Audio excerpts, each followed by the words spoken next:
Then you go see two-story building where they paint with yellow. Now there we dey with the sharp band with Access Bank. If they come from inside Port Harcourt town, as a intermotor where they go Rokboku or Igrita, tell them say you want go Elele, make them drop it for Access Bank. Or if they come from places like Owerri, from Obrinze, Omagwo, Omapu, Omarelu, Elele there, as you don't reach that Elele roundabout, you waka. They come like say they come Port Harcourt Road. No interbike or you know far at all.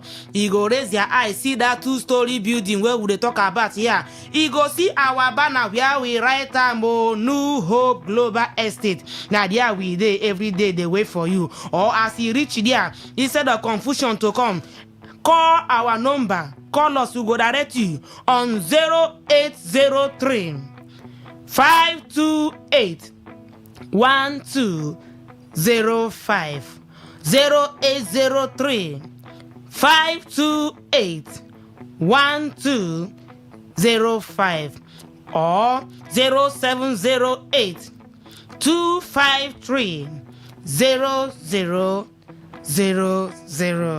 Madam, thank you so much for making the time to be here. Thank you, Kelly. We'll pay some more bills and continue our look at what the papers have for us this morning on the newspaper review segment. Today's quest. Today 95.1, stay right here.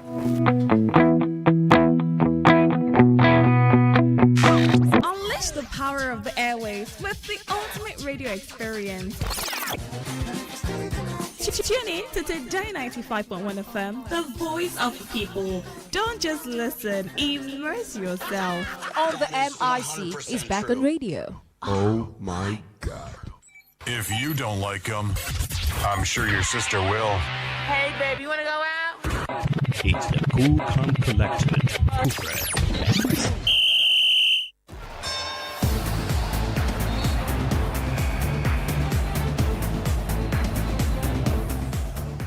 Hello, good morning and welcome to today's edition of the show. It's 360 Sport Monday's edition. Welcome one, welcome all. Hope you enjoyed your weekend. This week is going to be glorious, so take advantage of that. 360 Sport this morning is brought to you courtesy of Betano. We have a good show lined up for you today. Sit back, relax and enjoy. After this break from our sponsors, Betano, we will return to set sail effectively. My name is Kufre Ekpe. Last boss. Enter with your change, oh. Driver, wait Tunde, do fast now. Boss, no fit leave us, Joe. Make we bet. Time no dey wait for person o. Now why for Betano everything na sharp. Play, cash out and win big. Download the Betano app on Google Play or Apple Store or visit betano.ng to start playing. Only for persons above 18. Bet responsibly. Terms and conditions apply. Betano. Tonight na my night, oh. I go clear the table. Red, black, red, 0. I don't crack the code. No jokes. But make I no lie for you. The only thing where you fit really crack na jokes. You dey play? Make we bet. If you like casino games and enjoyment, then make I tell you something wey go interest you. You fit win big on top Betano Casino, where enjoyment full ground. Betano give you access to over 5,000 exciting slot games on top Avatar plus mega jackpot every single day. Whether you be person wey just dey try your luck small or you just like the casino experience, Betano get varieties wey fit your style. Everything dey simple, smooth and entertaining. To start playing, just download the Betano app on top Google Play Store or Apple Store, or make you visit betano.ng. E no hard at all. But make we make this one clear, Betano na strictly for persons 18 years and above. Please bet responsibly. No go carry wetin pass you. Terms and conditions apply. So remember, na enjoyment to the talk, na discipline we dey promote, and na premium casino experience Betano dey bring give you. Download today, play responsibly. Betano. 360 Sports. Congratulations to Sporting Lagos. They are back in the Nigeria Premier Football League. They clinched promotion to the Nigeria Premier Football League following a hard-fought campaign that culminated on Thursday, finishing top of Conference B with an impressive 36 points from 18 matches. So as we speak right now, 3 teams have gotten promotion from the Nigeria National League to join NPFL for the 2026-2027 season. Inter Lagos, Doma United, and now Sporting Lagos. We're waiting for one more promoted side to complete the list. And And of course, it's good for Lagos because for the 2026-2027 Nigeria Premier Football League season, we'll have 3 Lagos teams: Inter Lagos, Sporting Lagos, and of course, Ikorodu City. All right, let's move on to what happened on match day 35 in the Nigeria Premier Football League. At the weekend, Ahmed Musa scored the winning goal as Kano Pillars rallied to beat Rivers United by 2-1 in Kano. Rangers reclaimed top spot after a 2-1 come from behind victory over Eimba in Enugu. Holders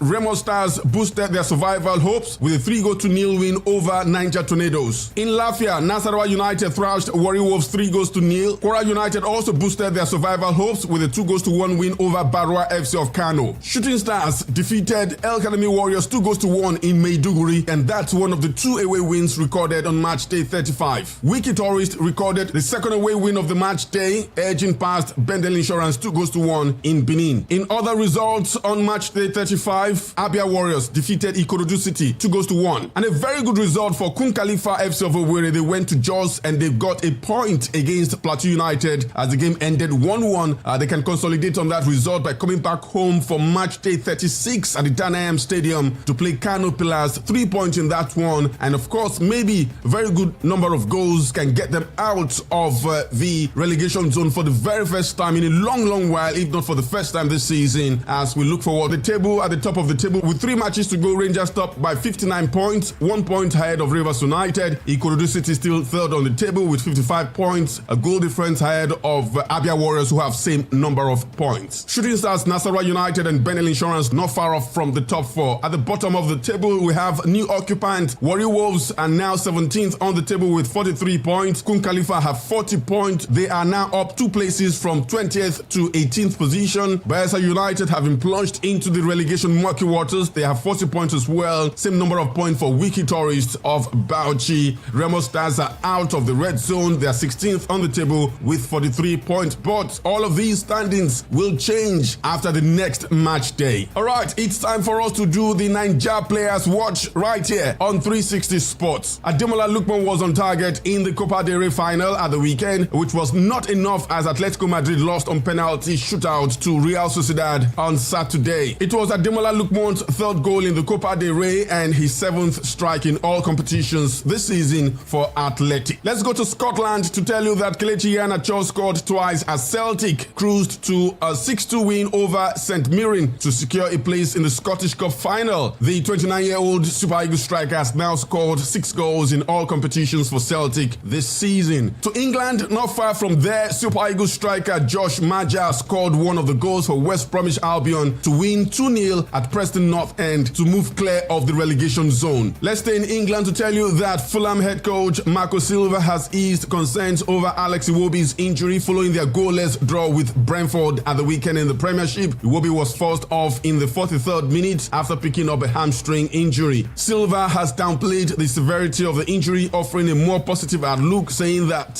from the initial reaction, it doesn't seem too serious. And of course, they will have a clearer picture in the next 24-48 hours after they've conducted a scan on the injury. Iwobi has scored 4 goals and registered 3 assists in 27 league appearances for Fulham this season. In Germany, Philipp Otele endured a difficult afternoon as Hamburg were beaten 3-1 by Werder Bremen in the German Bundesliga round 30 clash, with the Nigerian forward showing a straight red card in the second half. Definitely not a good one, but the young chap will learn and of course will come back stronger for Hamburg. Before we go on our next break on the show, we are in the final stages of the CAF Champions League and the CAF Confederation Cup for the 2025-2026 season. In the CAF Champions League, Mamelodi Sundowns of South Africa will take on AS FAR of Morocco in the final of the CAF Champions League this season, and this was after Mamelodi Sundowns defeated Esperance of Tunis 2-0 on aggregate. They won 1-0 in the second leg at the weekend. RS Berkane defeated AS FAR 1-0 in the second leg of the semi-final fixture, but AS FAR, the Moroccan side, had won the first leg 2-0, so the Moroccans advanced 2-1 on aggregate. So it's AS FAR against Mamelodi Sundowns in the final of the CAF Champions League. In the Confederation Cup final, it will be Zamalek of Egypt against USM Alger of Algeria. Omo, tonight na my night. I go clear the table. Red, black,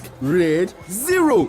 I don't crack the code. No joke. The only thing where you feel crack, now jokes. They play. Make we bet. Win big on Betano Casino. Enjoy more than 5,000 slots on Aviator and mega jackpots every day. Download the Betano app on Google Play or Apple Store or visit betano.ng to start playing. Only for persons above 18. Bet responsibly. Terms and conditions apply. Betano.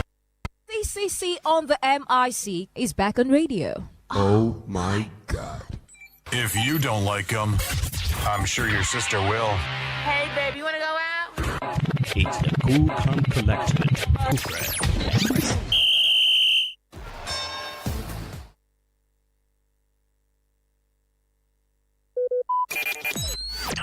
Talk radio. I listen to a lot of talk radio.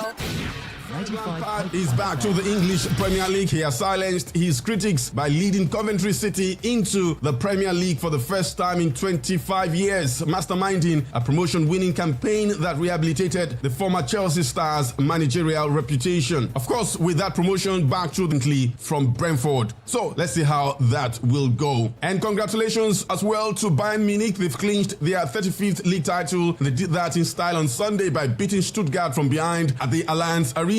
So one title in, they're still in the UEFA Champions League semi-finals, and they are still in the German Cup semi-finals as well. They will take on Bayer Leverkusen and PSG in the Champions League, still to come this month. Last boss. Enter with your change, Driver, wait oh! Tunde, do fast now. Boss, no feel leave us, Joe. Make we bet. Time no dey wait for person. Now why for Betano everything are sharp. Play, cash out and win big. Download the Betano app on Google Play or Apple Store or visit betano.ng to start playing. Only for persons above 18. Bet responsibly. Terms and conditions apply. Betano. Tonight na my night, oh. I go clear the table. Red, black, red, 0. I don't crack the code. No jokes. But make I no lie for you. The only thing where you fit really crack na jokes. You dey play? Make we bet. If you like casino games and enjoyment, then make I tell you something wey go interest you. You fit win big on top Betano Casino, where enjoyment full ground. Betano give you access to over 5,000 exciting slot games on top Avatar plus mega jackpot every single day. Whether you be person wey just dey try your luck small or you just like the casino experience, Betano get varieties wey fit your style. Everything dey simple, smooth and entertaining. To start playing, just download the Betano app on top Google Play Store or Apple Store, or make you visit betano.ng. E no hard at all. But make we make this one clear, Betano na strictly for persons 18 years and above. Please bet responsibly. No go carry wetin pass you. Terms and conditions apply. So remember, na enjoyment to the talk, na discipline we dey promote, and na premium casino experience Betano dey bring give you. Download today, play responsibly. Betano. 360 Sports.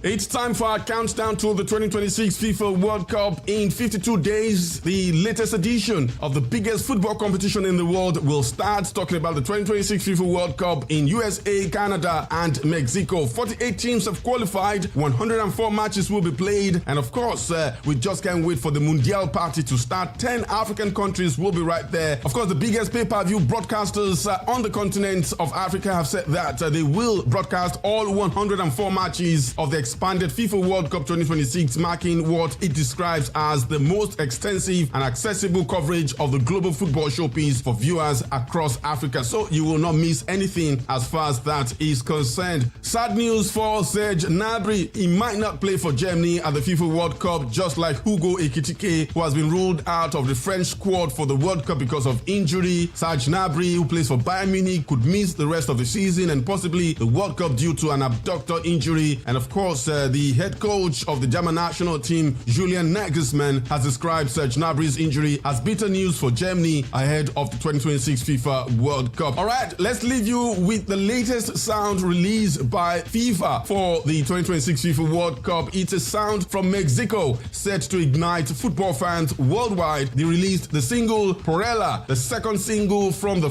the second single from the official FIFA World Cup 2026 album. The track, a vibrant collaboration between iconic Mexican cumbia band Los Angeles Azules and pop sensation Belinda. Let's leave you with that as we wrap up today's edition of the show. Betano 360 Sport on this station. Thank you so much for tuning in. Special thanks to our sponsors, Betano. My name is Kufre Ekpe, the CCC on the MIC. Waza.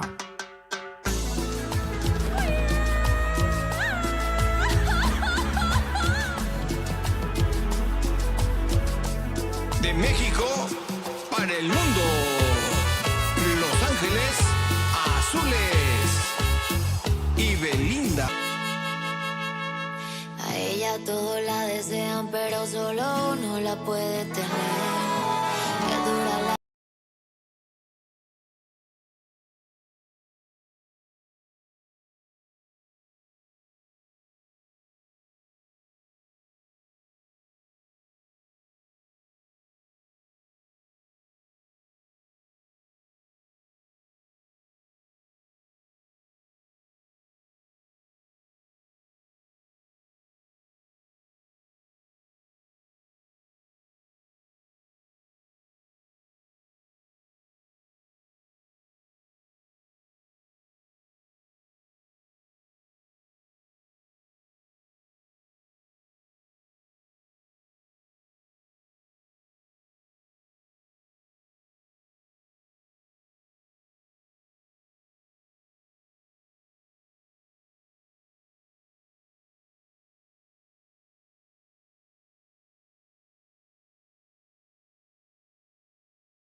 And we're back. This is Iranian Stepan in Persian Gulf and Oman Sea. This is Iranian Stepan Navy calling you on channel 16. The Strait of Hormuz is still closed. We will open it by the order of our leader Imam Khamenei, not by the tweets of some idiot. If you want to pass through the strait, you must ask permission from Iranian Stepan Navy. All vessels that have a connection with our enemies will be targeted if they try to pass the Strait of Hormuz out. We're talking to them. They wanted to close up the strait again, as they've been doing for years, and they can't blackmail us. There's been a certain narrative that has not been accurate in all of its aspects, but because of the political situation created when on the first day of the trip, the President of the United States made some comments about myself. Much of what has been written since then has been more commentary on commentary, trying to interpret what has been said. Just one little example, the talk that I gave at the prayer meeting for peace a couple of days ago was prepared 2 weeks ago, well before the president ever commented on myself and on the message of peace that I am promoting. And yet, as it happens, it was looked at as if I was trying to debate again the president, which is not in my interest at all. All right, long breaks and pretty long insights for you to listen to this morning. Welcome everyone to the newspaper review segment. Today's quest, Today 95.1 FM, Monday, April 20, 2026. Yours truly, Kelly Kemenchma is my name.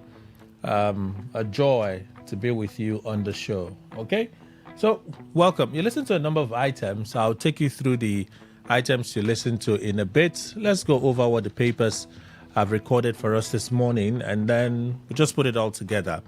I know by the time I get into the papers, I may likely forget to announce the channels you can reach out.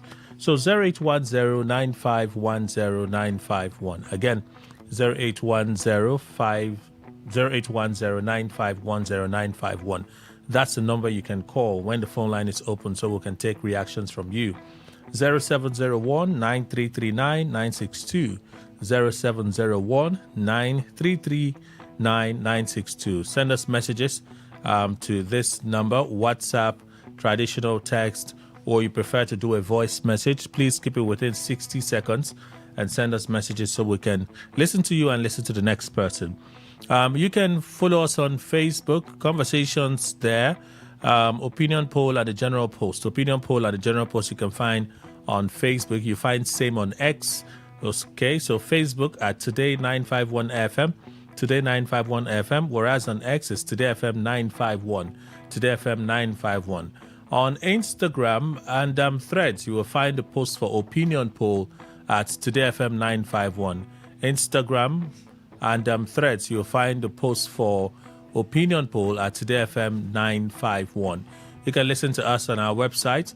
All right, just click on the listen live, or you prefer to, some of you that like to look around, I'm looking around menu list, look for listen live, todayfmlive.com, todayfmlive.com.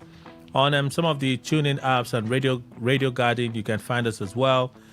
Today 95.1 FM, Today 95.1 FM. So all of those out of the way, let me take you through, and then we'll come back to some of the items you listen to in a bit. So, Daily Post, Governor Alia receives rescued Benue Links passengers, vows security crackdown.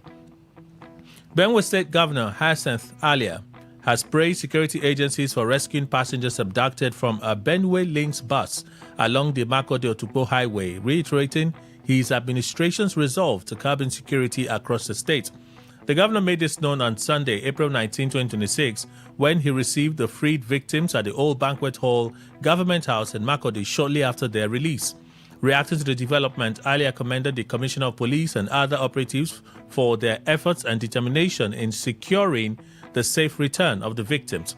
He revealed that the abduction occurred on April 15 at about 8 p.m. along the Taraku-Otukpo axis, adding that security personnel had since worked relentlessly to secure their freedom. I congratulate the Commissioner of Police and the Joint Task Force for these tremendous efforts, the governor said, noting that similar rescue missions had been carried out in areas such as Kasinala, Utukun, and other affected communities. Giving a breakdown of the incident, the governor explained that 18 passengers were in the vehicle, with 15 taken by the kidnappers. One person escaped the same day, another the next morning, while the remaining 13 were eventually rescued through joint efforts of security operatives and local residents. He also added that 8 of the victims were students on their way to sit for the Joint Admissions and Matriculation Board JAMB examinations. The governor appealed to JAMB to consider special arrangement that would allow the affected candidates to take their exams, assuring them of government support. Alia also disclosed that 7 suspected kidnappers, described as bandits, have been arrested and are currently in police custody. While applauding the synergy between the state and federal security forces, he maintained that his administration would not tolerate threats to peace in Benue State. He said, "We will flush out all criminal elements and their hideouts. Benue has been a place of peace and we cannot accommodate anything contrary." He further directed the State Ministry of Health to ensure that the rescued victims receive urgent medical care at the Benue State University Teaching Hospital and encourage residents to continue supporting security agencies with timely information. Earlier, Benue State Commissioner of Police confirmed that all the abducted passengers had regained their freedom following coordinated rescue operations. According to him, the mission involved a joint effort by the police, military, state security services, civil defense, local vigilante groups, and other stakeholders, acting on a directive from the Inspector General of Police. He explained also that the final group of 13 victims were rescued in the early hours of Sunday after sustained pressure was mounted on the kidnappers within the forest. The commissioner added that 7 suspects connected to the crime have been identified and detained while investigations are ongoing to track down other accomplices. Tribune, Nigeria is bleeding from within. Peter Obi, presidential candidate of the Labour Party in 2023, now an aspirant on the platform of the African Democratic Congress ADC, on Saturday said Nigeria was bleeding from within because of institutionalized corruption on a massive scale. In a post on X, the former Anambra State governor said it was deeply troubling to read recent World Bank reports indicating that while Nigeria's federation revenue surged to 84 trillion naira in just 3 years, a staggering 41%, amounting to 34.44 trillion naira, it never reached the Federation account. He said the sum exceeded the combined 34 trillion naira earmarked for capital projects in the 2024 and 2025 appropriation bills. Peter Obi, in his comparison, said it underscored the gravity of the situation and signaled that something was fundamentally wrong. This is not a mere oversight. It points to institutionalized corruption on a massive scale. Parts of the post reads, in 1994, when the Okibo panel reported about $12.4 billion from the Gulf War oil windfall as unaccounted for, Nigerians were outraged and the nation shook with indignation. Today, an even more troubling situation appears to be unfolding, yet it is met with a disquieting silence. We are trapped in a lethal paradox, earning more as a nation, yet having less to invest in healthcare, education, and infrastructure. From 2025, systemic deductions have allowed agencies to capture more resources than entire states and even critical ministries. Obi went on to say that these leakages explain why countries with fewer resources are outperforming us across key development indices. He wonders how Nigeria can fix power, strengthen schools, build resilient healthcare, or develop critical infrastructure with such broken system. He said it's time to redirect hijacked resources back to the people and move Nigeria into a league of developed nations. Nigeria has no business being poor. We must stop these leakages through disciplined, transparent leadership driven by character. With our collective resolve to change this corruption-infested system, a new Nigeria is possible. Obi, the cable. Nigerian Airlines temporarily suspend planned shutdown of operations. Airline Operators of Nigeria, AON, have temporarily suspended their planned shutdown after an intervention by Festus Keyamo, the Minister of Aviation and Aerospace Development. On April 15, Nigerian Airlines threatened to suspend operations from April 20 over the rising cost of aviation fuel, also known as Jet A1. The domestic airlines claim the price of Jet A1 has increased from 900 naira per litre as of February 28 to 3,300 per litre, representing a rise of over 300%.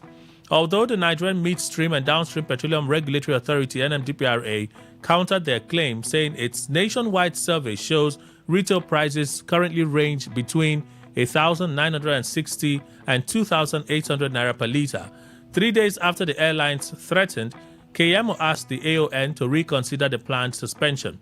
Following Keyamo's appeal, the airlines held an emergency meeting on Friday where the group resolved to temporarily suspend the planned shutdown of operations. In a communique signed by the AON Executive Council and Board of Trustees, the airline operator said the decision was reached after the association received a letter of appeal from Keyamo calling for a stay of action.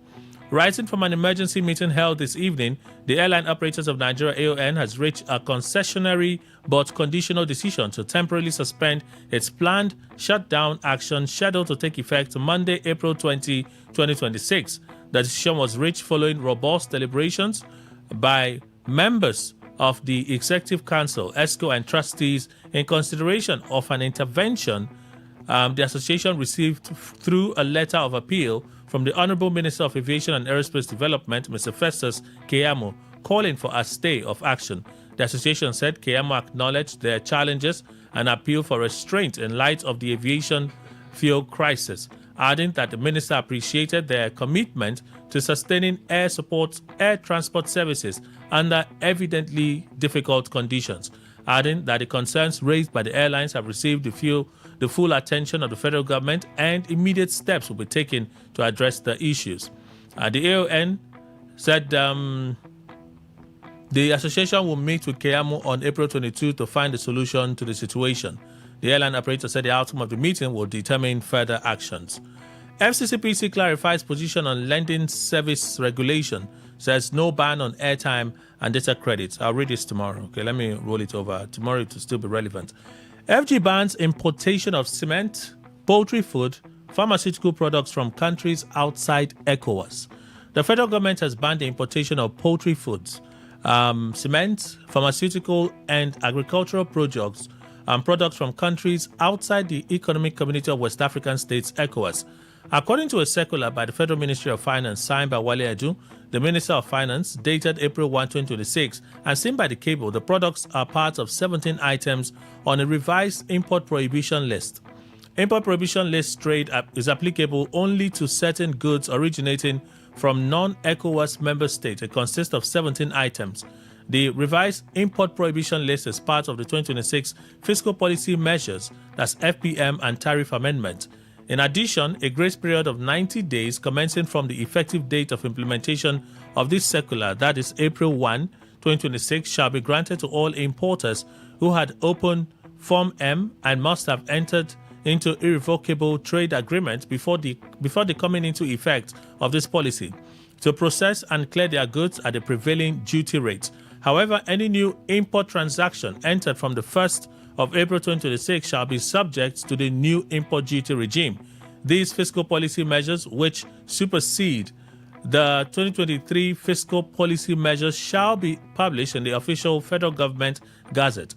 Below are the list of items on the revised import prohibition list: live or dead birds, including frozen poultry; pork, beef, including tongues, livers, and shoulders of bovine animals; bird eggs, excluding hatching eggs of grandparent stock for breeding and research purposes; refined vegetable oil, excluding refined linseed, castor oil, olive oil, and hydrogenated vegetable fats and crude vegetable oil; cane or beet sugar and chemically pure sucrose in solid form containing added flavoring or coloring matters; cocoa butter, powder, and cakes, including fat and oil of cocoa and natural cocoa butter; tomatoes, whole or in pieces; tomato paste or concentrates; waters, including mineral waters and aerated waters containing added sugar or sweetening matter or flavored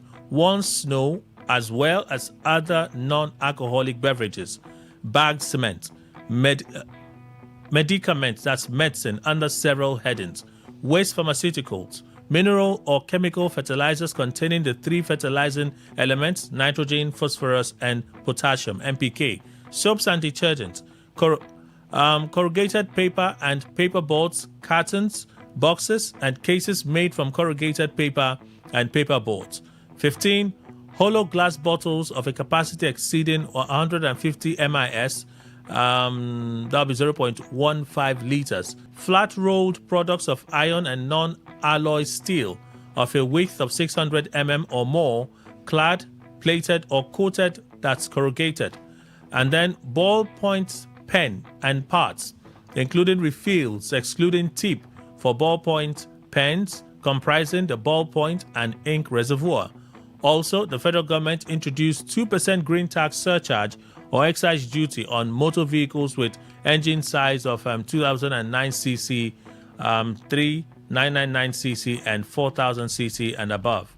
On April 17, the cable reported that the federal government had cut tariffs on cars, palm oil, sugar in new fiscal policy measures. TCN declares force majeure in Ikeja transmission line as tower collapses in Lagos.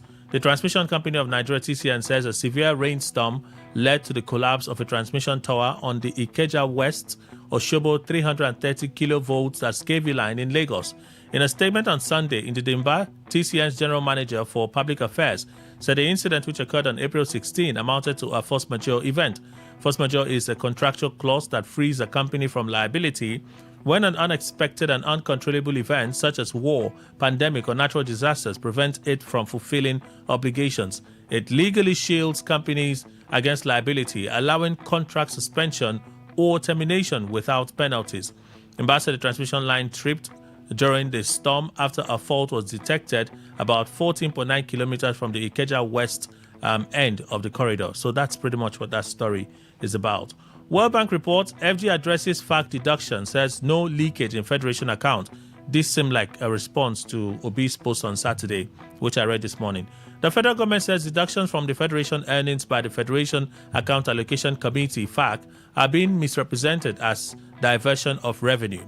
In a statement on Sunday signed by Taiwo Idele, Minister of State for Finance, the ministry says some media reports are misrepresenting the findings of the World Bank in the Nigeria Development Update, NDU.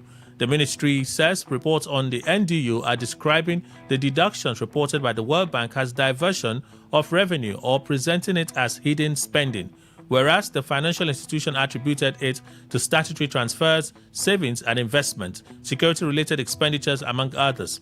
The attention of the Federal Ministry of Finance has been drawn to recent media reports and commentaries that misrepresent the findings of the latest Nigeria Development Update by the World Bank, particularly claims suggesting that a significant portion of the Federation earnings is being diverted or constitutes hidden spending. These interpretations misrepresent the World Bank's analysis and reflect a misunderstanding of the fiscal system.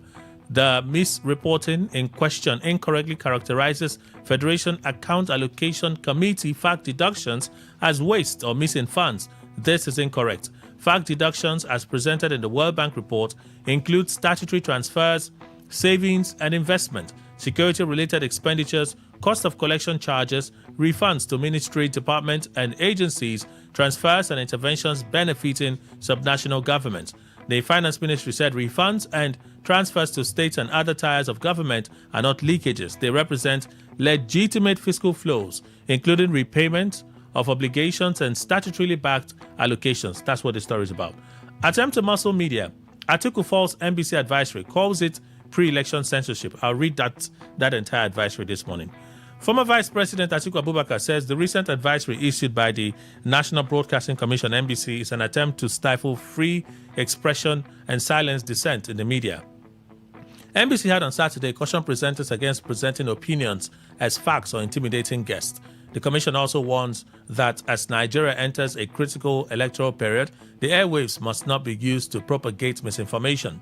Well, in a post on X on Saturday, Atiku said the Code of Conduct Advisory is yet another troubling attempt to muscle the media and shrink the space for free expression in Nigeria.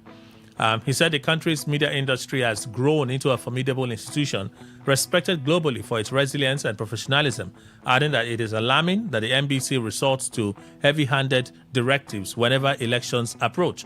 I stand firmly with Nigeria's broadcast industry and all media platforms resisting this creeping censorship. A major boost. Abba Yusuf hails Shekarawa's return to APC. Abba Yusuf, governor of Kano State, says the return of Ibrahim Shekarawa, a former governor of the state, to the All Progressives Congress APC is a major boost for the party. According to the news agency of Nigeria, NAN, Yusuf spoke in a statement issued by his chief press secretary, Mustafa Mohammed. Yusuf said a date will be fixed in consultation with the National Secretariat of the party for the formal reception of the former governor into the APC fold, adding that APC in Kano has continued to witness growing support and consolidation, positioning itself as the most dominant political force in the state. According to the governor, the party remains battle-ready to win all elected positions in the upcoming elections, citing unity and strategic alignment as key factors driving the party's confidence. Well, Shekarawa announced his defection to the APC after resigning his membership of the PDP only yesterday. In May 2022, he left the APC for the new Nigeria People's Party (NNPP) after months of leadership tussle with Abdullahi Ganduje, former governor of Kano State. And then Daily Trust, you can't dictate to journalists, Amnesty tells NBC. Amnesty International has strongly condemned what it described as an outrageous and desperate attempt by the National Broadcasting Commission (NBC) to gag journalists through a controversial directive issued to broadcasters. In a statement reacting to the NBC's formal notice to broadcasters dated April 17, 2026, the Global Rights Organization said the Commission lacks the authority to dictate how journalists carry out their professional duties. According to Amnesty International, the directive targeting political broadcasts as well as anchors of current affairs and political programs imposes unduly restrictive and invasive controls on the media landscape. The organization argues that the move appears designed to pressure journalists and media organizations into self-censorship, warning that such actions threaten press freedom and democratic accountability. Oh, wow. Nigeria's vibrant broadcast media, whose editorial content is independent, enable people to freely speak, debate, receive and impart information and ideas as envisaged by the African Charter on Human and People's Rights and the International Covenant on Civil and Political Rights, said Isa Sanusi, Executive Director of Amnesty International, Nigeria. Sanusi further called on Nigerian authorities to halt what he described as a misuse of NBC to stifle independent journalism. The Nigerian authorities must stop using the NBC in an unrelenting quest to silence journalists and media organizations that are crucial in ensuring an independent and diverse media space that fulfills people's right to information. So there you have it, except for one story, which we would read later on. So let me go over some of the items you listened to. The very first one, Nafi Bala and Rep. Abejide had a press conference. I think that was on Saturday. And they said the ADC did illegal convention and so on and so forth. I said, well, you guys, the matter is in court. If the court eventually comes out and knocks them, you win. So what's the point of this? You know how I think sometimes, yeah? So you listen to Nafi Bala there with all the ups and downs in that presentation. Some of the things you listened to yesterday, Wike paid a visit to the PDP secretariat after it was opened by the police. His camp is now in control of the secretariat. And he said Nigerians want to see PDP succeed. How about him? Anyway, I leave that for you. Amechi was on TV. That was on Friday morning, so you listen to some of the things that he said. We'll see how we can pick out parts of what he said for our conversation today. We'll see how we can just interweave and find our way around.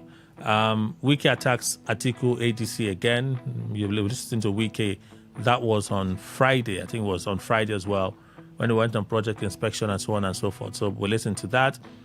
Peter Obi was on a podcast where he talked about persecution. It's actually persecution by those in government and a few other things that he mentioned. Would he accept defeat if he loses the presidential ticket of the ADC? That's another question. From there to issues in the Middle East. So as of Friday morning, we had thought that, there'll be long-term peace now in the Middle East with the announcement from Iran and the US. In fact, Trump's announcement was, well, Iran has agreed to open the Strait of Hormuz, but the naval blockade, the US naval blockade, will remain, ensuring that the Iranian ports remain blocked. I thought the Iranians did not see that, or I thought they agreed to it. A few hours later, Iranians came out to say, no, you cannot block our ports and expect us to keep the Strait of Hormuz open. It can't work. That started another round of crisis. And that crisis has not stopped from Friday. We heard that another round of conversation or talks were to commence in Pakistan, but Iran pulled out. They say America has not shown sincerity over time, so they cannot continue in those talks until America removes its naval blockade of its ports. That has caused tensions. Prices that dropped initially on Friday, crude oil prices that dropped initially on Friday, are spiking again, but at least not to the level that they were. If the tensions escalate, if the parties are unable to resolve this issue, and Trump is now threatening bombs will start dropping, well, we can expect prices to go back to where they were. So that's what's happening. Trump said they cannot blackmail us. A radio signal got leaked, and you heard what they said there. And then lastly, the Pope makes a clarification on some of his comments that has caused a bit of a stir between himself, that is the Vatican, and the White House. So what did NBC say? This is supposed to be, these days now everything is viral. Chief. I shall not be distracted. So what did NBC say? When I saw it on Saturday morning. I said, this is internal communication now. We're supposed to get, I'm sure there's a message, a correspondence from NBC to that effect. But now everything goes viral. In fact, they put it out on X. They put it out on X on Saturday morning. I read through that piece and I said, okay, this is just, for me, I think it's just routine because we've had many of it. So yeah, they put it out on X. We've seen many of this in certain periods of our lives as a people. So what did NBC say? The National Broadcasting Commission has identified a sustained increase in breaches of the 6th edition Nigeria Broadcasting Code across news, current affairs, and political programs. Broadcast platforms are increasingly being deployed in ways that depart from their core obligation to inform the public with accuracy, balance, and professionalism. As we approach the 2027 general election, the Commission hereby notifies all broadcasters and stakeholders that it will enforce strict and uncompromised compliance with every position of the Nigeria Broadcasting Code, particularly those relating to fairness, balance, accuracy, hate speech, incitement, and respect for constitutional bodies. In view of the foregoing, the Commission draws attention to the following pressing issues: the crisis of anchor and presenter professionalism. The Commission has noted a disturbing departure from the core principles of broadcast journalism in clear violation of the ethical standards enshrined in the Nigeria Broadcasting Code as follows. Section 1, Sub 10(3). The broadcaster shall ensure that its presenter does not express his or her opinion in the program as a matter of professional standard. You see, I said this the other time, and some people did not understand what I was saying. The broadcaster, that is the media organization, shall ensure that its presenter, Kelly, does not express his or her opinion in the program as a matter of professional standard. Section 331B. All sides to any issue of public interest are equitably presented for fairness and balance. 3.4. All sides to an issue are equitably presented, preferably in the same broadcast. So when you don't have that, you want to ensure that the other parties are given a chance to come, let them say their own. Section 533B. The broadcaster, the media organization, in using political materials for news and current affairs program, avoid hate speech, inflammatory, derogatory, and divisive remarks or allusions. Misuse of broadcast platforms for political actors or by political actors. The Commission has documented a rising trend of political actors across party lines using broadcast platforms to promote contents in violation of the following code sections. No broadcast shall encourage or incite to crime and lead to public disorder or hate, be repugnant to any person or organization alive or dead, or generally be disrespected to human dignity. Language or scene likely to encourage or incite to crime or lead to disorder is not broadcast. The broadcaster shall not transmit divisive materials or compromise the indivisibility and indissolubility of Nigeria as a sovereign state. No program contains anything which amounts to subversion of constituted authority or compromises the unity or corporate existence of Nigeria as a sovereign state, and so on and so forth. So, henceforth, any anchor or presenter found to have expressed personal opinion as fact, bullied or intimidated a guest, denied fair hearing to opposing views, or otherwise compromised, shall be deemed to have committed a Class B breach. Broadcast platforms must not be used for hate speech, personal attacks, or content inciting disorder along political lines. The code places a non-transferable obligation on broadcasters to exercise editorial judgment at all times, including during live programming. Editorial responsibility cannot be abdicated to guests. Editorial responsibility cannot be abdicated to guests. That's why people fight me here. They don't understand what I am doing. When people fight me, they don't understand what I am doing. It's my job. Accordingly, the NBC places all broadcasters on formal notice. Strict compliance with the Nigeria Broadcasting Code will be enforced across all news, current affairs, and political programs. Broadcasters shall ensure fairness, balance, accuracy, and right of reply in all content. Inflammatory, divisive, or unsubstantiated broadcasts will attract regulatory sanctions. Compliance is mandatory, not discretionary. Well, you can't sanction. That's what I will say to NBC. Everything I have read is NBC reminding us of our job. Everything I've read is NBC reminding us of our job. But NBC, you cannot sanction because the courts have said so. So I don't have a problem with this. But I've read Article, I've read Amnesty, and I'm like, even Sarah, I'm like, what are you people doing? They say, Kelly, don't come again. We're due for a break. When we come back, we'll talk about this extensively. Try to understand it. Please stay with us. We're back in a moment.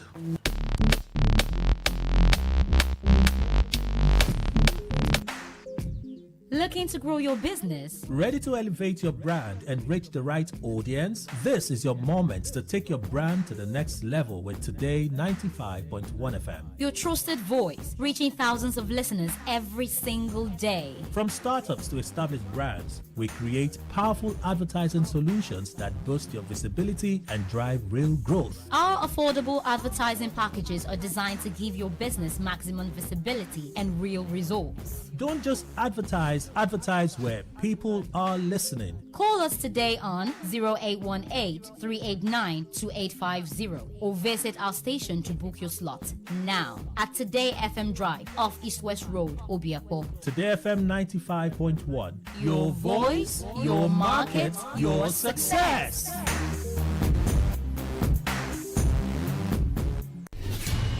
Stay informed, stay ahead. Tune in to Today 95.1 FM for the latest news and exciting sports updates. Your trusted source for everything you need to know. Today 95.1 FM, the voice of the people.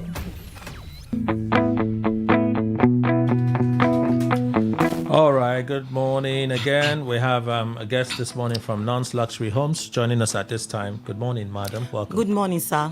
All right. Please tell us your name, what you do at Non's Luxury Homes. My name is Ngowari Allen Jack. My country people, good morning this morning. No, I carry better story come. Non's Luxury Homes Limited don't carry ogbonge promo wey go sweet una for belle waka come. My name again na Ngowari Allen Jack. We dey introduce Non's Flourish Estate, where they for Imogu near K2's filling station, Omagwa, with fantastic promo price of 2 million naira. Our installment payment na 2.2 million naira. This land na correct investment. People they rush from left and right to come buy because quality they show himself. This land na complete dry land. Nothing like say you go buy today, tomorrow go problem go come day. We dey give una better assurance say nothing like that go day in future. This land where you go buy immediately, you go start to dey build them. Immediately when you buy and you go buy, start to dey build them with 50 blocks. When we go give una not go see anything like harassment. Our office there for number 120 Airport Road, Igritali, Port Harcourt. Our office number na 080-414-6285. I will call them again. 0808-414-6285. Our second number now 0913-238-2724. I will call them again. 0913-238-2724. Non's Flourish Estate for Imogu, Omagwa, they available for outright payment of 2 million naira. If you know if you pay everything at once, you fit start with low as 1 million naira. Then you spread the balance for 3 to 6 months. The best thing when you feel say, the best thing be say, we go summer you with with immediate allocation and 50 blocks where you go take start your building or your fencing. We also get Non's Garden Estates, Omagwa, near AP Junction, Agwawura, where the price now 2 million naira. Installment payment now 2.2 million naira. Or you fit make smaller payment of 1 million naira and spread the balance for 3 months. You don't need to fear anything concerning us. We sure for you. We value you very well, and your land no go enter water. We are family real estate. We take you like ourselves, so assurance cover you. You will call us again for 0808-414-6285.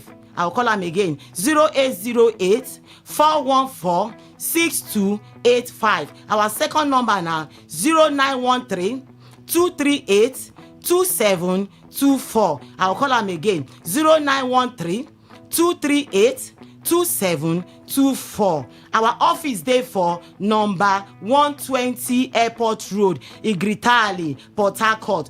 No make landlord they use you, they cash out to land na assets.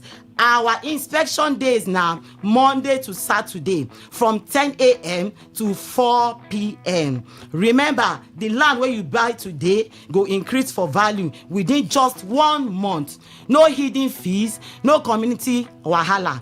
Just come, see and buy and start your building straight away.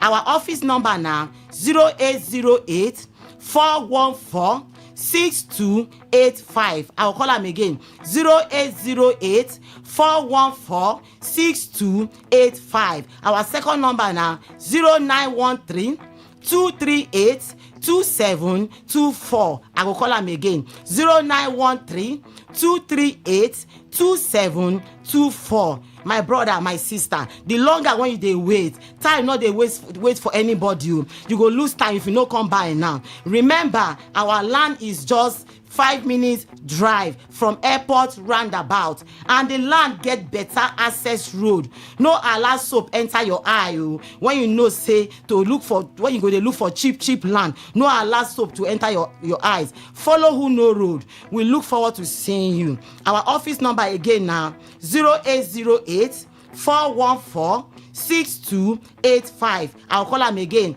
0808 414 6285. Our second number now, 0913 238 2724. I will call them again, 0913 238 2724. We dey give only free deed conveyance, only free deeds and instant allocation with 50 blocks. Thank you very much. All right, just before you go, let's see if we can recap on a few things. Yes, sir.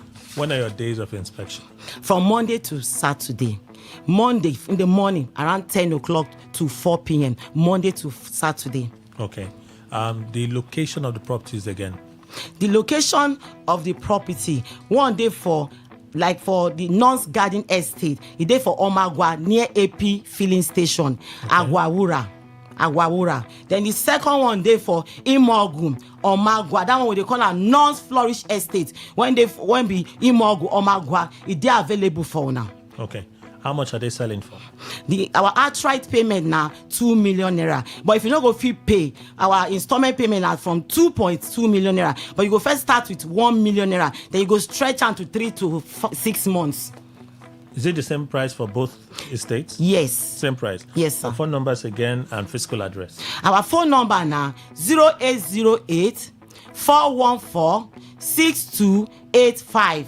0808 414 6285. Our second number now 0913 238 2724. I will call them again, 0913 238 2724. Our office address there for number 120 Airport Road, Igritali. Thank you so much, Mana, for being here. Thank you, sir. News update next. Please stay with us. Wake up to the ultimate mix. Today's quest, today's connect, today's hustle, all on one station. Only on Today 95.1 FM, the voice of the people, where the streets speak and we amplify. Today, 95.1 FM, Port Harcourt. News update.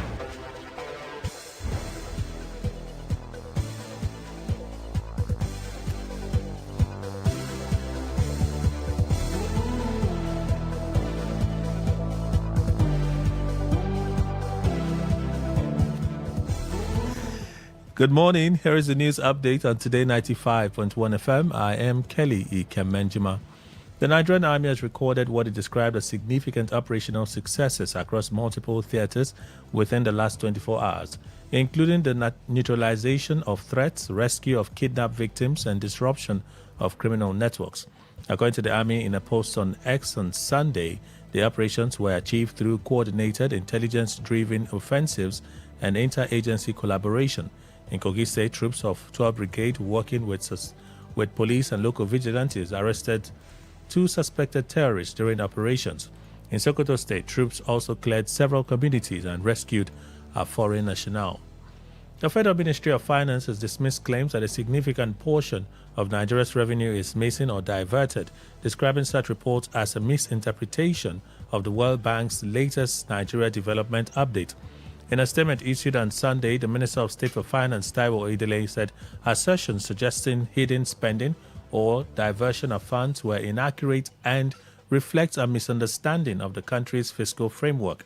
According to the ministry, deductions from the Federation Account Allocation Committee, FAC, were wrongly portrayed as waste or missing funds, clarifying that such deductions cover legitimate expenditures, including statutory transfers, security spending, savings and investments, cost of collection charges, refunds to ministries, departments and agencies, MDAs, as well as transfers and interventions for states and other tiers of government. The statement stressed that refunds and allocations to subnational governments are lawful fiscal transactions and should not be interpreted as leakages. The ministry also faulted what it described as a selective use of outdated data in some commentaries, noting that the World Bank report highlighted ongoing public financial management reforms. Our former group managing director of the new Nigeria Development Company, NNDC, Mohammed Ayatuddin, has noted that a free and independent press is indispensable in a democracy like Nigeria.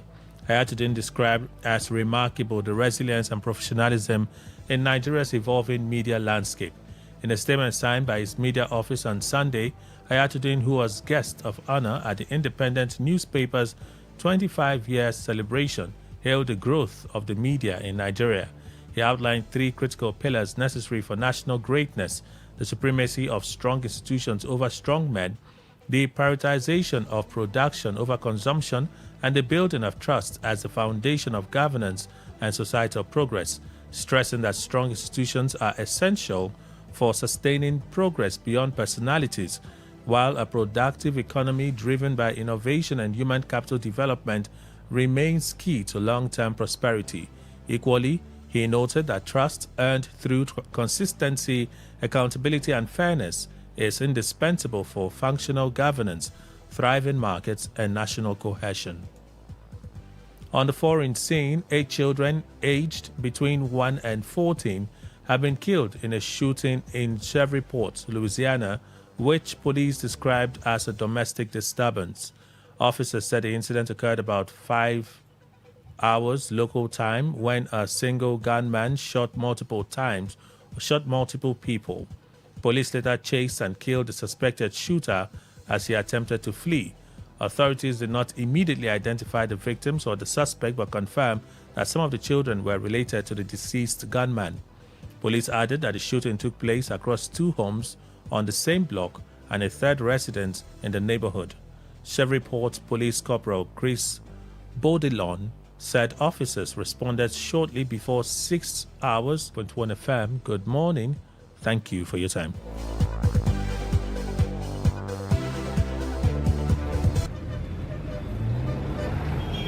Live from the Garden City of Port Harcourt, Nigeria. This is Today 95.1 FM. Please listen to this infomercial.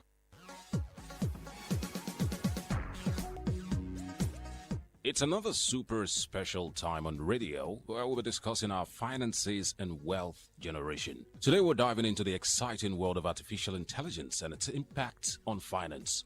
Joining us to discuss all these and more is a Lee Academy AI Money Expo. This man is an extraordinary gentleman. He's an e-trader, an online entrepreneur. He was trained at the London Business School. He attended the London School of Business and Finance and the London Academy of Trading. He has certification in technical analysis from Cyprus. He has gathered over 15 years of experience in the financial trading and technical analysis sector and has consistently organized several hours of webinars, market analysis. Well, this man is a master of his trade. There's no other than Michael Akinwale. Michael, thanks for joining us. Thank you so much. Beautiful time to be here, I can tell you. So let's start from the scratch. For those who will be hearing this for the first time, the AI Money Expo. Tell us more about it. And why is this such a... Events are focused on interaction between artificial intelligence and financial technology, or when we talk about the interaction between artificial intelligence and money as we know it today. All right. And so what we're doing with the AI Money Expo is to bring together innovators, investors, and industry leaders to investing, to personal finance management, or in short, how AI is actually accelerating the rate at which we can actually make money now. AI is no longer a big deal. It's no longer a buzzword. It's actually reshaping how we interact with money. And so we're putting this event together to actually get people to use AI. So it's an event that people should actually have no reason to miss. That sounds really fascinating.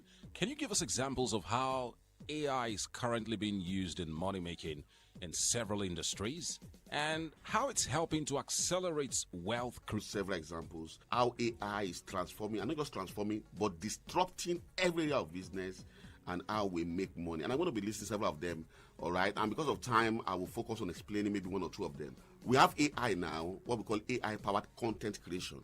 We have what we call AI-powered e-commerce, AI-powered freelance and gig economy. We have AI right now in online education and coaching. We have AI in affiliate marketing. We have AI in digital art and NFTs. We have AI in online marketplaces. We have AI in coding. There's almost no sort of business right now where we don't have AI. But let me now break it down to explain how you can actually make money, or how AI is helping people to accelerate money making. And I'm going to be starting with, let's say, content creation. So you are a blogger, for instance, and based on your blogging skill, personally, maybe you can focus on maybe fitness. So every week you write 2 articles, and with those 2 articles you're able to get maybe just a small income. But with a very good AI now, and there's a particular one which we use for content creation now called Jasper. You can check it out, Jasper AI. You can actually write 10 to, now you are writing 20. And if you know what you're doing, you'll be getting an average of 50 monthly visitors visiting your blog. And if you are promoting what I say like fitness, you can actually be earning as much as $5,000 a month from your blog. All right, with this content creation worked on by AI. So what AI is doing actually is accelerating the rate at which people make money in that area. Trading, or what I call online trading and investing. Right now, AI can analyze vast amount of data in a second. So while a human being will sit down for 3 hours, 4 hours analyzing the market, and AI platforms where investors are now going to get AI advice and AI strategies and all of that. All right, so if you are a stock trader, for instance, before you have to sit down, look at the market, you place buy, you place sell. Guess what? You won't believe it. And tell the AI to convert that strategy to a computer code that will be doing what they call automated trading on your behalf. So, and you don't have to be a programmer. So while you are sleeping now, that your same strategy that would have been working for you while you are awake, you've now told an AI to convert into a computer code. So while you are sleeping, you are actually making money. I keep telling anybody who cares to listen, there is no better time to be alive. Anybody who is broke now is broke because he wants to be broke. Why? AI is actually able to make money now. And that's why we are putting together the AI Money Expo. Come and discover how in all these businesses you can begin to use AI to make money faster. Okay, so I like the part where you said, if you don't want to make money, it's your fault. It's because you don't want to, because in this age, there are loads and loads of opportunities to make money. My worry or my concern is, if money making has become so easy with AI, why is it that everyone is not making the money they want, Michael? Okay, the truth is that when we talk actually about AI or artificial intelligence, it's not automatic money, because some people just assume that immediately you have the AI, that means it's automatic money. It's not. Okay. All right? Just the same way, if you have a car, doesn't mean you'll be able to drive. You still have to learn how to, drive the car and learn the highway code. So in the same way, there are some basic skills you need to interact with the AIs to get the best result with the AIs. The same way, there are some basic skills you need to get to be able to use AI to make money, which is why we are having the AI Money Expo. We're going to be showing you the skills that you actually need to have to actually maximize the use of AIs. Secondly is the fact that there are different AIs for different businesses. Okay. All right. So at the Money Expo, we are going to be showing you which AI pertains to which business, and experts at that event, they're going to be showing you how to use those AIs to actually get the best result when it comes to making money. So, for instance, let's say you're into graphics, or you're a graphic artist, or you're into drawing and painting and all of that. There are several AIs that actually works in this space. For instance, we have an AI called Midjourney, or an AI called Breeder. Okay. These AIs, there's a way to interact with them. There's a way to use them, to get the best result very fast, so you can begin to sell this, your designs and art and all of that on different parts online. So at this expo, we're going to be showing you the skills and the right AIs for different parts of the business we are looking at to maximize money making. And that's why you cannot actually afford to miss this expo. Interesting. This is beginning to make more and more sense Absolutely. to me. Now, what else is unique about the AI Money Expo? And why is it a must for everyone to attend? Okay, there are several reasons why it's a must attend. Number one, like I said, is that we're bringing experts in every area of AI in different parts of different businesses and making money. So that's number one. There are experts that are coming to show you how these things work. Secondly is that we're going to be giving out different gifts that allow you to maximize the use of AI. So for instance, at this event, we're going to be giving out laptops, televisions, phones, tablets, smartwatches, power bank, t-shirts. We are going to be putting books and AIs in flash drive. And we're also going to be serving light refreshment, all right? Because we're going to be spending some time at this event. So these are two major reasons, the gifts and the experts, why you cannot afford not to be at this Rally Academy AI Money Expo. Okay, I like the part where item 7 will be involved. Really interesting. Yeah. Who can attend this event, and are there requirements to be a part of it? Well, this event is coming absolutely free for Nigerians. Anybody listening to me right now, you are interested in how you can use AI to maximize your life and money making right now, you have to be at this expo. You have no excuse. It's free of charge. Secondly is that as long as you need the knowledge and the skill to begin to use AI to make money now, be at this event. There's no requirement. You can be a businessman, you can be an employee, you can be a lecturer, you can be a student, a man, a woman, retiree, even housewife. As long as you need a change, you need a transformation, it's free of charge. Be at this event. I'll be there, and I'm looking forward to seeing you. Now, tell us the dates, venue, and time of the AI Money Expo and how participants can register to attend. The Rally Academy AI Money Expo is going to be taking place for just one day. One very important day, right here in the city of Port Harcourt. And the date this event is going to be taking place is this week Thursday, the 23rd of April, 2026. Remember that again, this week Thursday, the 23rd of April, 2026. And the time is going to be at 10 a.m. prompt. 10 a.m. prompt. The venue of the event, right here in the city of Port Harcourt, is going to be at Kasoni International Hotel and Suites. Kasoni International Hotel and Suites, number 6, Presbyterian Close, off Stadium Road, opposite RCCG, right here in the city of Port Harcourt. Kasoni International Hotels and Suites. Kasoni International Hotel and Suites, number 6, Presbyterian Close, off Stadium Road, opposite RCCG. If you're on Stadium Road, you can actually see the Kasoni International Hotel right from Stadium Road. So it's a very popular place, I can tell you. You cannot miss it. It's very important that you register for this event so we know you are coming. And guess what? So we can prepare for you. And the register is very simple. Send an SMS to a phone number and then your seat will be reserved. So take your phone right now. Let me show you how to register. If you want to register to reserve your seat to be at this AI Money Expo, send an SMS to the word PH1. PH is short for Port Harcourt. And the number to this phone number 091 6466 0000. Let me take that phone number again 091 6466 0000. Let me take that phone number again 091 6466 0000. Let me take that phone number again 091 6466 0000. Thank you. Now, Michael, what else would participants benefit at this expo? Well, like I told you earlier, the event is already power packed. We already have free gifts. We already have experts that are going to be there. All right, but like our Cultural Rally Academy, there is still a lot you're going to be getting. Number one is that the first 100 people to register to be at this event, you're going to be going home with what we are calling the AI Business Education Library.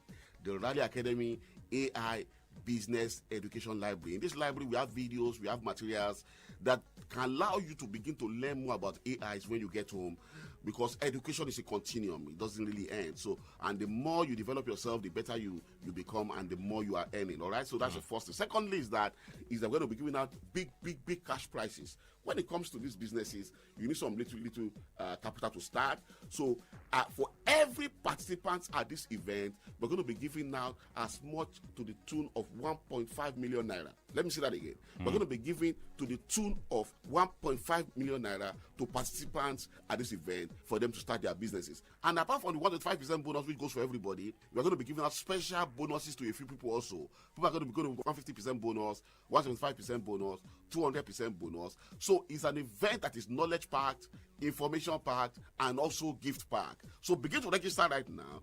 Be at Real Academy AI Money Expo, and I can tell you, the year is still a little bit fresh. We can make this year 2026 a very great year. Interesting. So it's an expo where you can learn, not just learn, you can also get loads and loads of freebies. Yeah, absolutely. Can you tell us again the dates, venue, and time of the AI Money Expo and how participants can register to attend? The Real Academy AI Money Expo is going to be taking place for just one day. One very important day right here in the city of Port Harcourt. And the date this event is going to be taking place is this week Thursday, the 23rd of April 2026. Mean that again, this week Thursday, the 23rd of April 2026. And the time is going to be at 10 a.m. prompt. 10 a.m. prompt. The venue of the event right here in the city of Port Harcourt is going to be at Kasoni International Hotel and Suites. Kasoni International Hotel and Suites, number 6, Presbyterian Close, off Stadium Road, opposite RCCG, right here in the city of Port Harcourt. Kasoni International Hotels and Suites. Kasoni International Hotel and Suites, number 6, Presbyterian Close, off Stadium Road, opposite RCCG. If you're on Stadium Road, you can actually see the Kasoni International Hotel right from Stadium Road. So it's a very popular place, I can tell you. You cannot miss it. It's very important that you register for this event so we know you are coming. And guess what? So we can prepare for you. And the register is very simple. Send an SMS to a phone number and then your seat will be reserved. So take your phone right now. Let me show you how to register. If you want to register to reserve your seat to be at this AI Money Expo, send an SMS to the word PH1. PH is short for Port Harcourt. And the number to this phone number 091 6466 0000. Let me take that phone number again 091 6466 0000. Let me take that phone number again 091 6466 0000.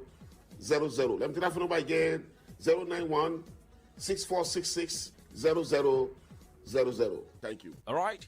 AI Money Expo. I mean, I like that thing you said earlier. If you're not making money, it means you don't want to make money because there are loads and loads of avenues that you can make money this time. Be a part of the expo. Michael, thank you very much for coming on the program today. Thank you so much for having me. It was All right. a beautiful time. See you at the expo and let's make more money.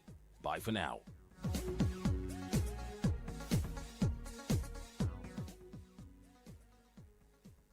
And that was a paid infomercial. Today 95.1 FM. Today's quest. Today 95.1 FM. Today's hustle. Today 95.1 FM. Today's connect. Today 95.1 FM. Voice of the people.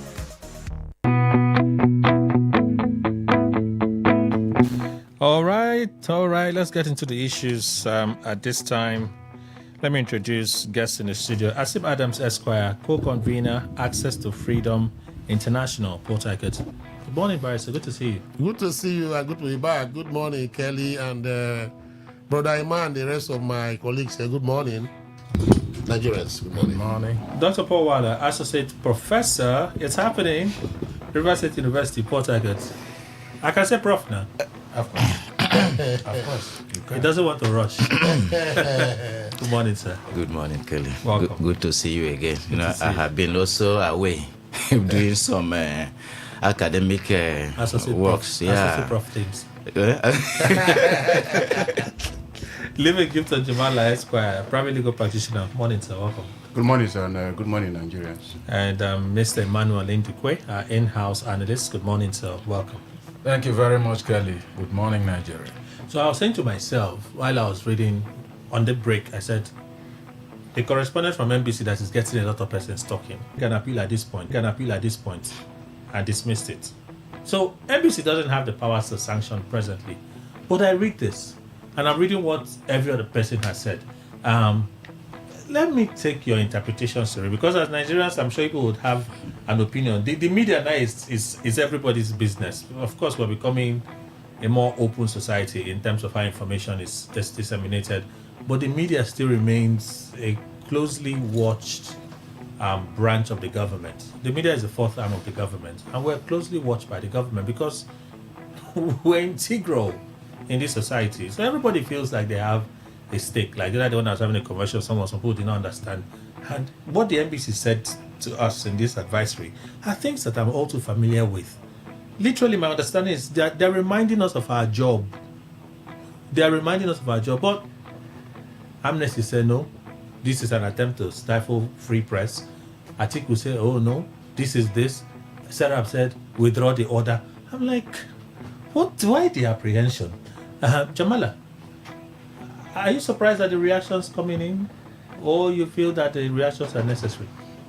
Kelly, those codes your NBC talked about, if they truly exist in your code of conduct or code of ethics of conduct, then for me, I would have no problem. But if they are relying on a particular code of conduct to expand and by insinuations or innuendos bring in other things that were not necessarily the intendment of those particular codes, then I will have a problem with it.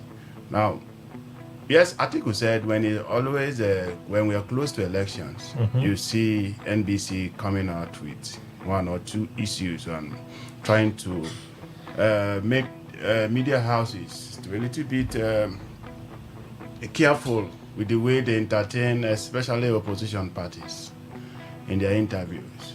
Kelly, there are stations that refuse to air jingles for opposition parties. We know them. But that's we know Kelly. So when I say trying to make media houses get scared of receiving is not something strange. You know it. No, but yeah, I have.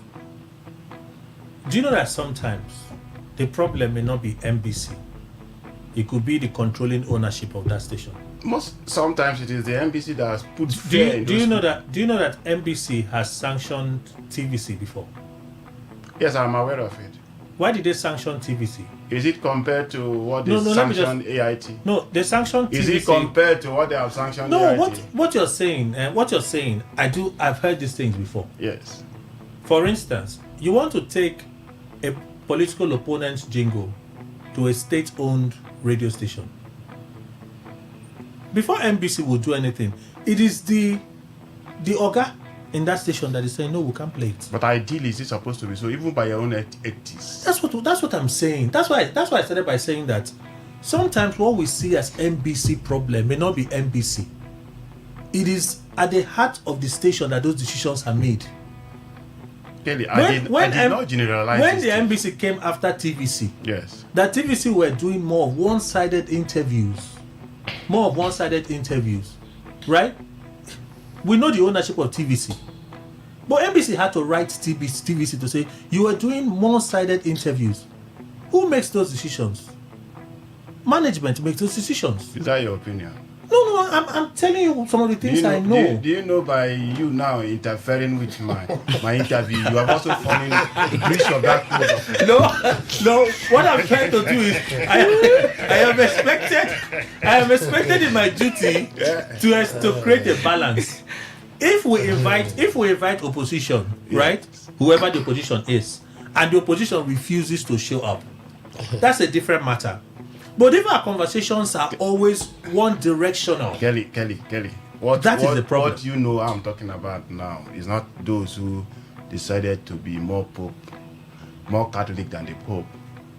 I know there are some stations, even here in River State, that they will not want to hear. And there are those who, out of fear of the sanctions of what NBC is ready or they have been giving out to others, will also want to play caution. Not that they want to, let us avoid their trouble. So why should it be when we are already close to elections that you now remember that you are a regulating body and you issuing out directives or whatever? So that is the point we are making. But if you are not expanding the existing codes, no problem. And even in the expansion, you are not trying to... this new publication comes out of what Shehu did. And the last one is this interview this man faced 2 days ago in Arise. That's why you're seeing all these new guidelines or whatever coming up. Nothing more. You cannot tell a journalist ordinarily trained. Say again. A journalist ordinarily what? Ordinarily trained. But we have so many individuals. Thank God I didn't use the word that was coming from mine. who parade themselves as journalists. In other words, there are essays to this and that. You see them reel out information anyhow, write whatever junk they want to write, and throw out to the media. That I say, journalists ordinarily trained should know the limit of his profession. Same with illegal practitioner. So that's what I'm telling you here. As a trained and experienced journalist, right? Now what the NBC has done, the police can hold you. The police can hold you for a period of time lawfully. Lawfully, they cannot hold you. What I'm saying is, even the powers of the police as a law enforcement agency is limited. There's no power that's absolute, no. No, there must be limitation. There are long-reaching decisions that they need to defer to the courts. So you have to take a suspect to the court. It's in the court that you go and argue to say, this person committed this crime. These are the penalties to this crime that this person has committed. 1, 2, 3. We are convinced by these evidences that this crime has been committed, and we ask that these penalties apply. That's what the police will say in prosecution. Lord, am I correct? Am I correct? These are the arguments the police and their counsel would make in court. The person who is accused will come up to say, no, this is what I've been accused, but this is what happened. The judge is the one that decides eventually, are you guilty of what you have been charged or not?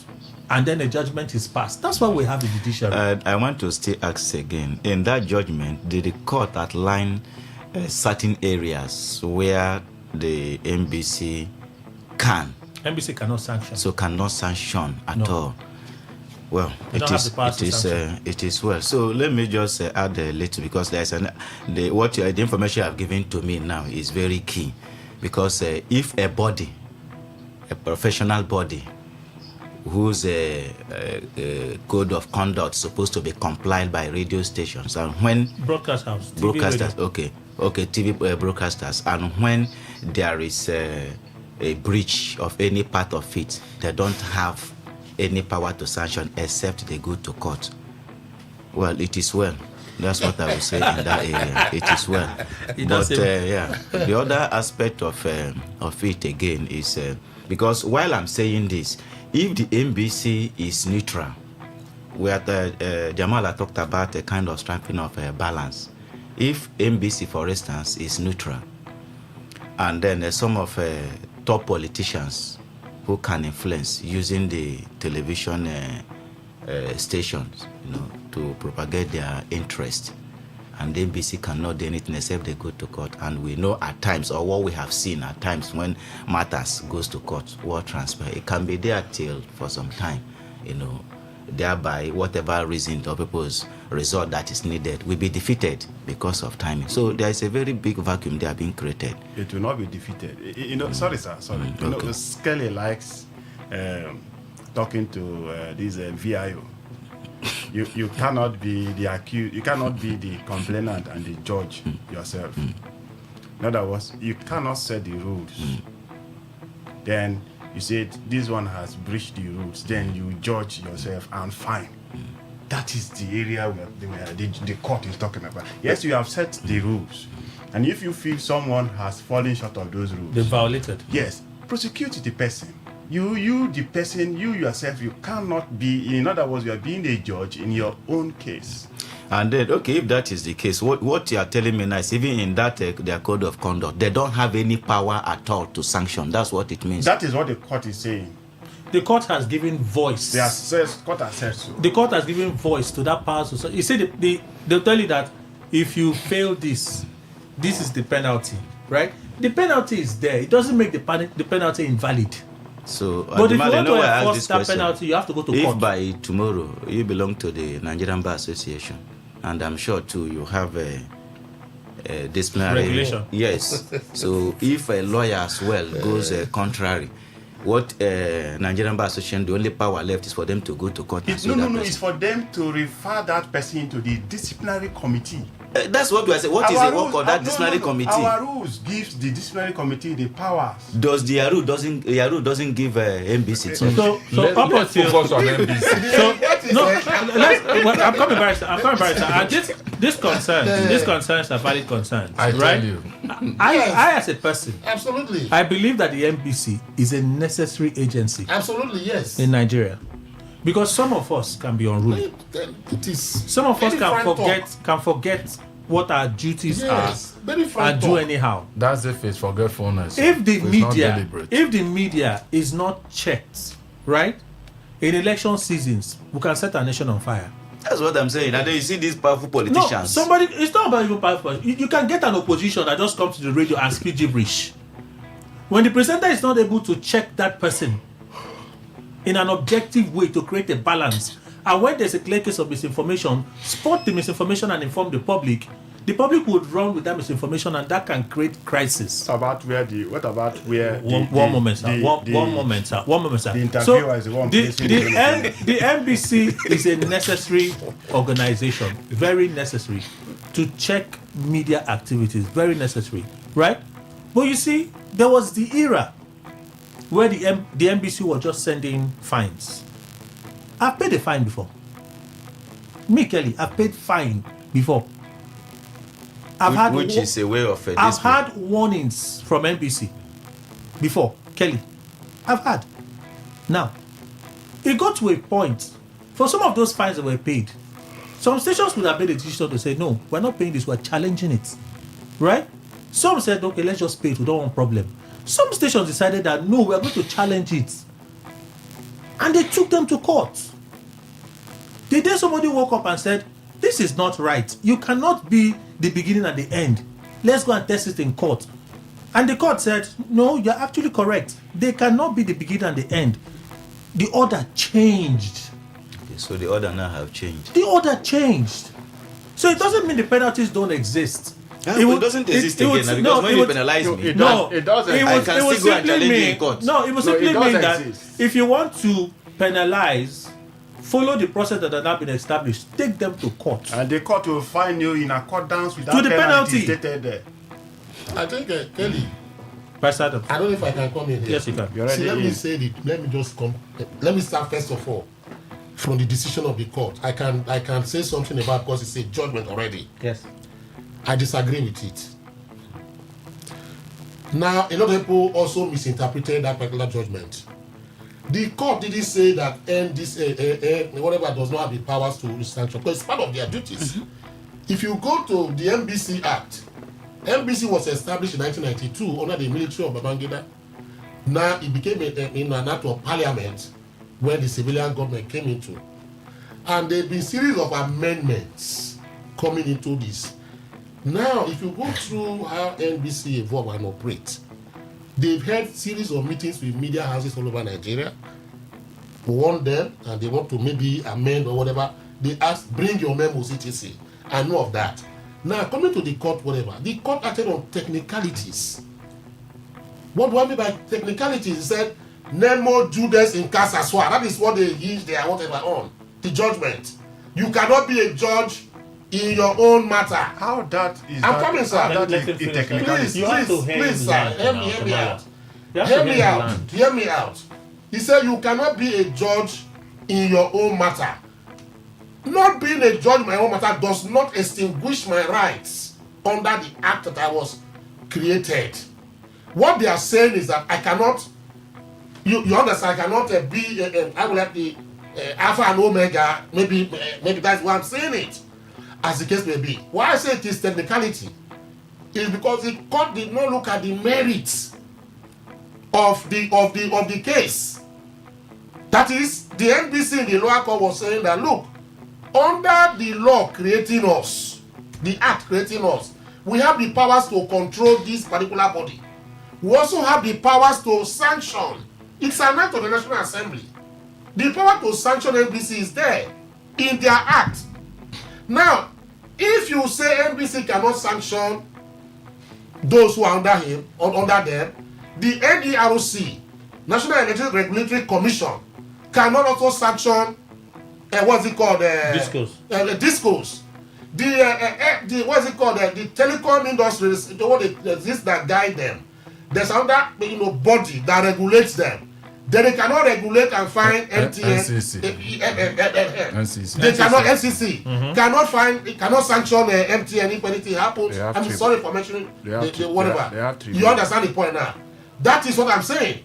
So now, what the court has said is that not that they don't have the powers, like I said it's not on merit.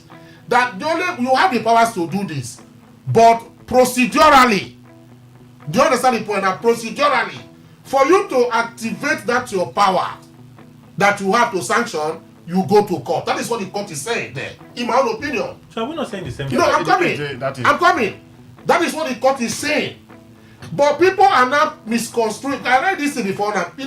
People are now misconstruing it that NBC does not have the powers under their act to sanction. So let me correct myself. Let me correct myself. Not yourself, not you. Not just you, because I read. Let me correct myself from what you just said. Yes. Right?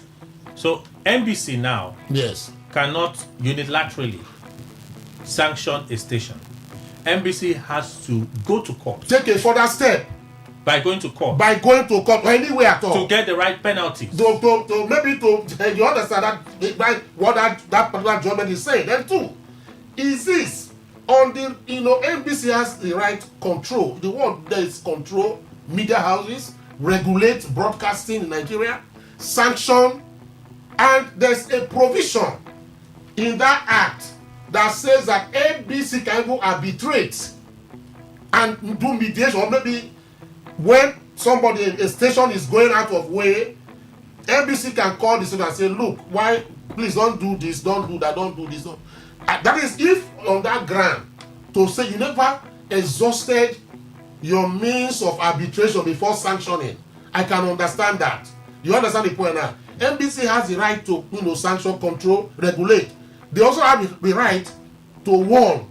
You understand? Did they warn these stations? As the case may be, in this instance, I think that is what they churned out recently. Now, the memo they gave out to now warn and remind, them that there's I don't know if you understand the point. Duties. That your duties. They didn't say that. Also, they said please keep to this. There's rules of whatever broadcasting. But they also said henceforth. They also said henceforth. Anybody that violates. This would apply. This will apply. You understand the point now? So if that happens... So how would that apply? If that happens now, it's not left for interpretation. If they go outside of it, it's not contempt of court in my own whatever. Because the court are giving a judgment.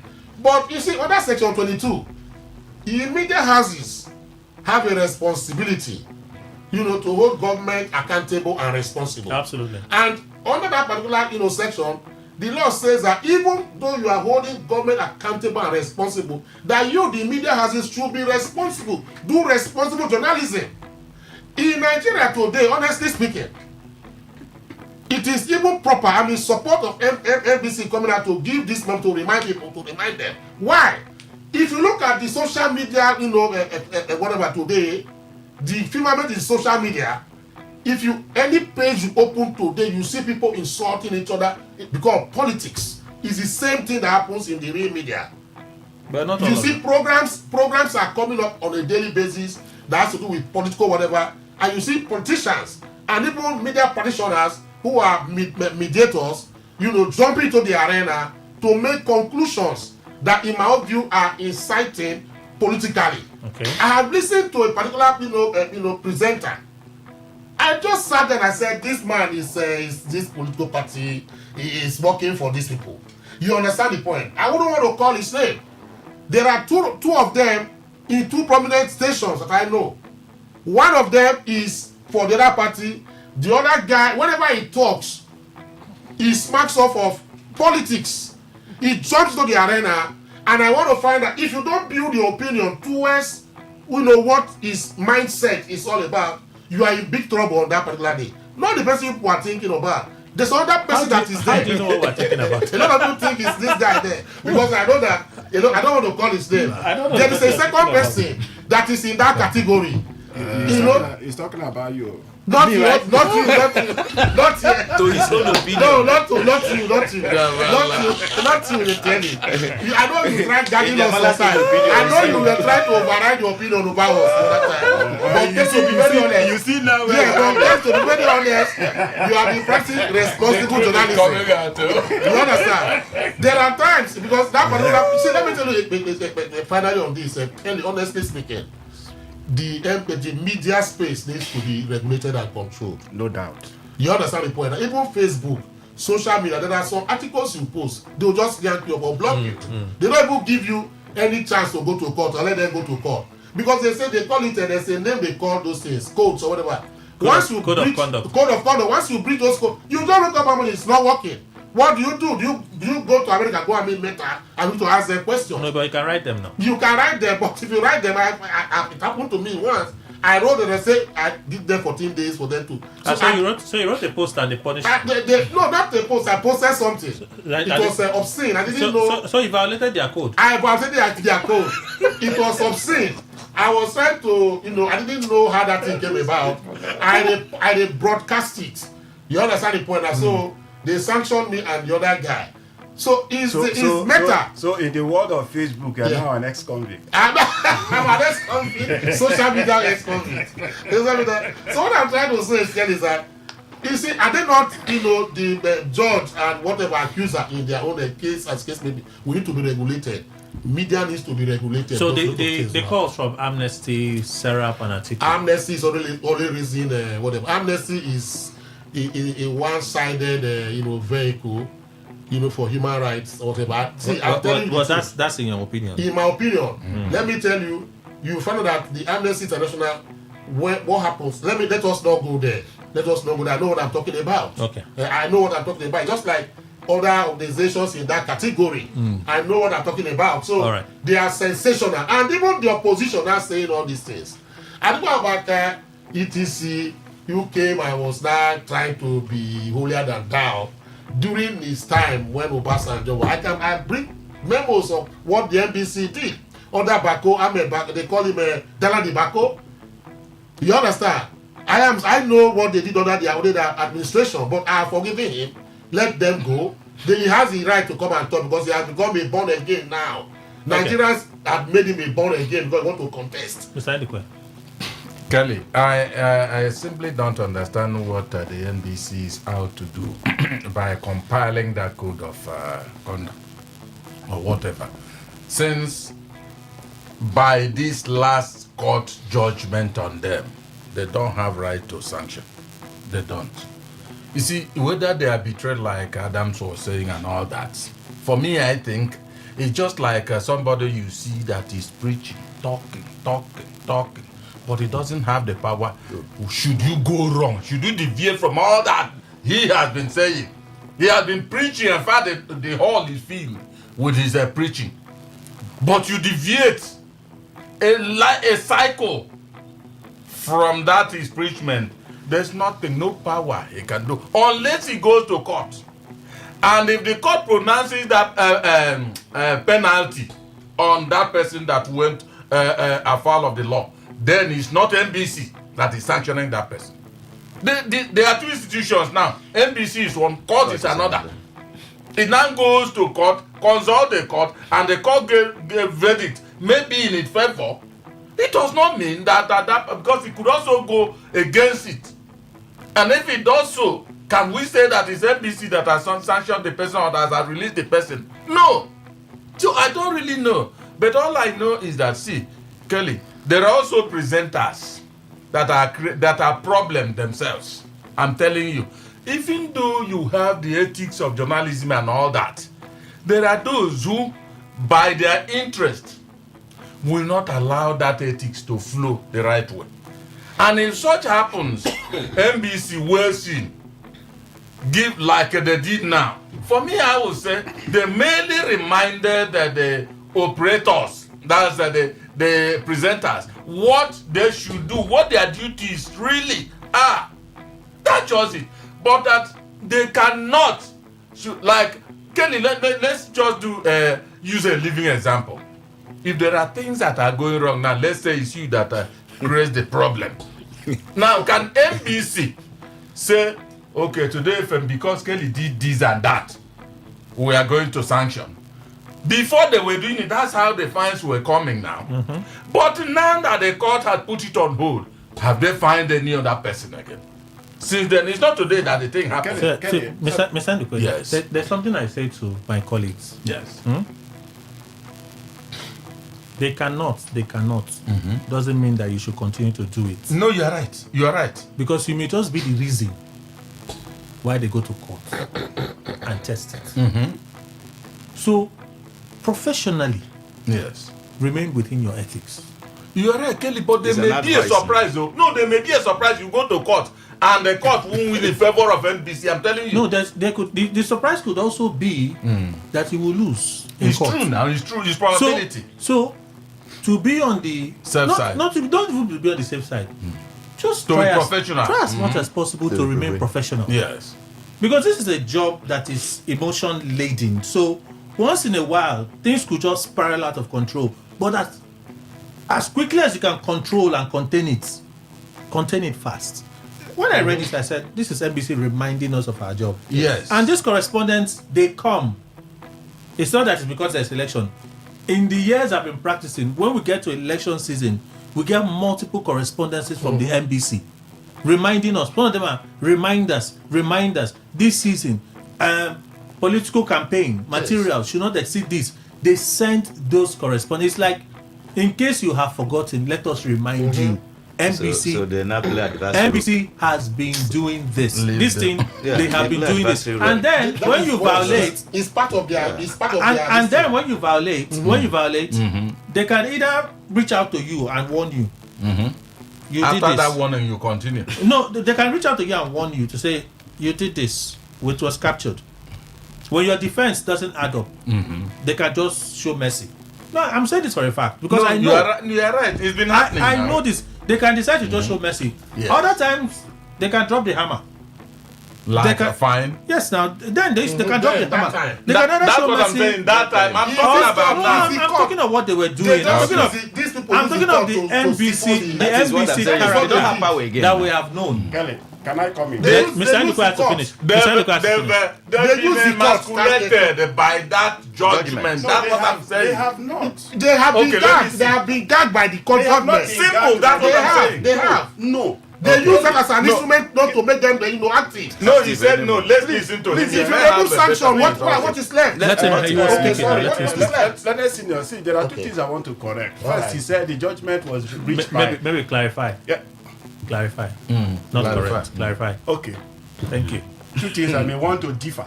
Yes. Differ, no point problem. of divergence. First, you said the judgment was reached on technicality. Yes. That I differ in the sense that before a court will say the Nemo Judas and Causa Suo, it means the court must have reviewed everything. It said you cannot be a judge in your own case. Now let's take the police for instance. There are several laws that empowers the police to arrest, upon arrest, prosecute where need arises. And when the police prosecute that person, can we now turn to say the court has emasculated the powers of the police to arrest, upon arrest, imprison that person at the same time? That's what I was saying. You have set out the rules. Even the EFCC. You have set out the rules. These are the rules for code of conduct in the NBC. Now, you are a party. If you are alleging that one of us or one of the stations have breached a particular code of ethics, you are a party in that particular case. So it's like you bringing out the rules, taking the proceedings and giving judgment yourself. And so the court says, no, that is not by section 6 of the Constitution. That is not your powers. It is within the powers of the court. There are other areas there are other commissions that they set up a tribunal. And that tribunal is not even final.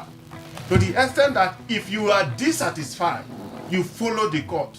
You go through the court. So the court is saying, yes, you can only do these things. But when it comes to finding out whether Mr. A is indeed in breach of that particular code that you're making reference to, That is not your responsibility. Come to us, we'll look at it.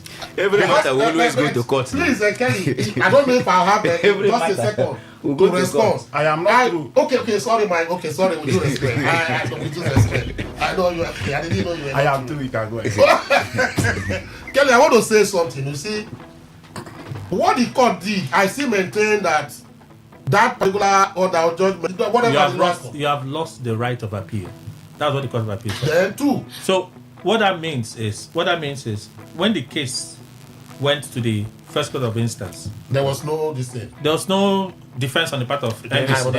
They rely on the provisions of the act, unknown to them that the court can set aside the provisions of the act. So they sort of got an express judgment, like Fubara. Yes. At the court of appeal. Yes. It was an express judgment. Absolutely. Federal High Court. The same thing as Omotosho. Omotosho. The same Omotosho that wrote this ABC matter now. The man that they always vilify. Well, I don't know about that. but they got an express. Everything they asked was granted. He has been elevated. Has he moved yet? He has not moved. The list is out. But he cannot. Can he sit on? Can he still sit on the Federal Court? Whatever. For now that his name is published, he cannot. He cannot. Yes. Now that his name is finally published. So let me allow you. So, like what I'm saying, Kelly, is that you can see that you follow the trend, the trajectory of whatever. But I am saying that the law specifically gives NBC that power. So it now boils down to what Lord Denning keeps saying, that the judges and the courts can contract the law and also expand it. Now in this case, I believe that the law, was contracted, by the courts, because the Act of Parliament is what brought NBC into existence. If the Act of Parliament, I'm coming, sir. Sorry, let me not forget. Let me just. If that particular, I'm forgetting my own. But you forget that. I'm forgetting my own. But you forget this. I'm forgetting my own. You are the one instigating this. No, I'm forgetting my. The thing is gradually becoming political. You already know that a constitutional law, where a provision of Act of Parliament is inconsistent with the provisions of the Constitution. Excuse me. That position of the Act. This is not inconsistency. It is. It's not inconsistency. To the extent. No, it's not inconsistency. You are coming to the arena now.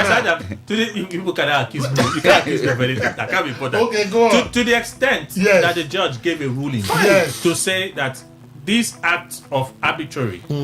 Now let me tell you. To that extent, the judge would have looked at the constitutional provisions established in the NBC. Was recited. Of course, the judge would have looked at it. When the judges of the first court of instance, when the judges in the first court of instance, Federal High Court and Court of Appeal ruled on VIO in states, they didn't rule VIO based on state laws.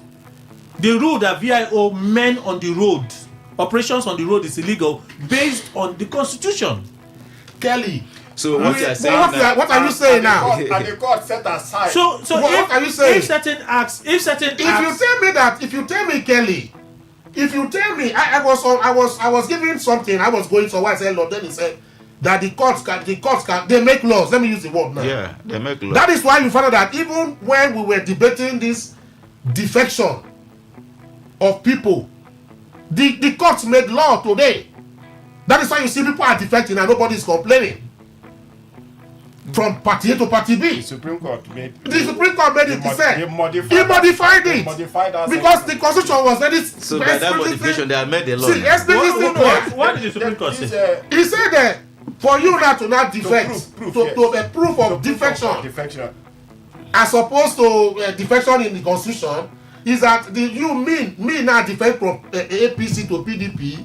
I must have my name in the register of members in the political party. In the political party. I must show that your name exists. In this political Which party. case is this? Rivers State matter now. So the judge, I didn't get my point now. But the law, stringent sensu, in our constitution is this. Another this that I was looking at. I was discussing about. I don't want to go too fast. Oliver one them homes. No, not people that. Defines law. Section 83 and some 5 and 6 of the Electoral Act. I discussed that about 3 days ago. That's a different thing altogether. But in this case, the Act says this is your function. But the court, by virtue of their powers now, has not removed that particular, function and throw it to the dustbin. No. What has happened now? What has happened now is that the courts have now remade, they have now remade another law. I have to go for the news. You understand? When we come back from the So news. they have tampered with the act. They haven't tampered with the They act. have not. That's what a lot of persons say. No, they have. Okay. No, they have. See. We're going for the news. When we come back, we'll continue.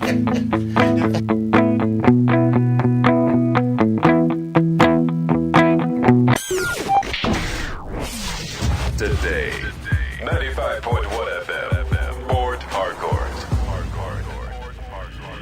News update.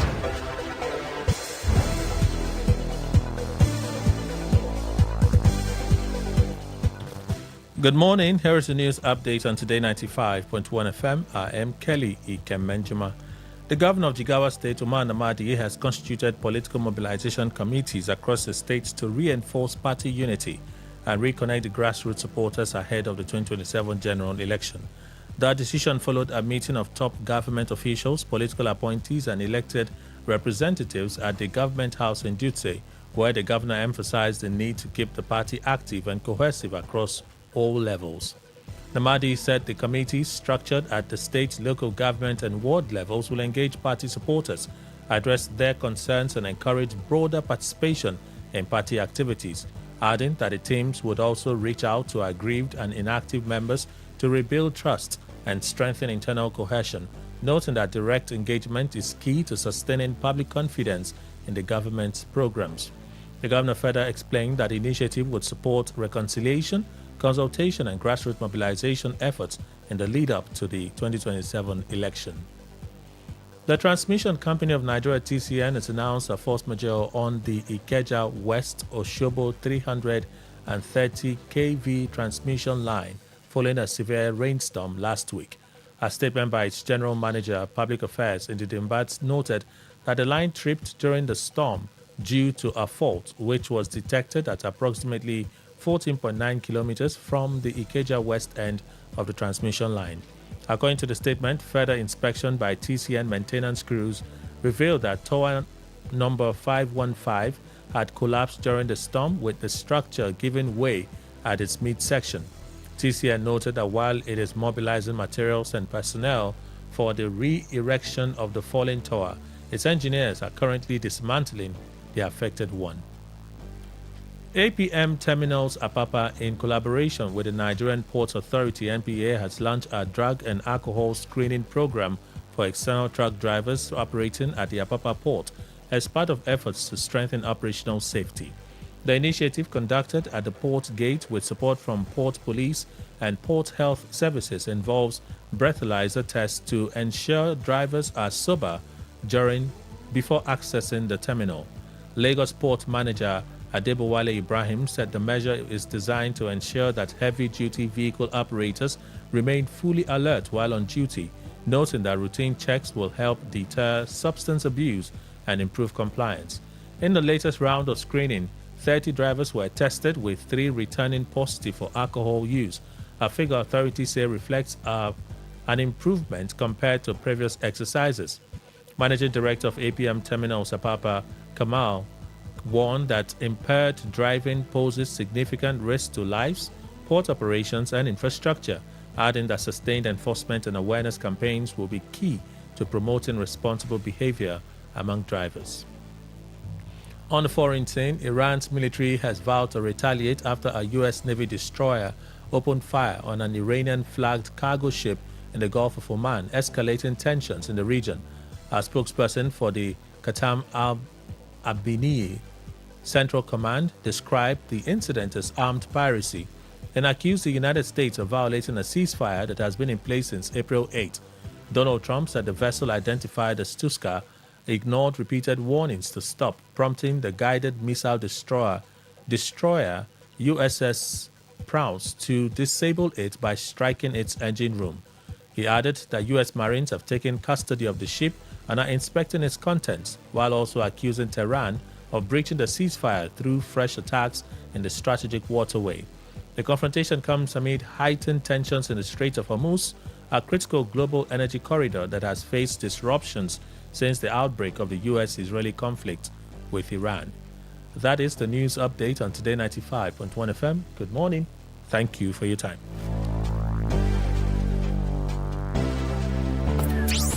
What if the internet had a voice? What if we knew exactly what you love to listen to?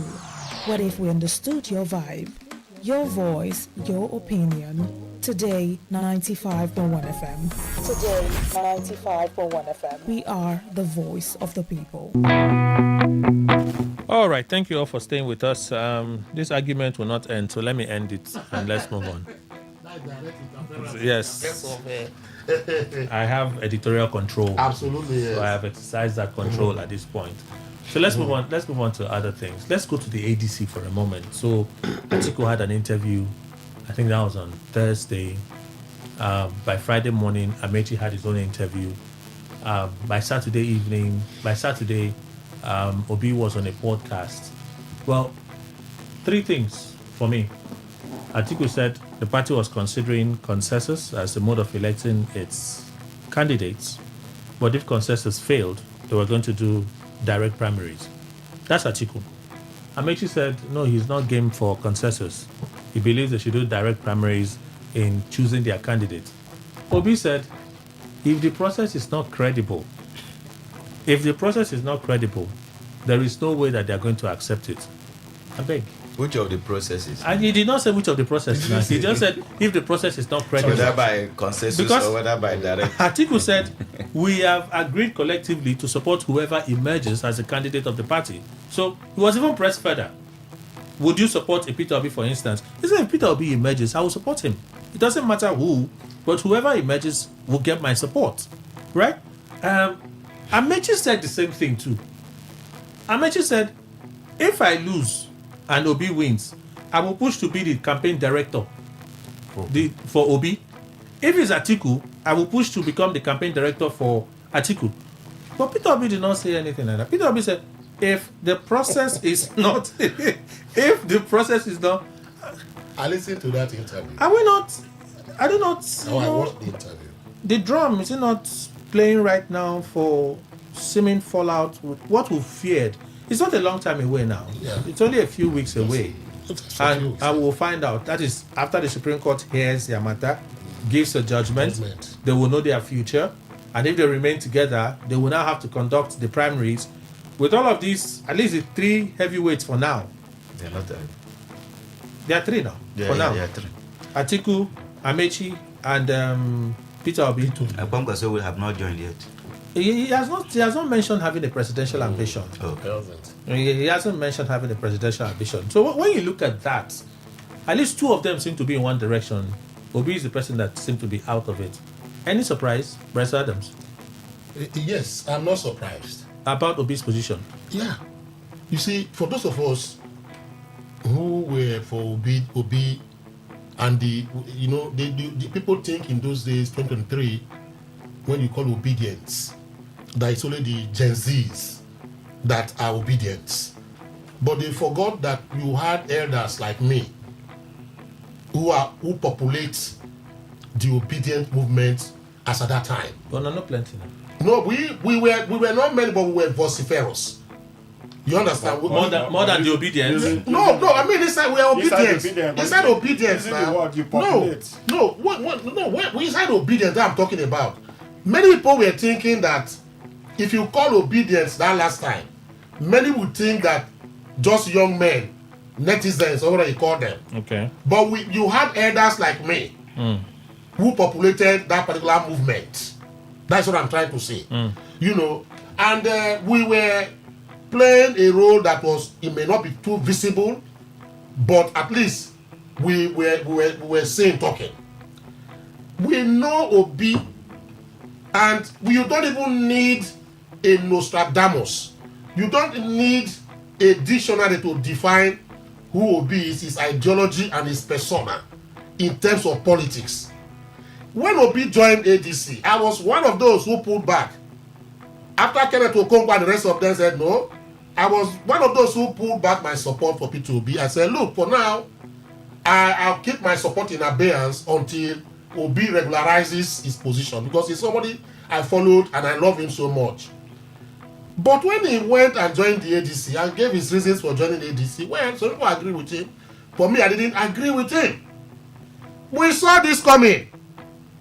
Let me tell you, if you permit me, I will not call names, but the major man who most Nigerians today, both the obedience and those members of ADC and every other political conscious animal in Nigeria, you know, once he's in that political party, we knew that it was not going to be a straight walk in the jacket for P2B. It is not because P2B is not really qualified to be in that particular group with him, but because of the fact that the man has a manipulative tendency when it comes to elections. It is because of the fact that this same man is so desperately in need of becoming the Nigerian president that right from 1992 by to own date, by your own assessment, Call your name. my assessment, by assessment, Call the name. I don't want NBC to come and sanction me or maybe sanction anybody. You understand? So this man since 1992 has been there, and when he comes in there, he's a deep pocket. He's a political salamander. Who's that? You understand? He knows the person. He's a political salamander. So, if you look at the ideology of that man and P2B, they are diametrically opposed. With the Maradona. P2B is a liberalist socialist. The other man is a mercantilist, you know, not even Republican, liberal mercantilist, ultra one for that matter. You understand? Why is the other so, one hidden? You understand? You understand the point now? So they are moving at different opposing whatever in terms of ideology. But yet one acknowledges the other as his leader, the Nigerian his political leader, an elder that he respects so much. For you to believe the Nigerian politician is better to believe the British weather. Nigerian politicians change like the British weather. You can never hold it. That is the reason why we are in this particular state today. Promises made, do this, going to do that. It's left to you at your own ruination and peril, but not me. Now, when we saw Obi coming to that place, there will be P2B, you are going to a shark infested water. Then something came in. When P2B saw that the power seismic volcano was in that ADC, he was the one that went up to court, or how to use the word court, to go and, talk to Kwankwaso. The reason why Obi had to go and, talk to when he saw the opportunity was for him to come and douse and act like a balancer in the ADC and against this particular man I'm talking about. If you watch out, in every meeting P2B has with the ADC, P2B sits closer to Kwankwaso than the other man. So we find out that the only stumbling block P2B we have in this political party for not getting that ticket is this person we're talking about. And that is why you see P2B came out that day. He said something. I follow him every day. He said something. I watched the interview. I listened very carefully to the words. He said, look, the question was asked, transactional politics. He said that when any transactional, whatever, consensus or whatever is going to be done or activity in ADC, that it will move. What does that mean? I have said that Nigerian politicians are prescriptive and transactional. What Obi is talking about is that he will not participate in a direct primaries that dollars will be flying, or what we call dollar primary, pounds primary, nairametric primaries. He will not participate in it. 2, that he will not participate in a consensus where souls will be bought, where people will sell their souls just to get whatever as case may be, that he will not participate in such. Okay. And I believe with that kind of statement, not that he's creating a disruptive whatever in ADC, but he has made it straight as Obi that he is, and see the dangers in front of him. And as I speak to you, we have even clamored that people be, look, you might not have a smooth sailing there. Please leave these people and come and do something with us here somewhere. All right. But I pray that his fingers will not be burnt if he decides to participate in it, because ordinarily speaking, no matter you look at it, he can never have a fair playing ground in ADC. Okay, Jamala. With all due respect to P2B, I think it's crying too early. Leonard Adams has given one man the whole accolades. We are yet It is the truth I said. I didn't just give a man the accolade. It's person I've been following. You give your accolade. Or maybe you decollate him or whatever. You gave the accolades to the man you refused to mention the name. An imaginary man. Yeah. An imaginary man. You see, Kelly, but I agree with him. They are all politicians. All of them. Now, P2B, if the consensus candidate, he turns out to be the consensus candidate, will he accept it? If there is an indirect primary election, direct primary elections, primaries, and it turns out to be the winner, will he accept it? It would have been free and fair then, right? That is the point I'm trying to make. So you don't lay reasons for what you have been thinking of doing in the future. You now lay it that this is what happened. The spokesman has given us his reasons. No. You have to moderate this now because you see, I Kelly. You have a right of reply. Okay, I have a right of reply. So, are you the spokesman? Are you the spokesman? It's a very simple question. Are you the spokesman? Spokesperson of who now? To Kelly. Did I mention No, because you were quick to react to it. So fast. So that's why I'm asking you, are you the spokesman? If you are not, then your right of reply is gone. No, the spokesman of who? I want to know. You see, so there's no need to You're reply. even asking yourself this. Please go on. So if you look at what P2B is doing, he's just crying before the time. If these said persons are so brutal in their politicking, and you decide to form an alliance with them, Kelly, for all the stages of the congresses, P2B has not complained that a particular state was skewed to favor a particular leader in the party. You know, that is where the structure starts. Don't destroy the structure that brought you up. That is where it starts.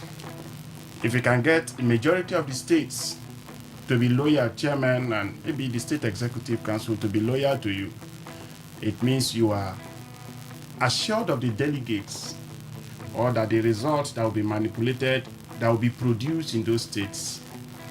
Because what we call direct primaries, they are not even what the context, what we practice here in Nigeria is far different from what the true ideal of what a direct primary should look about.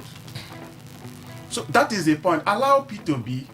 I think, like he said, believing a Nigerian politician is believing the British weather. Same with P2B. P2B, since he's a Nigerian politician, is also in the class of those kind of persons. I believe, unless the ADC produces P2B, P2B will always found a reason to say that the environment was not favorable to him. But the problem is, if he's a thinking what remains facts is, if he loses, he will leave. To where? The question is to where, Kelly? No, at least let's just start from I there. agree. No, They could still do something within the window. I'm trying to look at. I've studied this electoral act. Okay. And the little line marks that it has provided for this class of persons, P2B, Atiku, and the rest. No, Atiku doesn't move now. If Atiku loses primary, he stays there. Who will lose a political primaries and move to the next and get it immediately? The law has changed. Mm-hmm. And before a political party does their primaries, they have to submit their register. Days ahead. Before the primary. 21 days before the primary. 21 days, yes. Now, assuming you register in two political parties now, the register is with INEC. It is an offense also to see that you register in two political parties. Now, by the new electoral act, it is an offense. Is it not what the House of Reps are trying to amend? So it is. Are they trying to amend? No, the House of Reps did an amendment. They have not amended that part. They have not. It's still in the That Gazette. is why if you look at them or submit your register. It is the essence No, of that. I'm just mentioning that the House of Reps were trying to amend something recently. The one they tried to amend. Sorry I'm sorry, sir. The one that was viral, they said they wanted to amend was on certificate forgery. Yeah. ETC that is pre-election, pre and not post election. I remember. That they said they wanted to smuggle that this into the electoral act. I don't know what that. I don't know They how it completely happened. removed it. I don't know. Yeah, It is no longer it's a not a criteria it is for not- yeah, it's no disqualification. longer a ground for That's right. disqualification. You understand? So they were saying so they wanted to But smuggle in. the question the constitutional lawyers have asked is, can the provisions of the Electoral Act superintend over the provisions of the Constitution? No, it cannot. Dishonest, It yes. cannot go. Let's stay on But this. what is- Let okay, us stay on the okay. present issue, It please, can- so okay. that we don't spread our tentacles too far. Okay. Please conclude. They have not amended the provision of double parties. So if P2B will stay till they look at the period, the timetable, you know how they are calculating their primaries. They do it in such a time that it will maybe just few days to the end of the timeline given by INEC. So I will advise P2B, if he cares and if he will listen, is that if you are not sure of your present environment, and there is time within which for you to move to a smaller party like you did in 2023, do so now. Now. Mr. Ndikwe. I think I agree. Finally, he has come to that point of a convergence. I think I agree with him on that particular conclusion. Okay. The conclusion he made. Mr. Ndikwe. So Really, I've heard. But this is what I was looking for now. House of Reps amends Electoral Act, proposes 10 million naira fine, 2-year jail term for dual party membership. It's an offense now. It's an offense. That is the offense I'm talking about. It's an offense. Okay. This is done. This particular act was done after the president assented to the bill. That's what I'm saying. The narrative was there. Is it not section 77 also? I don't know the section. The House of Reps has amended the 2026 Electoral Act to prohibit individuals from holding membership card of more than one political party at the same time. Just a few weeks after President Tinubu signed it into law. So if they're making this amendment, it will mean that they are changing something that is already in the law. What is in the law is what I cannot confirm. How did that? And the Senate has not taken a position on this yet. Okay, they've not harmonized it. So it's not yet a law. It's not a law. So there must be something that there might be certain caveats there. Which means it's not yet an offense to belong to two political parties. Are you sure? It could hang like that. If it hangs like that without another... The proposed amendment introduced... Sorry, let me just read. The proposed amendment introduced 3 new subsections to Section 77 of the Act, which deals with political party membership. The provision stated that any individual discovered to be registered in more than one political party at the same time would have their memberships declared invalid. Under the new amendment, anyone found guilty of belonging to multiple political parties simultaneously could face a fine of 10 million naira, a maximum prison term of 2 years, or both. A person shall not be registered as a member of more than one political party at the same time. Where it is established that the person is registered as a member of more than one political party at the same time, such dual membership shall be void and the person shall cease to be recognized as a valid member of the party. A person who knowingly registers or maintains membership in more than one political party at the same time commits an offense and is liable to conviction to a fine of 10 million naira. It has been amended, though. That thing, I'm seeing something here. That is thing you are reading. You understand, Kenny? Section 77. Yes, I think Section 77. That I saw of the 2026 Electoral Act. Yes, they said this thing has been amended because I know it's already the current position. What I just read as the current position. Is the current position, yes. You are correct. Just that what happened was that I argued this thing somewhere. Do you have a copy of the 2026 Electoral Act? Copy of the amended this thing here. Jamal, but what I'm saying, copy. I want to bring it out. Please, okay. Let him find it. Let me send it to continue so we can confirm it. Yes. Since the amendment is to Section 77, yes. Please. Just please help us, Kelly, for me, I think... But you are very correct. I saw that is what is here now. Let's see how it goes. All along, I've been saying that, both ADC, not ABC, now ADC, and his officials, all the people there, especially the high-level politicians in ADC, and perhaps many Nigerians have been looking at ADC and saying they are going to do this and that, and I've been asking the simple question. I don't support anyone But I argue on reality. Who is going to fly their flag? It's not supporting. Who actually is going to do it? If you watch Obi says he's not going to deputize anybody. Amechi said so. Sorry, 77 is here. Can I feel? Yeah.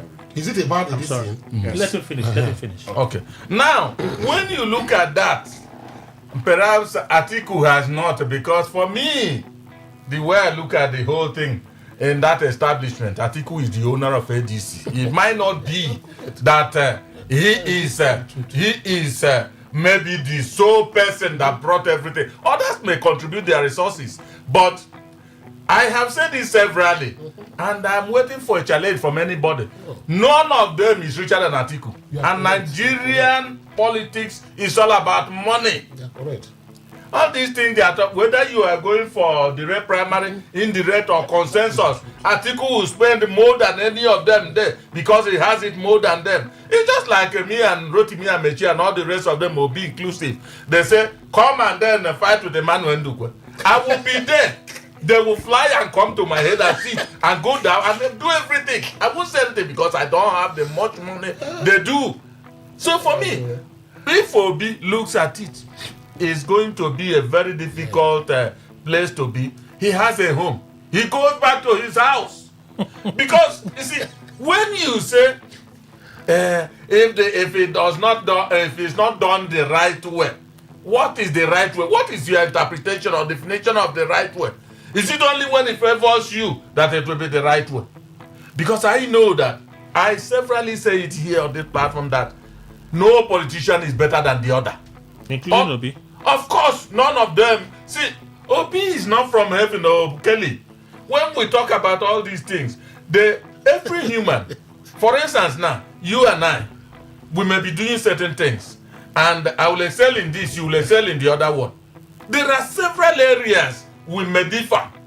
But to come and say that, no, this is the righteous person, none is righteous. As it is in politics, it's also that's in every other human activity. Obi now, if for instance, you see that they come out and say, okay, let's use consensus. They looked at it, and by that time, before the night, before the day they will sit for the consensus, you will see that money would have been spent by whoever. And whoever spent, Kelly, you will not be, if you receive 1 million naira from somebody, and the person is looking for you to drop your vote for him, and somebody who received 50,000, the 1 million naira will give the vote to the person that gave it to him. And that's what is going to happen. And in the end, Obi didn't receive it. He said, oh no, it was the processes were not transparent, they were not good, and he leaves. You see, sometimes once you get ready and then tired of this, what they call in local parlance, jumpology. Yes, it's jump from here to there and all that. You should get tired of it now. So what I'm saying actually is that when eventually they gather and people do not control to be tenants, it wasn't done well. But if they do it well, if for instance they come in, everybody sat down and said, okay, I want to be this person, I want to be it, all of them consensually say it's Obi. It was done well. Don't think about it. So for me, let's just leave them until they finish. We see who will take it. But I'm looking at that man, that particular man, like my friend said before. That man may clinch it. I don't see anybody that can remove him. All right. So I see a difference too. Can you read now? Yeah, section 77 is the Electoral Act 2026. The side title is Political Parties to be Bodies Corporate. 77.1. A political party registered under the Act shall be a body corporate with perpetual succession and a common seal, and may sue and be sued in its corporate name. 77 sub 2. A party shall maintain a digital register of its members containing the name, sex, date of birth, address, state, local government, ward, polling units, a national identification number, and photograph in both hard and soft copies. Sub 3. Upon registration, a member membership card. A membership card shall be issued. 4. Each political party shall make such register available to the Commission not less than 21 days before the date fixed for the party's primaries, congress, or convention. Only members whose names are contained in the register shall be eligible to vote and be voted for in any party primaries, congresses, or convention. A political party shall not use any other register for purposes for party primaries, congresses, and convention except the register as submitted to the Commission. A party that fails to submit the membership register within the stipulated time shall not be eligible to field a candidate for elections. So you didn't talk about the penalties now. So the penalties is what the House of Reps did so as an amendment. It has not been amended yet. But the act has not been amended because there's a bill. Listen to 78. A political party or association which contravenes the provision of Section 227 of the Constitution commits an offence and liable to conviction to a fine of. That's a political party. 5 million for first offence, not members. 7 million for any subsequent offence, and so on. So this is different now. It's different. So if the House of Reps is yet, I think they've passed that amendment, but the Senate has not heard it yet. So if they amend it and they send to the president and the president agrees, so they're saying, added to the fact that you won't just vote, that's right, there will not be hard penalties. Absolutely, yes. So for now, no penalties now, other than the fact that you can't vote. Dr. Wala. Okay, Kelly, Obi's position, I think Obi is a man that I admire so much because he always wants things to be done very right and very transparent. That transparency is yet to be defined when it has to do with the politics, because all that is guided is based on what interest. And Obi, I don't really know whether he did the proper calculation before joining the ADC, or whether he still believes that the procedures that brought him to Labour Party to the point of him securing the ticket, and then people stepping down for him. People stepping down for him, then that made him to now become the candidate that Labour Party presented in 2023. Whether it's something that we play out in the ADC. Having said that, Obi also should have known the person of Atiku. You should have also known the person of Rotimi Amechi and other persons within that particular party. So for somebody to begin to say, if it doesn't, that's a word you use. If it's not done in a transparent way. If it's not done in a transparent way, that they won't. In party politics, what is Obi's definition about transparency? Everybody will line up direct families. Across people will line up. All the members of the party will queue. I don't think it's even what he meant, because if that line is formed, something has done. Lobbying has taken place. Which is not taking place. No, he has to finish. I insist. Let him finish. So before that, that's why I said the definition of the transparency he meant. Before lining up, will there not be meetings? Will there not be lobbying? Will you not meet your supporters? Maybe the lobbying should happen now. How will it not happen when they are talking about party? Then he doesn't understand what party politics means. That is it. If he's ruling that one out, he can't. So he is making an assertion that is maybe to some persons will not be looking at it, that at the end of it, Obi may be muzzled.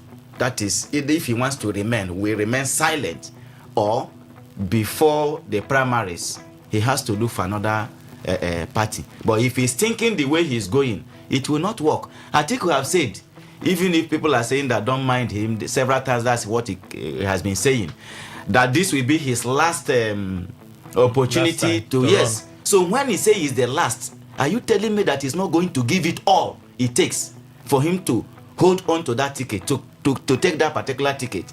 He will definitely. Other times he has had to run, aspire for president in terms of primaries, we have seen it played out. And then you cannot talk about the same party politics without money, if it's what Obi is talking about. It doesn't work. It doesn't. So he shouldn't take the experiences he had in Labour Party and he's taking it now to another party. No. In as much as many other opposition parties are coming together, definitely they will look inwardly on who should fly their ticket. Even those of who are saying that I'm not ready to be a vice president or whatever, if condition changes, they also shift, because you cannot trust any one of them. You can't trust any one of them. So Obi should have a rethink and begin to prepare his mind that whoever emerged, whether it is transparent according to him or not, he will remain silent. He will take it the way the outcome will be. Otherwise, there's no opportunity for him to look for an alternative. But he's even in a very tight corner with the Electoral Act now, with the 2026 Electoral Act. Because if he stays in the ADC, he insists that he will be on the ballot. Obi is insisting. I don't want to say he has been. Obi is insisting that he will be on the ballot, right? He's been insisting. So that being the case, that he's insisting. If he stays in the ADC till they do their convention, they do their party primaries, with the Electoral Act, his options are limited. So that's why I said before the primaries. Maybe all of these things he's doing is to raise awareness and confidence that you people better do the right thing, otherwise we'll scatter this place. You know what, Kenny? I'm sorry. The observation I wanted to make is this. Obi didn't talk about transparency. He talks about transactional. I listened to his interview, except it's not the interview that profiling. There are many interviews. No, the last one he talked about on where? Which of the platforms? I think I forgot about the one he said that if it is a transactional whatever that he will. What do you mean by transactional? Transactional is not transparency. Transactional is the one we know now. Yeah, transactional is the deep pocket guys. Deep pocket, would find so it's not the transparency is different. What he said, he's saying that he does not want to participate in dollar primaries. He's still deep pocket. Transparent. That is not it's different in my own meeting. Transparency. Because people are saying when you remove transaction. When you remove transaction, yes, what is transparency? There are many parts to this conversation, so we can leave scholars to argue transactional and transparent.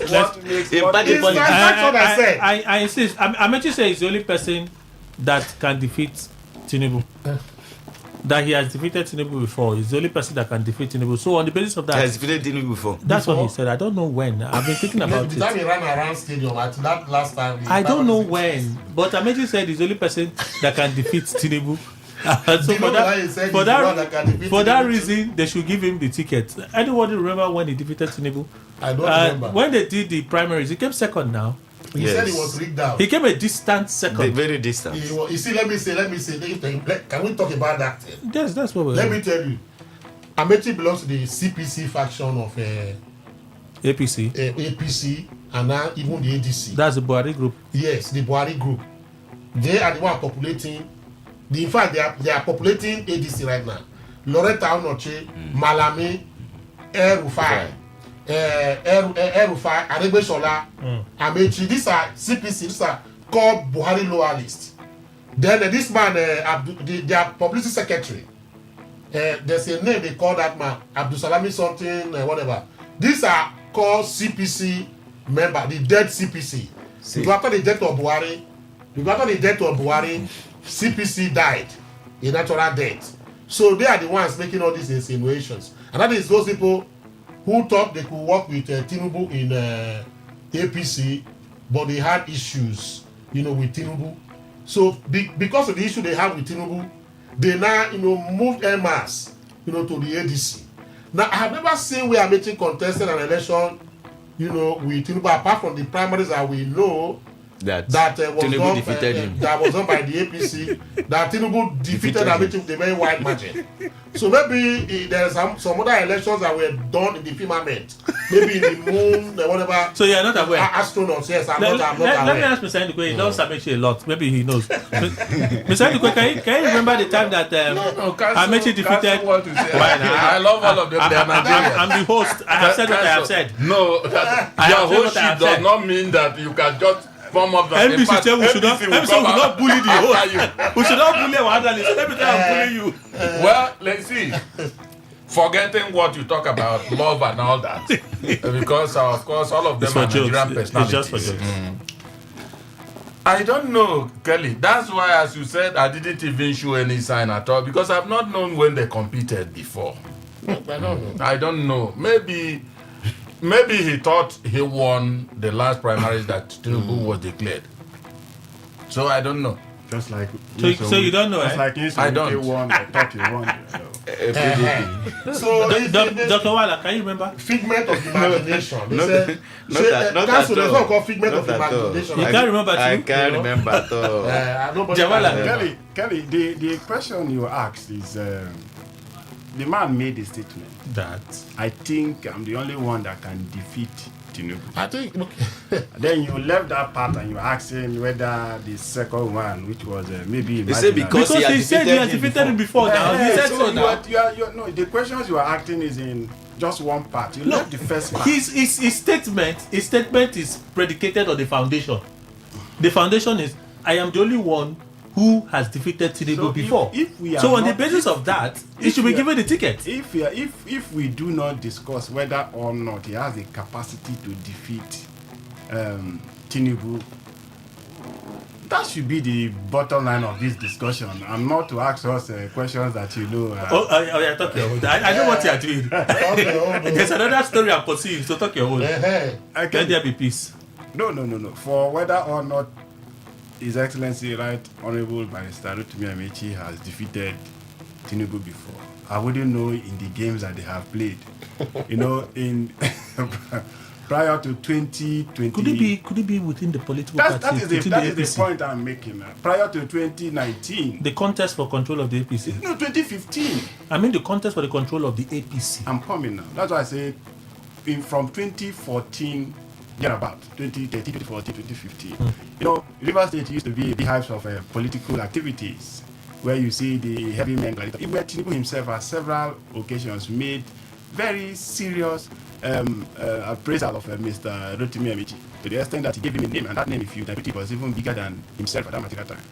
So for whatever games that they have played, bringing in this man from Edo, Oyegun, to become the party's chairman at that time, and he feels that those are the competitions he referred to as one. Yes, you and I will not know, but not in a national political context. I think the one they did that we know, he lost to Tinubu, no doubt. But does Rotimi Amechi have the capacity, he doesn't have that personality, the criteria of being a Nigerian president? Yes, he does. But in this political reality, can he alone defeat Tinubu? I would say no. But if the ADC can put his house together, notwithstanding the fact that the INEC chairman is from the presidency. What do you mean by the INEC chairman is from the presidency? In my own, I'm the one alleging. No, we just can't be alleging. Tinubu gave him a wide we just can't be alleging. I am the one alleging. No, you have to explain it. Look at it. You have to explain it. Yes, because all his actions has been tailored towards the directive of the presidency. That's by you. That's by perception. That is by that's by perception. I did not say you are the one. No, that is very. When you say that the INEC chairman is by the presidency. If you extension of the presidency. I'm not sure I follow what you mean. That is what I've explained to you. No. This space, there is newspaper stand where people can say anything and it doesn't mean anything. That's newspaper stand. When we come into this space, yes, we just don't have opinions, but our opinions have to be substantiated. Absolutely. So that if it doesn't have substance, the listener knows that there's no substance in what has been said. It's just a person's opinion. Kelly. Activities of a particular person, don't be scared of NBC. They cannot be I am one presenter who is not scared of NBC. So that's calm down. And NBC, they know that I'm not scared of them. They are to call it when activities of a particular person is tailored towards a particular direction, you can conclusively infer that this is this person. But that's a perception that you are holding. This is my own. The perception is how be it even skewed. That could be the understanding. But it's in context. We may not. No. I don't take the perception from the majority of class to assume that that's standard. No, those are still opinions. Those opinions should be from what you are saying. Without even delegating it.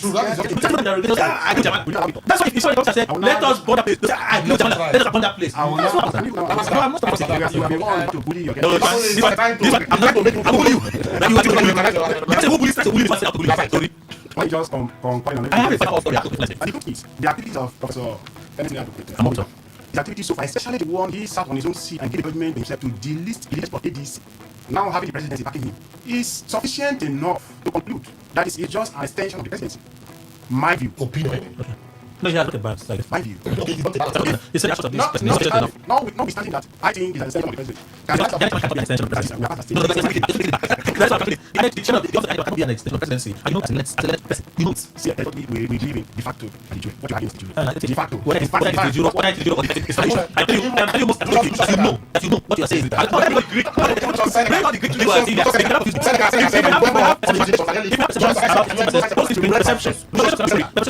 That is what I said.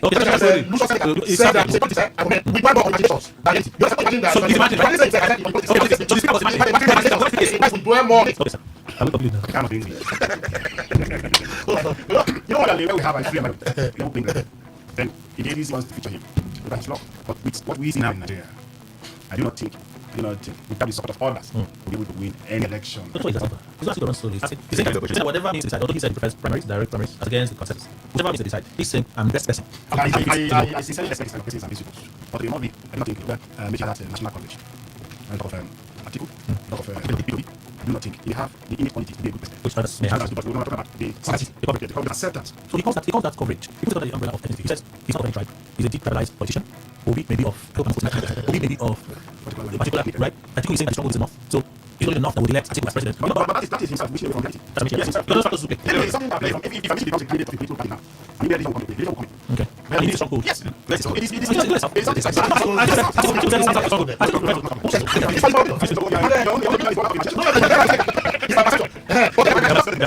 you believe that even though he sort of struck them by saying that they may have, but he's deep tribalized on those right? He doesn't struggle. See, you cannot be nice. You cannot. You see, you know what he's saying is deep tribalized. He's from the minority. That's the South. Not in the South. He's not saying the South. The minority in the South. If you come to River State, the posting of becoming one of the majority in River State. So you can now say he's playing ethnic politics. At the national level, the ethnic group that he comes from is unknown to the extent that they compete for that ethnic nationality. That's the factor in politics. In politics, national politics, ethnicity and religion plays significant role, without which you cannot move ahead. Look at the APC, got to the power in 2015. How they try to sustain it? Look at the sentimental Western lifestyle, and you they brought together. And they divide the South. Very true. They divide the South, not divide the. So that's how they vote from the West and South. So you cannot move. Let me go to the government is correct when he said, I'm decentralized person. That should work for me in a way that allows me to win and do it for Nigeria. I have to feel that. Okay, first of all, being a decentralized person, and making it very decentralized. What I'm saying is, I have not two percent Muslim, one from the state, but they political otherwise. I don't call it on that. But that yes. But political scarcity, for me, is less in terms of people like the Pakaso and the then in terms of political movements, base. The base political movement base might not be the area of Everybody has base on Nigeria. I know, but he has base. It's not saying that everybody want to or he has base. Aside of his natural habitat, where they're setting. Whereas I'm not sure what the where it's for big in you understand? You do not come to that level. So when you become a base, it's late, The admitting somewhat does not have such large or a movement kind of base. In the state, of course, if you look at the state as it is, actually, head so university for some time was beginning and to approach, the power equation in the state. Whether by commission or mission, I don't know. But there was, so that approach that the power equation that shifted. And it's not really, because I studied I remember it's a young man and I also like to do. And through him, I was able to support President Atiku aside. Two years I was able to support like Toiko, but I'm talking about that. But my political matter fundamentalism. I followed them and their philosophy. But he lost that on that base, including some of us. Maybe the young people today, my opponent, who are spoken with politics and I want to also mission. Why not? But that base will hold it down. But still, I like this man to just write watch out over he's supposed to be able to base. If the elections are done today on the very objective note, I don't know he cannot stand the state government. As it is. He's a different position as compared. Yes, this is very different position as compared to other visual positions. So this will take out the what happened in family or I'm making do what and to put him in one class is that he is someone that can add value to a candidate, not to be a candidate.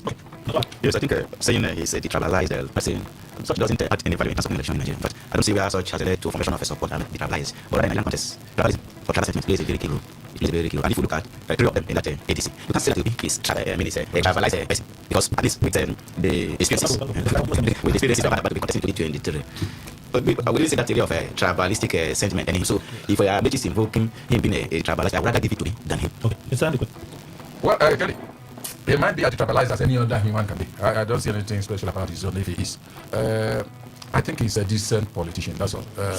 Politicians have these greed issue. They have it very, very much. But his own is not. He cannot die for money. I'm telling you. Yes. Even power, he can as well. See, there's something that Adams mentioned. That's when I knew that he was not a do or die politician. When the LCT minister came into politics in terms of becoming a governor and all that. You see, anybody that does not know what happened that time should also take very well. The power of Abuja was behind him. Whether himself agrees or not, but that's the issue. That's what made him stand taller than others. No other thing. And at that time, Amechi looked at it and ran away from PDP to PC. That's why you can hear Amechi even pronounce that former President Jonathan and the wife should chase him away from PDP. And that is the truth, because there's no way he can contend with them now. If he was a governor, that one was president. There's no way. So Amechi, all the accolades, we shouldn't talk about it because none of the accolades work in this Nigeria to give one a seat. Wike said David Mark and Amechi cannot deliver their states. Let's stay in River State. Is it fact so? You're about to leave now. That's why I'm asking you so you can leave. Amechi cannot deliver Rivers State for ADC. Okay. I would have taken that statement with all seriousness if Nyesom Wike can swear before his gods to say all the elections that he has conducted in Rivers State or he has participated were a product of the masses. If we can say so, then I will take that very, very seriously. But Nyesom Wike knows more than I do that no result, right? Whether it is local government, House of Assembly, even that of the last 2023 elections, has been a product of the understanding and acceptability of the masses. We are aware how they were writing results in hotels in GRA. Yeah, in fact, the 2019 elections, it took them over a month to correct the errors they made in that result. In one hotel in GRA. Yes, it took them over a month to correct the results. So if that is a kind of election that is projected, I agree, I concede. Nobody can win an election in Rivers State, except in that manner as described by him. Now, if they are not afraid of these persons, why are they making the environment not possible for other animals to live in? Okay. But do you agree? I don't agree with him. You agree with him? You're not second with him. No, it's a statement of Wike. I agree with Elisa Wike. Damage cannot deliver it. Absolutely, yes. Absolutely. Absolutely correct. In my opinion, objectively speaking. Without extrapolations and whatever statement. Are you the one who I'm not going on a fugacious pragmatas. You understand? I'm not on a fugacious pragmatas. I'm trying to say it the way it is. You understand? He's your learned senior. So, don't worry, that's how we do it. I don't want to do that. So, my points are very vivid and clear. Number one, from 2015 to date, the political colossus, whether it's right or not, has been against the Wike. If you look at what has happened, whether I use that word by omission or commission. 2015, we saw what happened. 2019, we saw that APC that Amechi belonged to could not produce a candidate. I don't know how they did that to that APC was recognized in the Rivers State elections. Then coming to 2023, there was no visible leader opposition. Against Wike was like the alpha and omega, of that political, whatever. He was like a Trojan horse, standing on the Golan Heights, as this may be. No challenge. There was no opposition challenge to him. He went through and got anything he wanted it. And I have seen nothing changed. Against Wike also, even when he had a feud with his successor, Fubara, just came in, we all thought that he was political dead. And we thought that was not dignity for Wike. As at the time he had that issue with, Fubara, his son, whatever this may be. But he came out victorious. The way it is victorious in the sense that open and close, politically speaking. Okay. And if you look at what is going on right now, I don't know how he mathematically, cleverly, like the apple dodger. They call that particular Greek god Atolikos. Is that's what is the apple dodger. Yes, that Atolikos is his name. So he perfected his plans and it still became relevant. And the spectrum for Rivers policies today, the federal government is with him. Tinubu right now is not hiding his feelings for this Wike, and he said in this Rivers State vote. And this Wike is standing there like the rock of Gill brother will say, I'm going to be behind this man. So he's going to wrestle that this thing from him. Okay. Nigeria finally on this. My colleague is standing up. There's something I want to say with people. Nigeria elections. Anybody thinking you come and do credible elections in Nigeria, you are deceiving yourself. It's not that you are going to mass. From 1999 to date, all right. Yeah. 1999 to date, there are no saints in politics. Okay. Just like ABC politicians said that we cannot babysit the opposition. And that is what I believe. So you agree with Wike? I agree with him. Yes, I agree with Wike. And while I do so, Amechi at a particular point in time had the Rivers State under his control. And he was there, and that's period slip from his hands. When Wike was a governor, Amechi was a super minister. Amechi worked with Buhari. Everyone expected that with that force, with presidential backup, he would have defeated Wike. And you can't say he did not try. I know, we're not talking about trial. We're not talking about trial. He tried to break it. That's what, but he was unable. He couldn't. He was unable to use that the same presidential power that Wike was accused of using during Jonathan time to take over that power. Even though Wike was a junior minister. Even he was a junior minister, so he became a super minister, and he couldn't. Now, there is no power available to him. As it stands now, there's no power available to him. Wike is working with the presidency, and the president has more confidence in him. So he has the power now of the presidency. Where is Amechi coming from to defeat Wike in Rivers State in terms of delivering the Rivers State to ADC? I don't see it. Wike is correct. But there's a reason why something exists. Now, when I say Amechi is a decent politician, none of them is decent. All of them A to Z. But I wanted to ask you a little question. No. When I say decency, everything has degree. Okay. There are those you see, they have an inch of decency. Amechi, that is a politician, is a governor or whatever, super minister and all that. He did not apply the kind of techniques that Wike himself can use. Or you also check, the person that was at the podium there at the center, Buhari, was an indifferent person. Once he gets whatever he wants, he doesn't look at another person. So he couldn't have followed anybody to block any other person elsewhere. No, even himself, Buhari, as Tinubu now wants Rivers State, Buhari himself did not. And that's why he didn't care at all what happened in Rivers State election. Whether it's PDP that win or whoever, doesn't matter to him. All he wants is Muhammadu Buhari is back in Asoro. That's all. And that's what was exemplified when he said, vote for me, but vote for any other person. So Amechi couldn't have had the handhold on anything to separate people and say, you must follow my way. If you check in totality, all the people that are rallying around Wike, now, all of them were with Amechi. Gradually, because Amechi couldn't come with all this, if you don't follow me, you are in trouble mentality. He pulled out recently, and all of them started looking. No people, as I am, I can endure for many months. Politicians, 1 month they can't endure. Even all the money they've been making, whether they pour it out upon them, I don't know. 1 month, they will go back. So all of them, 1 month, I showed them that the words are biting their innards, and that's why they all started rallying around there. And it takes them. So there's no election. How can they build any structure now? Is the APC even? If they ask you, is APC university?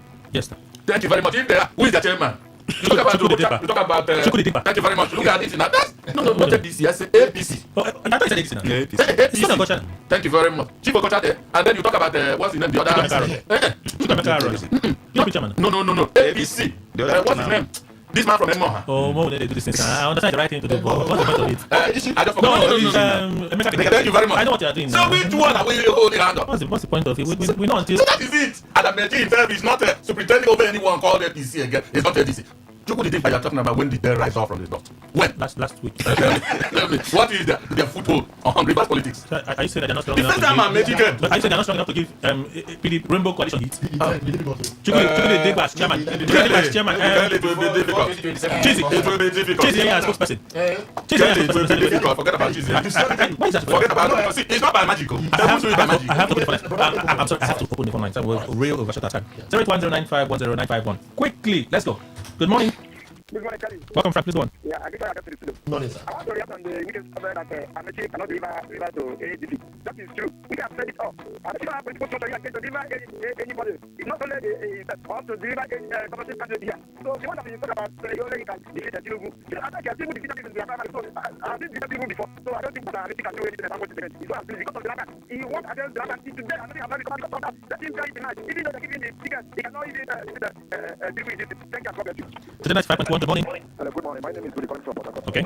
I think when Amechi said that he defeated Tinubu, I hate him saying that he's supposed to mention he's supposed to be there, but they mentioned another person. From that assumption, that is when he thought that he's supposed to be the leader. That if you know how politicians do, they will tell you that just like people say, and he went to they mentioned another thing, and he went to court and the Supreme Court brought it out. So that was assumption of Amechi. And now when you talk about the structure in Rivers State here, you see, if you go from Buhari, had if Buhari was somebody like Obasanjo, I think there is a friendship power with Wike here. Buhari is somebody that when you feel that you're wanting the power, he doesn't care however you want to do. He went to Buhari and said, put me out, whoever you like, you should vote for. Buhari is not somebody that is very controversial, but he's a beautiful man. That is why we are the follower. All right. Thank you. Today 95.1, good morning. Yeah, this is man calling you from Greater. Hello. We're listening to you. Please go on. Okay, I want to talk in regard of APA. Today will not be given the chance to have the ticket. As people will finish everything, the second person there is one person, I will have more support from the north. So I will advise him right now to trace his way back to where we feel go to him, where he can spend and do his thing, because that party is not conducive for him right now. Then coming to Rivers State, the statements of yes to Wike. Right, it's very right because Amechi has not played kind of policy with the play. So ADC cannot regard the candidate that can win Rivers State. Amechi cannot deliver it. That's my take. Today 95.1, good morning. Hello, Kelly. Welcome, sir. Good morning, everybody in the studio. Good morning. What you just said is not far from the truth. Why? Because I'm pretty coming from Anambra. Why? Because our vote is not counted. I wish our vote campaign this one is not important. You see, 2027, ADC is in the island. It's a different ballgame. It's a different. They don't use our nation. Talking about the government stuff. But the ADC, because any other party, it's a different ballgame. You might not see it as in okay, or two. It's not possible. But the matter of fact, APC is lost in the state. As far as ADC is in the pilot. Okay. Today 95.1, good morning. Good morning, Kelly, and the guest in the studio. My name is calling from Google. Telling quickly, Atuku said that you be told the South East. Should become to maybe the South. Yes. We are talking about 19 states of the northern part of Nigeria. Tell me truth, can they survive? The truth is they will not survive, even if you join the two of them. So far as I'm concerned, let us the truth have to be. There is tribalism and there is a division in their politics. For me, the ADC, if people are they have the ticket, that is it. But in Rivers State, the truth has to be told now. Get it, this man won't you? I'll be the of them. Even here in Rivers State, I'm of the PDP. Even here in Rivers State, even the OB movement is even more than that of the Amish. I don't have any of them. The truth is Amish is not even on ground. Talk less of talk about the winning everything. No, now it will be possible. God bless. I don't know. Wonderful, thank you. Good morning, today 95.1. Hello. Morning, sir. Good morning, my doing well, Kelly, and doing well. My father say and other people, you guys are you people are doing well. God will continue to strengthen you and again that's your post. Kelly, you see me, my name is doing well. I'm calling from my phone meaning. What a wicked said about Amechi is the gospel truth. You know, when we see truth, we will talk. But Amechi cannot win Rivers State with all this ADC or all these things. And make you back. They will not come hard on you, even though you violate their code. But if you are speaking from the side of opposition, let me use for example now. If maybe now I'm supporting the opposition and I say thunder, they may come after me. But if the person in the ruling party say thunder, fire you, I'm just giving an example. They will not hold that person. But the person who say thunder, he did not say thunder, fire you, he only say thunder. To me, the NBC should be neutral, whether to the opposition or the ruling party. Then conclusively, in the aspect of what you say, Wike said, see, all of us in River State, I'm from River State, I live in River State. All of us know. Nelson, I wish we had more time, eh? Thank you. Good morning, Today 95.1. Good morning again. Hello. Good morning, Mr. Kelly, Chief in the and the guests in the studio. Bless you with you and a bad one to all the bad politicians and shine lie men all over here. Mr. Kelly, you see, the truth is that we all know that Mechi is not a violent man. And people are misquoting who Amechi. Amechi was not talking. Then he brought Awara. The last minute, Awara was beating Ike. And they say Amechi no get away. Ike get away. If not, your guys just say it. They took 1 month to correct that thing when INEC suspended the election. Well, it was an allegation that he made. Allegation, but we are here in River State. We know everything that was happening. Why did INEC suspend and they would do duties that they never did? Okay, now, Amechi is not talking. Sam, go on now. Oh, we lost the call, Sam.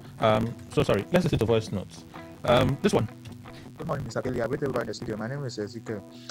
Peter Wilson, yes, he's correct. You know, he has always said that I would not pay a dime, even in the primaries or even in the election. I would not pay anybody to vote for him, which is the right thing to do. You know, okay, imagine someone who pays bribe and lobbies other people to get to the seat. When he gets here, what do you expect the person to do?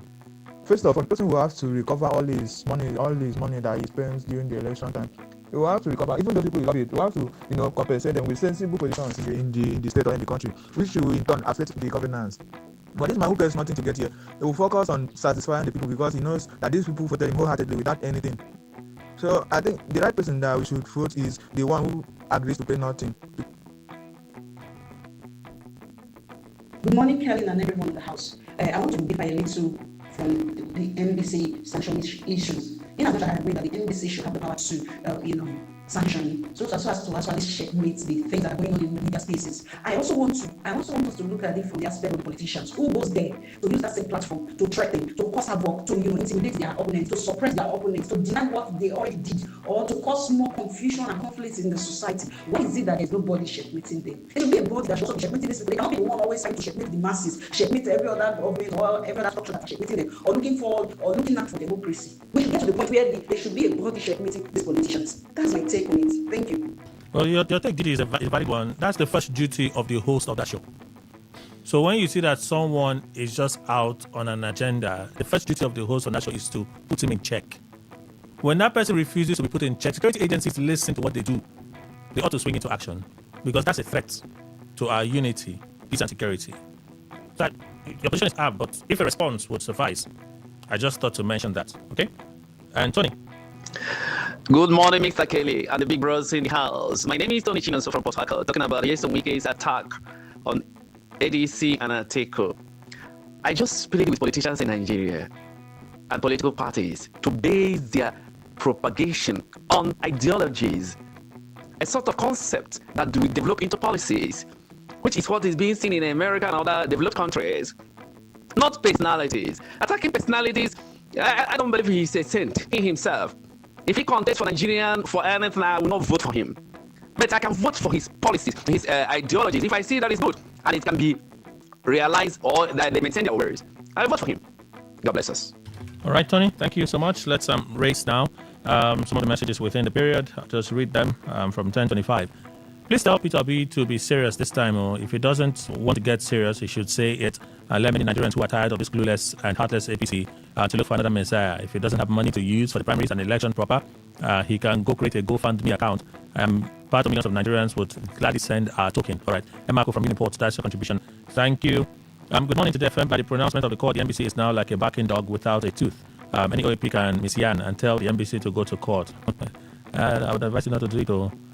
So Peter B, I really do not understand him. The same people he ran away from in 2023 are the same people he's still playing with. Ademola Fumi from Rumokuta Market Center. Thank you.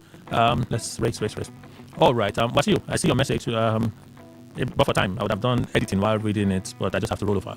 Good morning, Mr. Kelly, members of the panel. FD bans importation of cement, poultry, and the rest. I disagree with the FD because this is a risk. Additionally, if local capacity is not strong enough, costs may rise and shortages could occur. For sensitive items like pharmaceuticals, implementation will determine whether it helps or it hurts Nigerians. Well, Clinton West, that's your contribution. I totally agree with the NBC. These days, journalists in Nigeria are more like activists. No depth, no investigation. Some of them even force their opinion on you. It's a jokers. NS from Woji. NS will make you vex. We're coming down. Greetings, panelists in the House. All those clamoring to be president of this nation, Nigeria, were once governors, ministers, as well as appointed in various states here in the country, Nigeria. I asked what was their achievement in the past, e.g., Rivers Monorail, abandoned, structures vandalized, now aspiring for the office of the president when they could not handle their little beginnings. And for those campaigning for Tinubu's second term of renewed hope, I ask again, what did the first hope bring to us as a nation? Okay, Engineer Madisoki from Ruma Parallel Airport Community, that's your contribution. I have to leave WhatsApp now. Let's go to traditional SMS. I have a few minutes. Wow, boy, oh boy. A very good morning to the respected guest. As I'm not a strong man in Kano politics defects to APC. For me, I think that to affect what Maso's plans come to in 27th general election, Austin George from Rumoy, a concrete contribution. Statement credited to PDP national leader Yoshi Global is commendable. PDP remains the main opposition party in Nigeria. God's time Port a contribution. When we say Tinubu and APC are afraid, you see them making self-comforting statements. Recall the media was instrumental for APC coming on board, but today they want to weaken all sectors. Mr. Dennis, thank you. Okay, Barrister Adams is in the studio. You asked him, so he's here. Good morning, everyone. Friday Olu from Uniport. I'd like to also urge the NBC to impress it upon its Commissioner General, the FG, to do better than being economical or even try to blow out facts about some national issues that are glaring even to the deaf. Thus giving room for speculations by some private broadcast stations and citizens alike. Let's leave here. I'm going to connect 11:25. You have to be a magician at this point, too. Let's see. 5 minutes. What can we do? Okay. Proposes. Mr. Wike's confidence is rooted in alleged rigging. The worst part about this kind of rigging is that it involves security agencies, judiciary, and electoral umpire. Okay, your opinion is alleged there. I believe Wike is just talking. There's no fact about what he has said of Amechi and Senator David Mark with the last election is boasting of. On a fair play ground, he didn't even deliver up to 15% of the votes to APC in Rivers State. All right. Ibesin Kelechi, your contribution there on X. Facebook. Paul AZ says, has Wike won a free and fair election before? Question. Bade Emmanuel, you just sent. This is just sent as well. Okay, Peter Udopong. Good morning. Thank you all for being civil so far on the matter. Wike is taunting in his statement clearly. He's a Rivers man and can only shake his state, if at all. All right. Anthony, without the favor of INEC, Wike can't win any election in Nigeria. Okay. Sambo Dumyo says, oh yes, it's just a political talk. That is the only thing I can say. Although, all right, I have to move on. I think Facebook, you guys are doing your thing. General Post, can I do one or two things? We're out of time. We just have to go. 11:27. I have to close the show now. Let me get to Jamala Esquire, private legal practitioner. He left already. You have our deepest appreciation. Asim Adams Esquire, co-convener, Access to Freedom International. Port Harcourt. Thank you, sir. Thank you very much, Kelly. Once again, thank you for everything. Dr. Paul Wallace, Associate Professor, Rivers State University, Port Harcourt. Doctor, thank you. Thank you, Kelly, for having me. And Mr. Emmanuel Indukwe, our in-house analyst. Thank you, sir. Thank you very much, Kelly. Thank you, Nigerian. That's our show. Hola. What if the internet had a voice? What if we knew exactly what you love to listen to? What if we understood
Talk radio. I listen to a lot of talk radio. 95.1 FM. Get ready to turn up the volume and dive into the heartbeat of entertainment. From the hottest celebrity gist to trending music, movie buzz, viral moments, and behind-the-scenes drama. This is where the fun never stops. Tuning to Entertainment Today, only on Today 95.1 FM, Voice of the People, your station for pure entertainment. Weekdays, 11:30 a.m. Entertainment Today, where your favorite stars and stories come alive.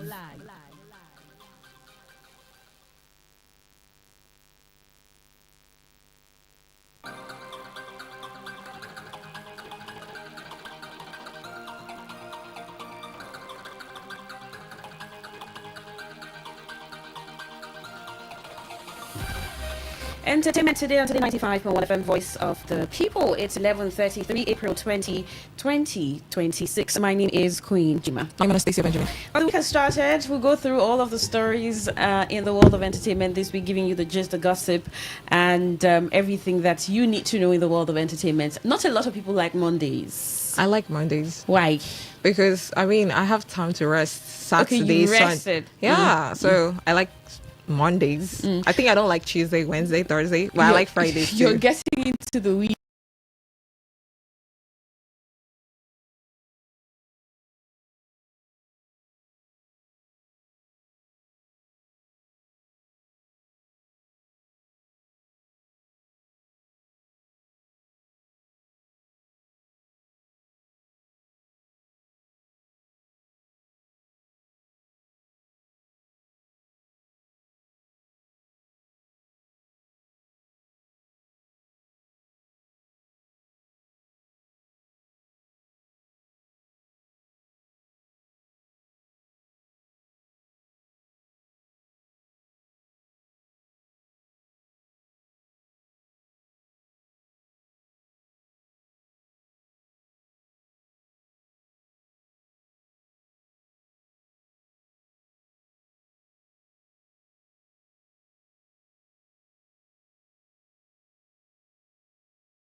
Social media and talk to other people about finances. But we've also seen some celebrities meddle into politics. We've had this conversation over and again. Politics, celebrities, we've seen that happen. And we also see a story of a young artist talking about being drugged by women. We'll get into all of that. But let's take a commercial. We get back, get into the stories on the foreign scene in Nigeria, and also ask you the question we have here and get you to be part of it. It's still Entertainment Today on Today 95.1 FM.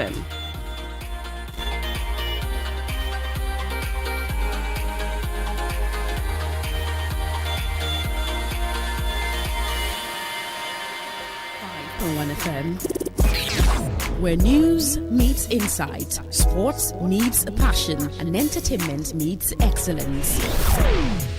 Expert analysis from seasoned professionals and our top analysts, informing, educating, and entertaining you. Your voice, your station. We are the voice of the people.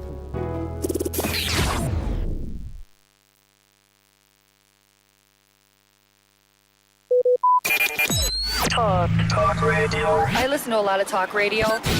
95.1 FM. Live Bank Events presents Jokes and Theatre with Angel the Laugh, Guinness World Record holder. Performing Koboko Master, MC Umbakara, Sam Dede, Dennis Bra, MC Monica, Tekena Iyala, GSN, Bunda Ihuo, Dan Kodo, Efiza the British, Conboya Sinclair, Lady IB, MC JP, MC Eddie Young, Mr. Clever, Big Eye Comedy, AK the Comedian, music by Renew International Band. On the Wheels of Steel is DJ Incredible, DJ Euphoria Williams, Demola DSA. Date is Friday, May 1st, 2026. Venue, Oak Park and Garden Event Center, 1 Stadium Road, Port Harcourt. Time 5 p.m. Tickets are available online at www.tellerafricaticket.com. For inquiries, call 0812-707-6048. Till Garden City Hotel, Renew Empire, and Teller Africa. Media partner, Today FM.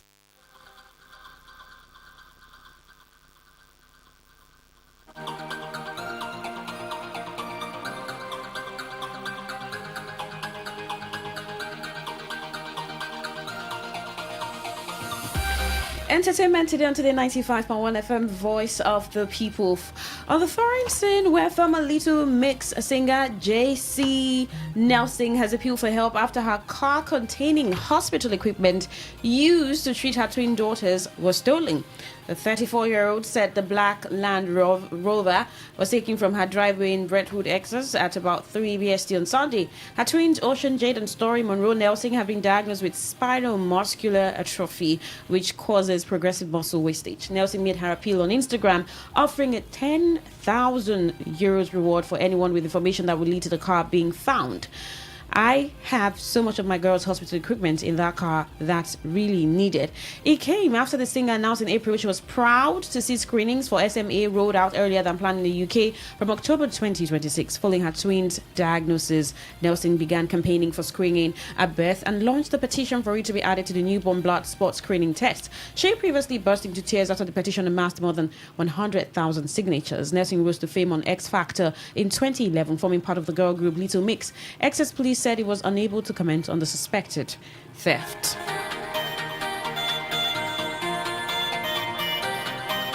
Well, in Nigeria, where actress Scarlett Gomez has shared her views on film distribution as well as the challenges she has faced in the course of her career. Reflecting on her career progression, the actress expressed gratitude for how far she has come. I am grateful, that's all I can say. On the possibility of venturing into music, Gomez remained non-committal. Maybe not, I don't know, she said. She also highlighted key lessons she has learned over the years, emphasizing hard work, faith, and respect. While addressing cinema releases, Gomez stressed the need to grow cinema culture while acknowledging that not all films are suitable for the big screen. It would be nice to have more films in cinemas because it would grow the culture, but I don't believe all films should go to the cinema. It depends on the filmmaker. If your budget can carry a cinema release, that's fine. If it's YouTube, so be it, she explained. Offering advice to aspiring actors, she said, believe in yourself, put God first, and work hard. And as Stacey, not all films should be in the cinemas. Have you seen a film? And I just thought, what is this doing here? I don't really think this is what I would say, what's this doing here? But I just feel like it's the quality of the story. Okay. That's what I would like, this story doesn't deserve. There was a time Bimbo did something and people were like, no, this shouldn't be YouTube. This should be cinema. So it's the quality of story. If it's something cliche that people have seen over and over again, like, why should it be in the cinema? It has nothing to do with budget. I think it's the quality of story. If the story is good, if you think this is something big, everybody will be like, wow, then it should be cinema. But if it's not, let it be YouTube. So the thing, I think I agree with you too. Quality of story, because if you want to reach, but then some people even think that for the quality of the story, even cinemas get to play down on the reach. If you have a quality story, because I watched Daniel Timothyong, the director of The Herd, saying that their initial plan was to have The Herd on the streamers, but there were some challenges, so they had to put it on Netflix in the cinemas first. Okay. So it was when people started talking about the film, right? Started talking about the film and how unique the story was, that the streamers reached out to him. and his investors that it was a spot that another movie was supposed to take, but now they can bring in theirs and put it there. So, and he said for that, the streamers gave the movie a wider reach. So maybe some people have great stories, but they want like a lot of people to see the films, because how many distributors do we have? How many? We're talking about cinema. I mean, you can releases. actually tell the quality of a story like by somebody else listening to it. You'll be like, oh, I have this idea, and the person say like, oh, this is great. So you don't even need to like make the film first before you know this is cinema based or something. Yeah. From the idea, you can tell this movie should be in the cinema. All right. Well, away from that, Senegalese American singer Akon has sparked debate after suggesting that men are not naturally wired for commitment, arguing that most relationship problems women face stem from infidelity. The 5-time Grammy-nominated musician made the remarks during a recent interview with The Shade Room, where he spoke at length about relationships, gender dynamics, and his personal views on fidelity. According to Akon, men are naturally inclined to have multiple partners and not designed to remain committed to one woman. Men aren't committed. We're not built to be committed. We are natural breeders by nature, right? Okay? We populate because that's how God created us. So we can't be committed to 1, 2, 3. That's not ours. We're not wired to be committed, he said. Now, the 53-year-old, however, drew a line between commitment and what he describes as faithfulness, insisting that a man could remain emotionally loyal despite being involved with another woman. But faithfulness is something totally different. I could be with a chick and be with her forever through all the problems. No matter what, I can find the baddest chick alive and have my main chick. And I'm just using this as an example. I could be in a hotel and she busts down the door and I'm knee deep in there and I'm going to jump off and be like, babe, I don't even know her. She's out of here. Like, I wouldn't even know her. She means nothing to me because this is what I'm faithful to. Well, speaking on gender dynamics, the 2007 American Music Awards favorite solo R&B male artist winner described women as highly intelligent and emotionally aware, while suggesting that men have learned to navigate those traits. Every chick that got a problem with a man is over another chick 99.9%. Women, first of all, are the smartest human beings on the planet. You guys can multitask better than anybody in the world. We understand that women's primary power is emotion. So what we do, we perfect the art of emotion. It makes it seem like it's manipulation. We also spoke about Wizkid, and he clarified that the singer was discovered by Banky W, but that Banky W later helped push his career internationally.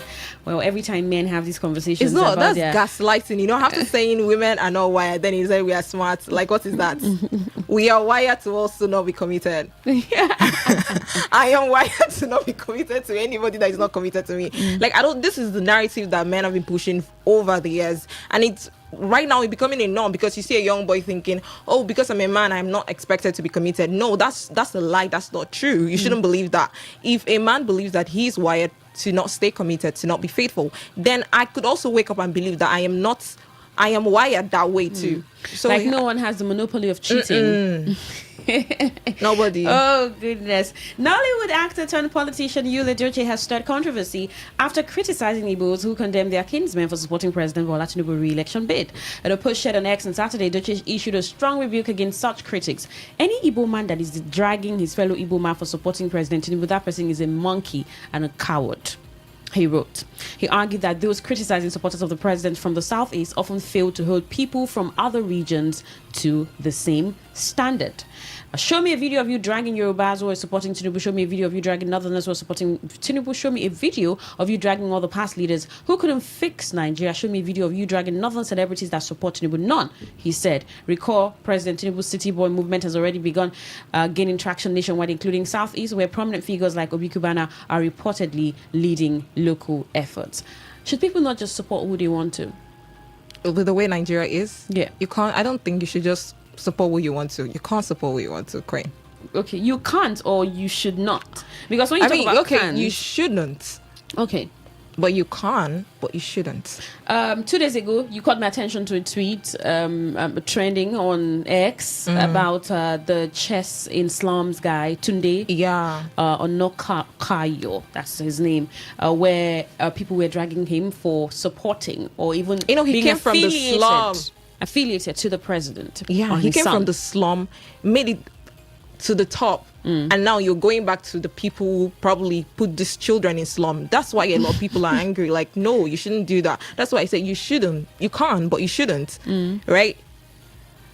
But should people not choose who they want to support? How many? Because when you think about, I was talking to you about investing. We have more politicians investing in NGOs like these, startups. How many private businesses invest in these? So when they put in their monies there, you don't expect some level of allegiance to these people. Maybe they may not support their ideals, their policies, but that's because a lie. You know, every time people act as if they cannot turn down these opportunities or this platform. Remember, there was a time Chimamanda was called by the president and she didn't respect that. And I think a lot of people are still standing on that. So whether you get to the top and then you still do whatever and then you don't want to get affiliated with these things, right? You can't still not be. Okay. You think Chimamanda Adichie needs the president? She writes books. She's internationally because she knows known. She knows the truth. So she doesn't have to I don't know how to explain it, Queen. Let's not drag this on. We know the truth. You know the truth. You know what I'm saying. So celebrities should stop supporting politicians because they are part of the people giving these people voice. They are using them as tools. So when a normal person look at them and say like, oh, this person is affiliated with the government, maybe it's not so bad. You know, that's what goes on in their mind. It's not so bad. So, all right. What do you think about content creating, people doing maybe what you find really uninteresting or not necessary? Sometimes you look at the height and the weight that people go to just to put out a video, put out a picture, put out something that can trend. Now, when you say something that can trend, it's so that it's for popularity, it's for the numbers, and somehow the monies can come in depending on the platform, whatever platform it is. And just somehow, yesterday I was asking myself how there's so much increase in the humor. If I can give you that, creating content in the humor creating space, we have a lot of people making us laugh. I don't know, like in crazy ways. And I was asking myself, did every of this person creating this kind of content, did they intend to be this sort of content creators, or it's just a Nigerian thing? Like Nigeria is making a lot of people turn to content creators. For comedy, I think those people are really talented. They have had envisioned it since before coming out. But anybody can wake up and create any content, right? That has nothing to do whether they are talented or not. So I feel like the rise in content creation is not because of poverty. Sometimes it could be like these people really know what they are doing. Okay, it's not because of poverty. No, it's not. Because some people think so, that a lot of people are turning on their cameras and creating content because of monetization. They want to make money from it, and they understand, that monies can begin to trickle in, no matter how little. And then, or you can get popular, become an influencer. I mean, so it also the makes it easier. Space is huge. It makes it easier to become whatever you want to be if you add content creation to it, right? But I do not think that's why a lot of people are doing content. You know, the world is changing, things are moving, so you just have to follow it. It has nothing to do with poverty. So how do you differentiate between, because some people think I consume content, I create. So they are creators and they're consumers. And for some people, they think even if they just put out a picture of them or whatever they are doing, they are consuming, they're not putting a lot out there. And there are people who are actively dishing out content. So the question will be, how do you separate a content creator from a consumer? And because you just said that that's the world that we are living now, where you have to put yourself out on social media, connect with people on social media, people need to know what you do and how you do it. So it makes it relatively unavoidable not to put stuff out. But we still have people who are quite private, really private. But what's your thought? It's being said that people are creating content these days because of poverty. Can you really tell the difference between content made for survival and content made with intention? And does it even matter? What do you think? Can you really tell the difference between content made for survival and content made for intention? Does it even really matter? 0701 933 so you can send a text or WhatsApp message to that number. Drop a comment on Facebook, Today 95.1 FM. Can you really tell, Anastasia? Survival, intention?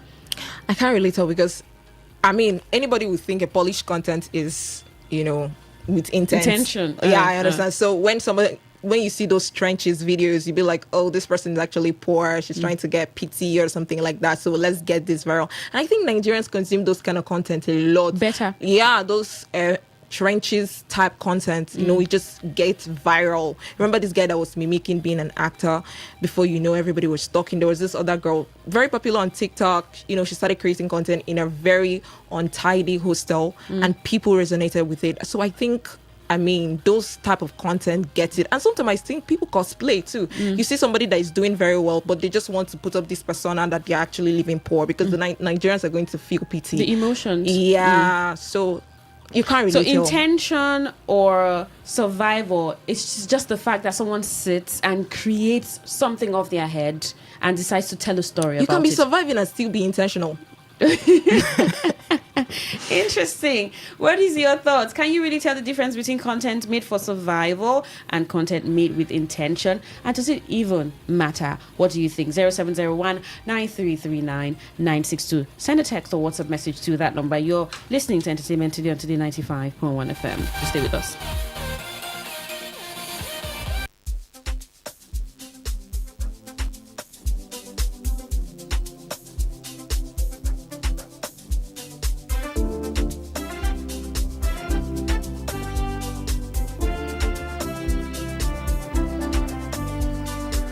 Nightfall, city light don't wake again. Fresh breeze they blow for the riverside lane. Stepping clean, white tee, fresh sneaker.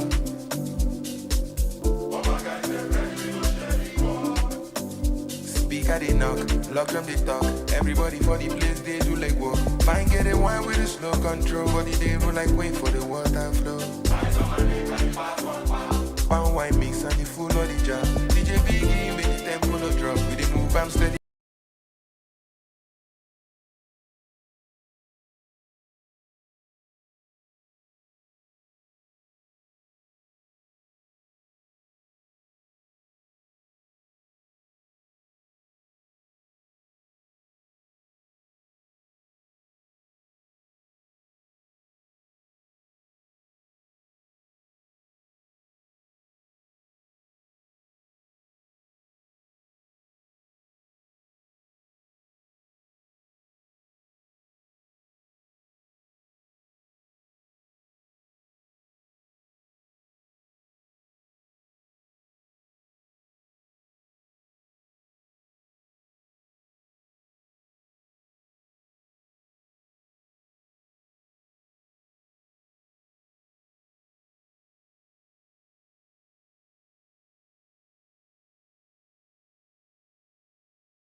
The people, can you truly tell content made for survival or intention?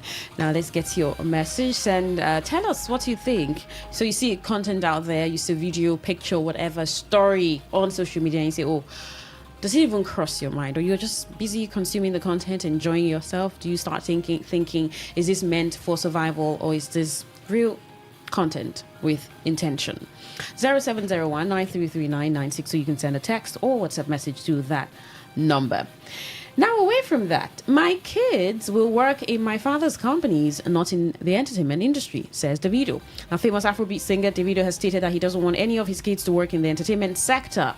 He made the disclosure while speaking in a viral interview with Breakfast Club, disclosed that his children will work in his father's Deji Adeleke's companies. The singer attributed the decision to his past struggles before his breakthrough in the industry, noting that working in his father's companies will make life easier for them. Narrating how his father's refusal to support his music career before breakthrough killed his joy, Davido noted that he would still support any of his children that choose to go into entertainment industry.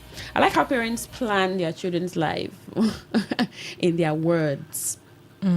Because, I mean, sometimes this overly set plans, even before the child comes into it, can be detrimental to the parent, and then their expectations, because the child comes and says, I don't So want you think parents should plan their children's life? No, I don't think they should be categorical about this is what I want, this is what I don't want, or this is what I think. It should come with some level of flexibility. I would like that. How would you know what is flexible? Because African parents are always like hell-bent on. That's what I'm saying. It needs to change. Like, get the child into this world. But Davido and just said observe he the just child. said the children would work in his father's company. That's already setting the precedence of how you want the child's life to go. But we are saying there should be flexibility. Yes, you just say, I would want them to. I would like. I would like for them to. Not I would want them to. That's like, this is the path I want. It may be good. I mean, people should just come and do what you want them to do because you're their parents. But if the child comes and says, I don't want to work in your father's company, my grandfather's company, what would you do? I mean, I would want that. I would want somebody to plan my life for me like that. Okay. I guess it's nice that parents plan their children's lives. Is that planning? To the best is that of my knowledge, is? I think yes. Parents should plan for their children. That's part of you being a parent. Is this part of the planning? Like working Davido, in my father's company? Yes. Okay. Making sure they don't suffer. Making sure even if they're going to like later do whatever they want. They can work any other place. They can do any other thing and still not suffer. Do you think so? Of course. I don't think so. They should. So you think working in the father's company is just guarantee for suffering taking it's away? not. I'm just saying it makes it better. It's easier to like do any other thing you want to do. Well, I don't have money that can lift family members from poverty, Gege replies his sister. The popular content creator and influencer Emmanuel, better known as Gege, has finally responded to his sister over a neglect allegation. He reports that Gege's younger sister has called him out for neglecting her and other siblings despite being wealthy. I told you, Queen, that family should be entitled to your money. You said no, that you should not be entitled to your family's money. Like I am entitled to my brother's money, to my sister's money. Is he not one person? He's one person. He's saying his family should not be entitled to his money. He's one person. Should the girl not be calling out her father? What are you saying? Should she not? The father is not making it now. The person that is making it is the person I'm going to call. Like, I don't understand. Yeah, I'm just asking a question, right? So, should she not call out her father? The father is nowhere to be found here. So, let's call the person who is making it. To support her. Exactly. Okay. So, but you know the words. Here are the words. Entitlement is the word. Queen, I feel like you should be entitled. They are the ones that brought this whole thing. The fact that my family has money, I should not even suffer. That's what I'm trying to say. Like, yes. I should not be caught. But this is not the family having money. This is one person. He built a duplex. He owns car. He's been doing giveaway. I feel like you should be able to like sponsor your family, make sure your family is living fine. Yeah, actually. That is what I feel like. Your family shouldn't be out here suffering and calling you out. Maybe there should also be an extent to which you can do that. Do your best. But sometimes when people use the word entitlement, is that some people choose to continually ask without doing anything with whatever they've been giving. Right? Because you don't know the kind of support some people show families, right? If you had a brother who says, okay, Anastasia, I'll see you through school, that's a lot. Okay, what do you want to do? Do you want to further for your masters? Do you want to start up a business? And still does that for you, and then you keep coming back to that same brother. Is that fair? That's not fair. That's where some people get. That's the angle some people come from. But he hasn't even done that. Well, we do we know? The girl said he enrolled him in whatever. Enrolled her where? I mean, her in teaching nursing school or whatever they were saying. Okay. Back and forth. So it doesn't sound to me like empowering enough. But I mean. What can I say? It's not my money. Okay. Entitlement. Your families really show up for their siblings. Whose responsibility is it? If you're an adult, are you not supposed to take care of yourself? Should it depend on your brother or your sister who has a lot of money to keep giving you? Right? Is that what it should be? Thank you so much for tuning in, and let's have a fantastic week. Tomorrow we'll be back again, 11:30 to 12, talking entertainment, same Thursday and Friday. My name is Queen Chima. Now I'm Anastasia Benjamin.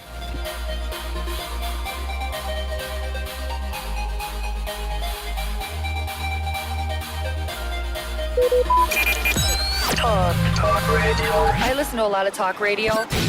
95.1 FM. Whether it's happening in Port Harcourt, South, Nigeria, or around the world, we've got you covered. On air, online, delivering balanced news and unbiased analysis. Today, 95.1 FM. This is Today, 95.1 FM, Port Harcourt. News.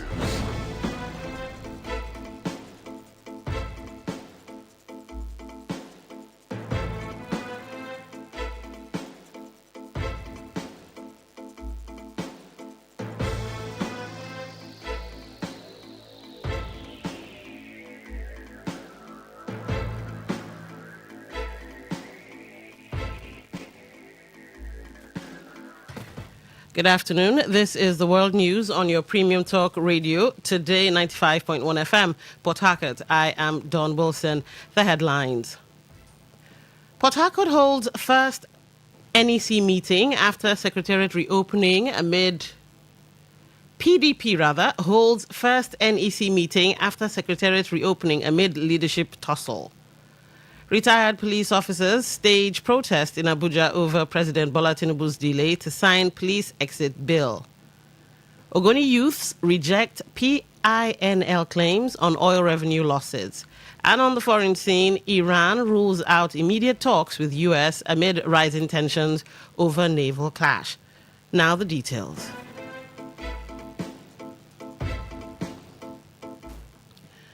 The People's Democratic Party, PDP, is set to convene its first National Executive Committee, NEC, meeting at its national headquarters, Wadata Plaza, following the reopening of the Secretariat by police last week.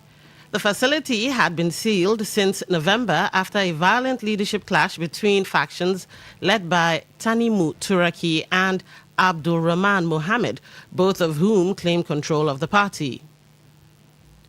The dispute intensified after a March ruling by the Court of Appeal nullified the Ibadan Convention that produced the Turaki-led leadership.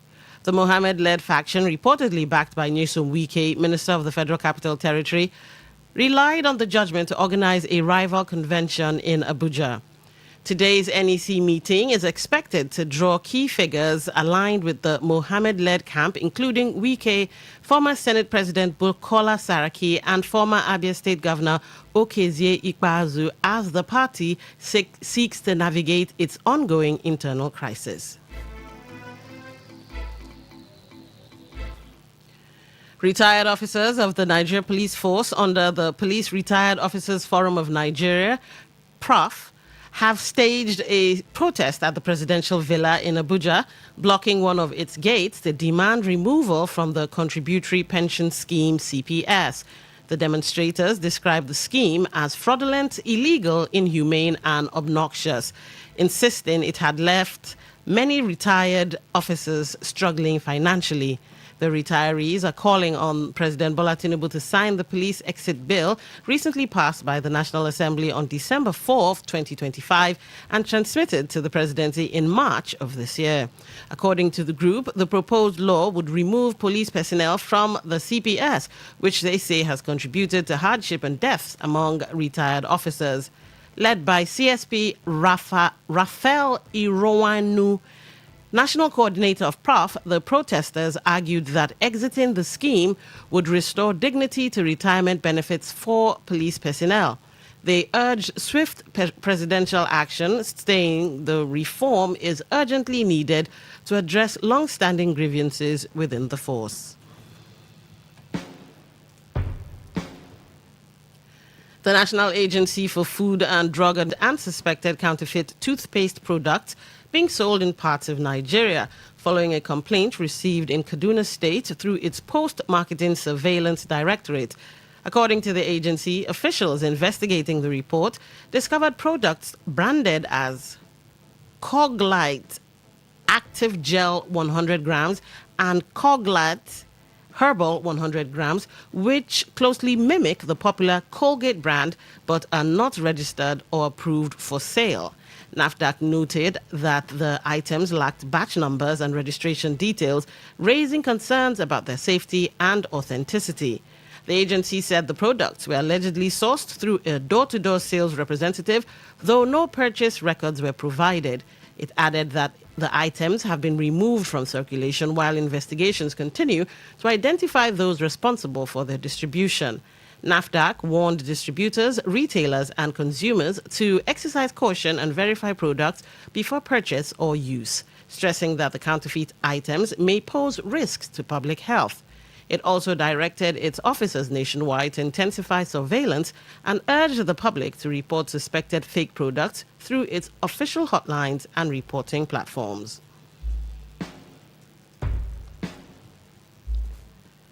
The Nigerian Meteorological Agency, NIMET, has projected a mix of sunny and rainy weather conditions across the country from today to Wednesday, with thunderstorms expected in several regions. In the northern part of the country, sunny skies are forecast for the mornings, followed by isolated thunderstorms and moderate rainfall later in the day, particularly over states such as Taraba, Adamawa, Kaduna, Bauchi, and Gombe. For the north-central region, NIMET anticipates cloudy conditions with intervals of sunshine in the mornings and thunderstorms with moderate rains affecting areas including Niger, Kogi, Kwara, Benue, Nasarawa Plateau, and the Federal Capital Territory as the day progresses. In the southern region, cloudy skies are expected in the mornings, with widespread thunderstorms and moderate rainfall likely to impact states such as Lagos, Rivers, Bayelsa, Cross River, Akwa Ibom, and others, especially in the afternoon and evening periods. The agency advised residents to take precautionary measures, warning that strong winds may precede rainfall in thunderstorm-prone areas. It urged the public to secure loose objects, avoid driving during heavy downpours, and stay clear of tall trees due to the risk of falling branches. NIMET also cautioned that high temperatures could cause discomfort, recommending light clothing, proper ventilation, and adequate hydration, while encouraging airlines and residents to stay updated with official weather reports. The Transmission Company of Nigeria, TCN, has announced a force majeure on the Ikeja West Oshogbo 330 kV transmission line following a severe rainstorm last week. A statement by its General Manager, Public Affairs, Ndidi Mba, noted that the line tripped during the storm due to a fault, which was detected at approximately 14.9 kilometers from the Ikeja West end of the transmission line. According to the statement, further inspection by TCN maintenance crews revealed that tower number 515 had collapsed during the storm, with the structure giving way at its midsection. TCN noted that while it is mobilizing materials and personnel for the re-erection of the fallen tower, its engineers are currently dismantling the affected tower.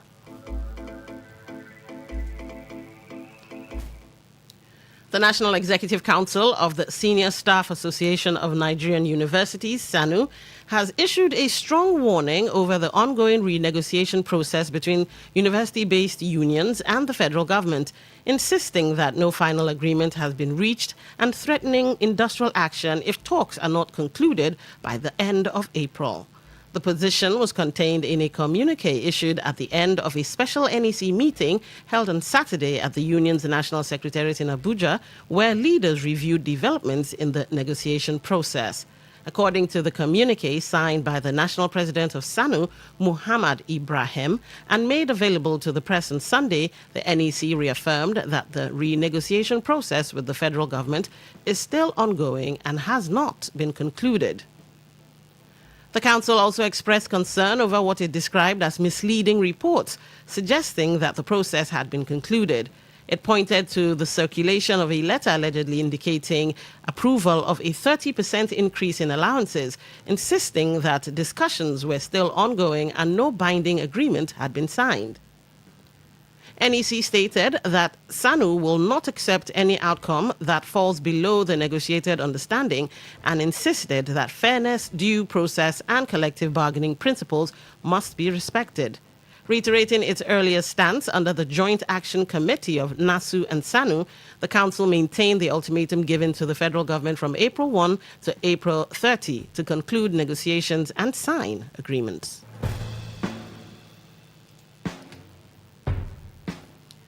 Former Kaduna State Governor Malam Nasir El-Rufai has raised alarm over what he described as a fresh plot to implicate him in criminal activities, alleging a coordinated effort to damage his reputation and keep him in prolonged detention.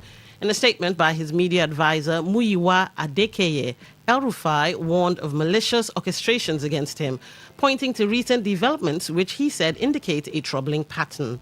The former governor recalled an incident on February 12 when he was allegedly targeted for arrest upon arrival at the Abuja airport from Cairo, describing it as an early sign of the challenges ahead.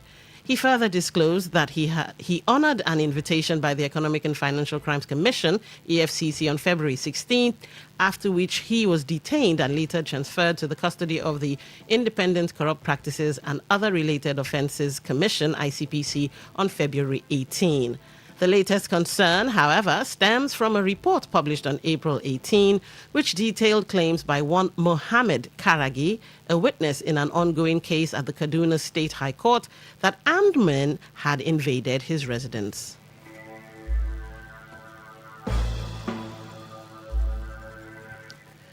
You're listening to the World News on Today 95.1 FM, Voice of the People. After the break, more news, sports, and foreign stories. Stay tuned. Every day, every hour, when the big stories break, depend on our 24-hour news team to bring you the latest. Today, 95.1 FM.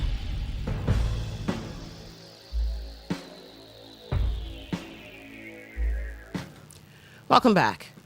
The Ogoni Youth Development Initiative, OYDI, has criticized comments attributed to Pipeline Infrastructure Nigeria Limited, PINL, over alleged revenue losses linked to the shutdown of oil facilities in oil mining lease OML 11 in Ogoni Land, Rivers State.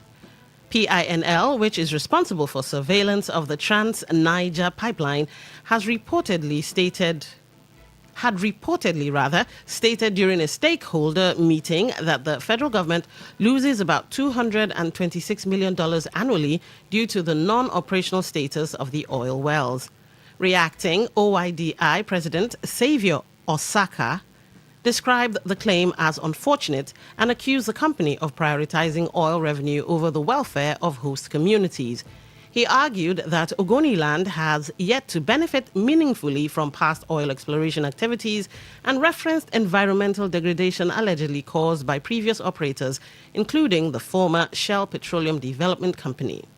The group also warned that such statements could heighten tensions in the region, recalling historical grievances tied to the execution of activist Ken Saro-Wiwa and 8 other Ogoni leaders.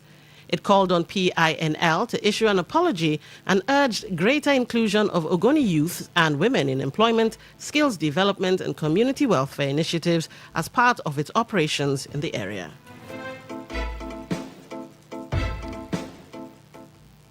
The project coordinator of the Hydrocarbon Pollution Remediation Project, Professor Neni Barini Zabe, has reaffirmed his commitment to tackling environmental challenges in Ogoni Land through sustainable and transformative actions. Professor Zabe says HYPREP's approach goes beyond basic environmental cleanup to include long-term ecological restoration, improved healthcare, and sustainable livelihoods for affected communities. In a statement signed by the head of communications, HYPREP, Enuolare Mba Nwigo, Professor Zabe, who was named the Social Impact Man of the Year 2025 by independent newspapers, he noted that the project integrates science with indigenous knowledge to restore degraded ecosystems, particularly mangrove forests, while also improving the socioeconomic well-being of the people.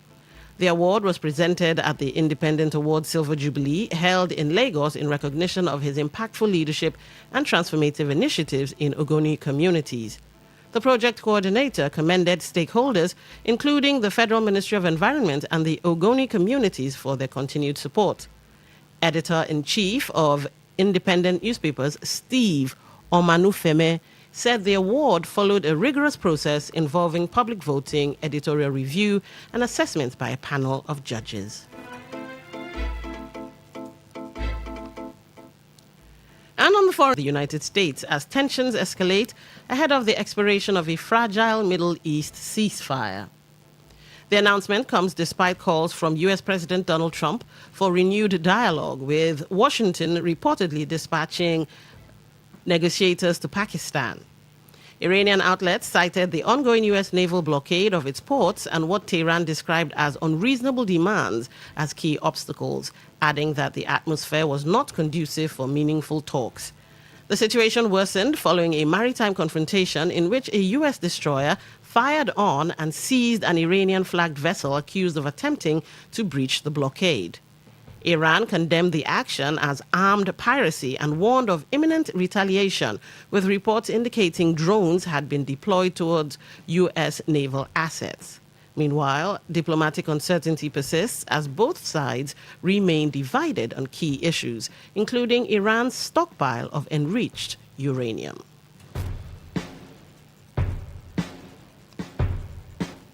Meanwhile, Israel's military says it has confirmed the authenticity of a widely circulated image showing one of its soldiers striking a statue of Jesus Christ in southern Lebanon. The photograph appears to depict the soldier using a sledgehammer on the head of a crucifix statue that had fallen from its cross in the Christian village of Debel, near the Israeli border.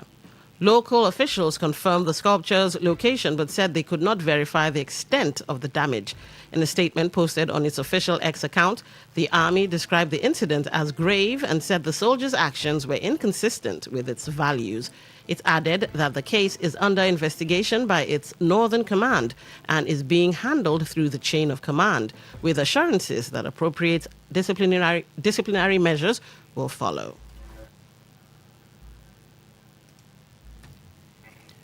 To end the news, here's a summary of major stories. The PDP is set to hold its first NEC meeting after the reopening of the party secretariat amid leadership disputes. Retired police officers have staged a protest in Abuja over President Bola Tinubu's delay to sign the police exit bill. We told you that Ogoni youths have rejected a claim attributed to the Pipeline Infrastructure Nigeria Limited on oil revenue losses. And on the foreign scene, you also heard that Iran has ruled out immediate talks with the U.S. amid rising tension over naval clash. That was the news as edited by Stella Sasongo Okorie. For comments and inquiries, please call 0818-389-2850 or send your emails to news@todayfmlive.com. You can read our stories on www.todayfmlive.com, Facebook at Today95.1fm, Instagram at TodayFM951, X at TodayFM951. You can also join our YouTube live at Today95.1fm. I am Dawn Wilson. Good afternoon and thank you for listening. Today's news, today's entertainment, today's sports, today's issues. Today on Today 95.1 FM, Port Harcourt. Maybe home is somebody's smile when they look at you for the first time. Maybe home is being a home to something you love and adore with all your heart, and that is what life, friendship, and love are all about. Maybe home is listening to all of your favorite shows on Today 95.1 FM. We create memories. We inspire comfort. We are the voice of the people, and we are home away from home.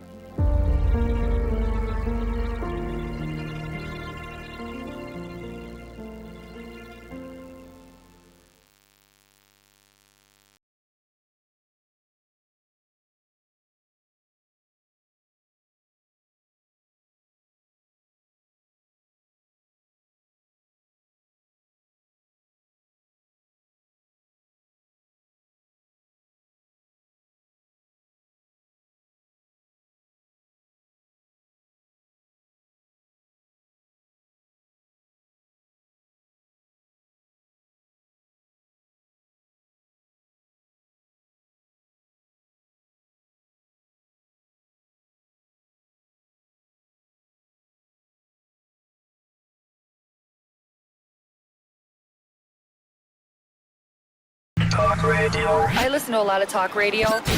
95.1 FM. Welcome to Echoes from Heaven with Nathaniel Osawi.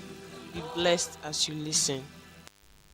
All right, I am so excited to be with you again. You know, the last time we began looking at what Christ has done for us. We began looking at the significance of the death, burial, and resurrection of Jesus Christ. I will want to continue along that line. I'm very excited talking about this. You know, there is no, I can't think of anything more exciting to talk about than to talk about what God has done for me through Jesus Christ, than to talk about what Christ has accomplished, what Christ accomplished for me by his death, his burial, and resurrection. What Christ accomplished for mankind. There's no greater thing to talk about. There's nothing more exciting to know than to know what Christ has done for us. The redemption that we have in Christ Jesus by virtue of his death, his burial, and his resurrection. Again, in talking about this, we go back to the very beginning in Genesis chapter 1, the very beginning. The Bible says in Genesis chapter 1 from verse 27, God said, let us make man in our own image. And in verse 28, it says, God made man in his image, and God blessed man.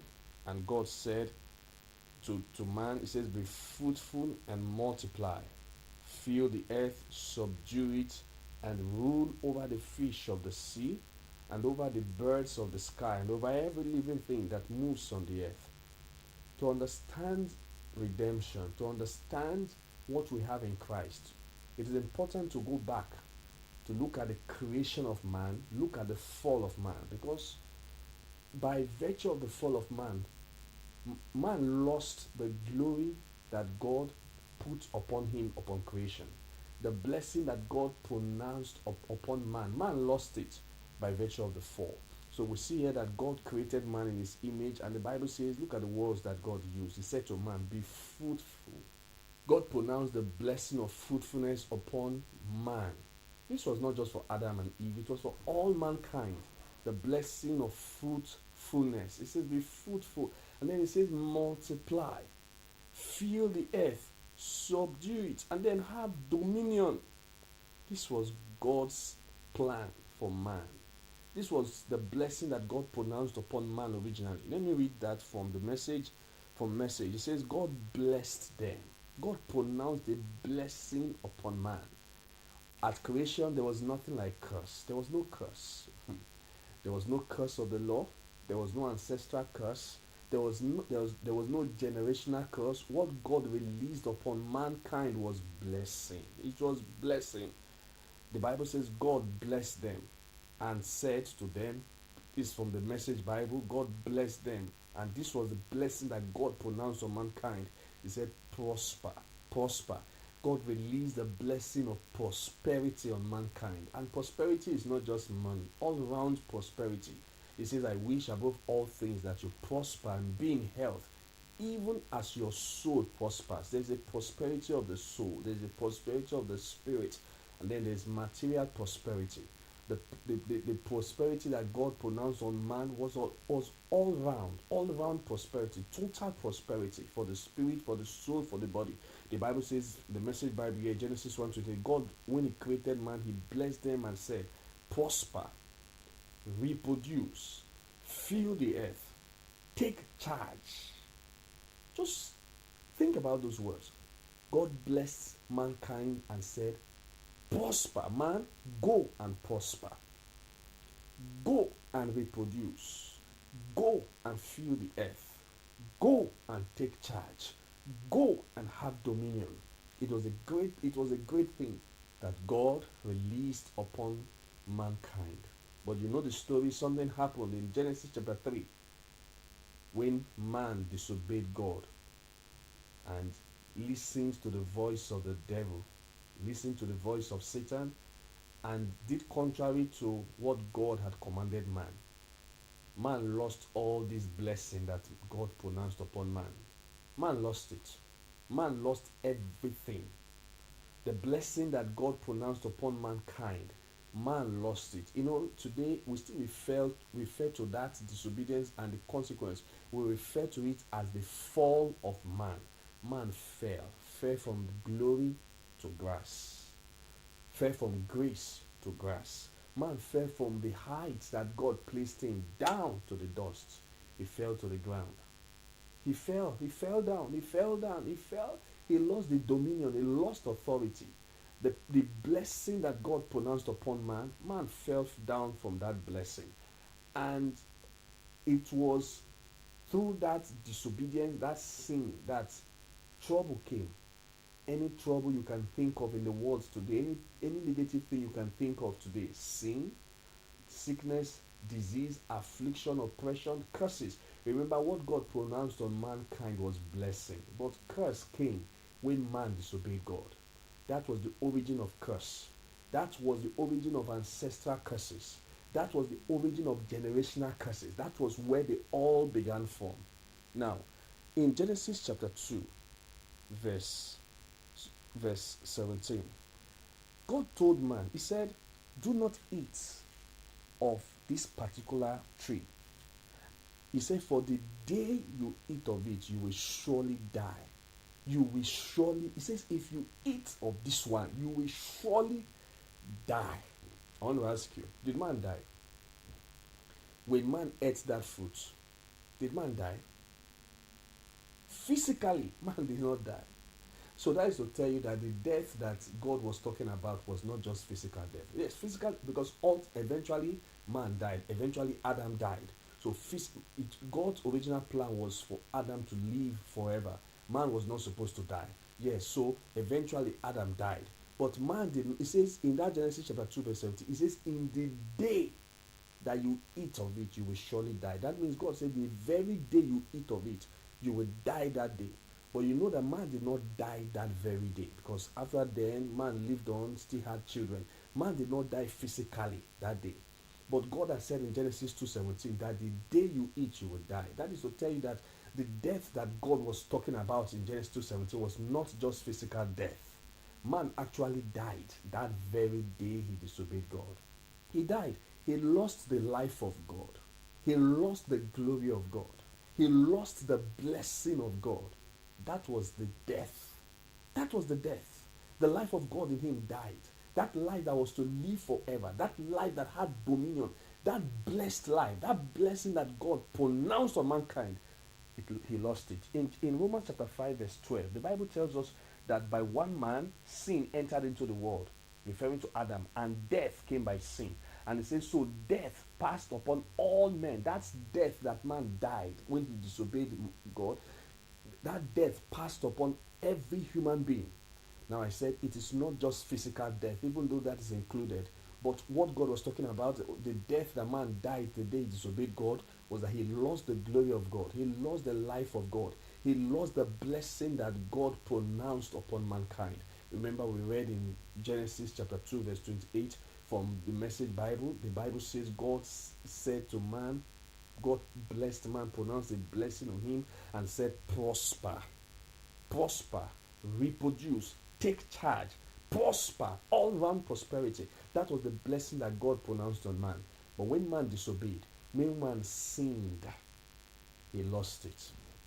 Now, where does Christ come into all of this? The good news.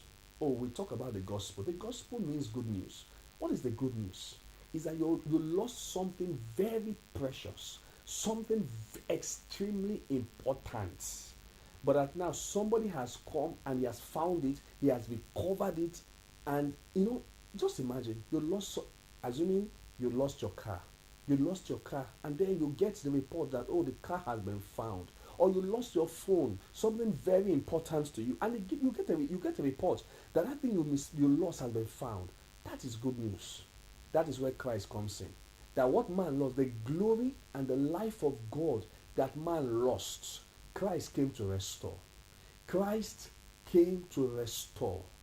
That blessing that God pronounced upon mankind, that man lost by sin and disobedience, Christ came to restore it.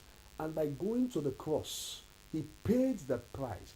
When Jesus said it is finished, he was saying that all that was necessary to restore man to the glory. Remember, the Bible says, for all have sinned and come short of the glory of God. Sin is the means by which man lost the glory. Sin is the means by which man lost the blessing. That is why anybody who continues in sin, oh, there's a song we sing, Holy, holy, holy, Lord God Almighty. One of the lines of that song says, though the eyes of sinful man thy glory may not see. The eyes of sinful man will not see the glory of God. Man lost the glory by sin. And those who continue in sin, they will never see the glory. But Jesus Christ came to restore the glory, to restore the blessing that man lost by disobedience. Sin. The Bible tells us in Romans chapter 5 verse 12 that by sin, death entered the world. It was by sin. And again, this is where repentance comes in. Christ has paid the price. Christ came, the Bible says in 1 John chapter 3 that Jesus was manifested to destroy the works of the devil. Remember, it was the devil that tempted man and lied to man, and made man disobey God. And as a result of that, man lost the glory. But the Bible says that Jesus was manifested to destroy the works of the devil. What the devil accomplished, the glory that the devil stole from man by tempting man to disobey God. The Bible says Jesus Christ came to destroy what the devil accomplished. And that was what he did on the cross. And he said, it is finished. The price for the redemption and the restoration of the glory and the blessing that God pronounced upon mankind has been paid. But like I said, where repentance comes in is that it was by sin that man lost that glory. It was by disobedience. How then do you think that you will continue in sin, continue in disobedience, and still carry the glory of God? How then do you think that you will continue in sin, knowing that it was by sin and disobedience that man originally lost the glory? How then do you think today that you can continue in sin and that blessing of God that man pronounced upon mankind will still be upon your life? It says in Romans chapter 5 verse 12, wherefore as by one man sin entered the world, and death by sin. Death by sin. Remember, we have said that death is not just physical death, even though it's a part of it. But that death there is the loss of the life of God. It was the loss, the fall from the life of God, the loss of the glory of God, the loss of the blessing that God pronounced upon mankind. And the Bible says that death came through sin. That death came as a result of sin. That is why today, anybody that wants that glory, that wants a restoration of that glory, of that blessing that man lost, must depart from sin. Because man lost it by sin. There's nobody who is living in sin. There's nobody who is walking in sin who can have the glory of God upon his life. The blessing that man lost by disobedience in the garden. The way to have it back is repentance. You repent and turn to Christ. You can't continue in sin and expect that glory will be upon your life. Though the eyes of man, the eyes of sinful man, thy glory may not see. Christ has paid the price for the restoration of the glory and the blessing that man lost. But God is saying that we must repent. We must turn away from sin, because it was sin that brought the loss in the first place. All have sinned and come short of the glory. Sin is what cuts short the glory of God. Even in your life, if you want to see the glory of God, you want a restoration of the blessing of God, my brother, my friend, you must repent and turn away from sin. You must repent and turn away from sin.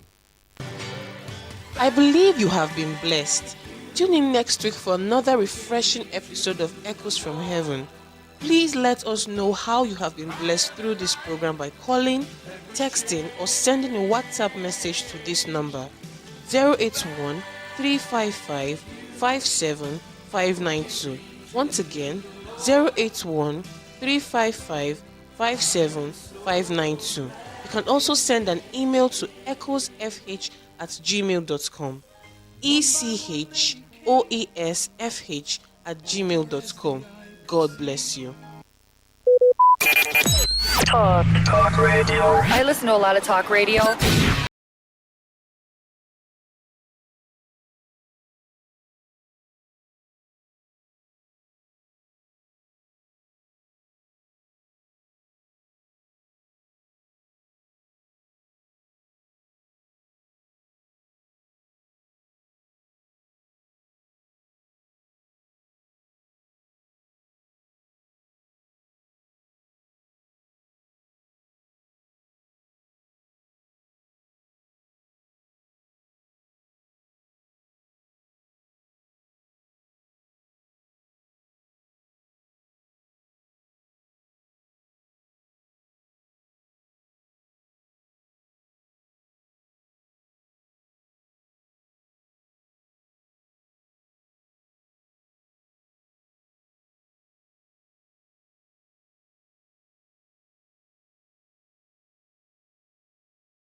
Sickness self sabi well way pass am. After all, monkey smart now because tree near tree inside forest. Heritage International go use the technology of computer testing machine to see and know before attacking that your health condition wey don become ogbarogba for your life with the correct treatment. Therefore, whether definition or without definition, make you visit Herbal Heritage International offices wey near you. Herbal Heritage International. Now we you. Hello and welcome to the program Roots and Herbs. Roots and Herbs is a program that discusses health-related challenges and suggests possible ways out from the herbal medicine perspective. Roots and Herbs is put together and sponsored by Herbal Heritage International, also known as Baba Yoruba. Baba Yoruba is currently having a special promo package. This promo package will give you the opportunity to enjoy 50% discount on all their products and services. This offer runs while the stock lasts. And at the same time, it will give you the privilege of meeting Baba Yoruba himself at number 24 Ikwere Road, Mile 1 by Education Bus Stop, Port Harcourt. For details and inquiries, 080 33 111 946. I repeat, 080 33 111 946. 080 33 111 946. On today's edition of the program, our topic for discussion is staphylococcal infection. And I have with me in the studio Dr. Botumba Abiodun. Sir, you're welcome to the program.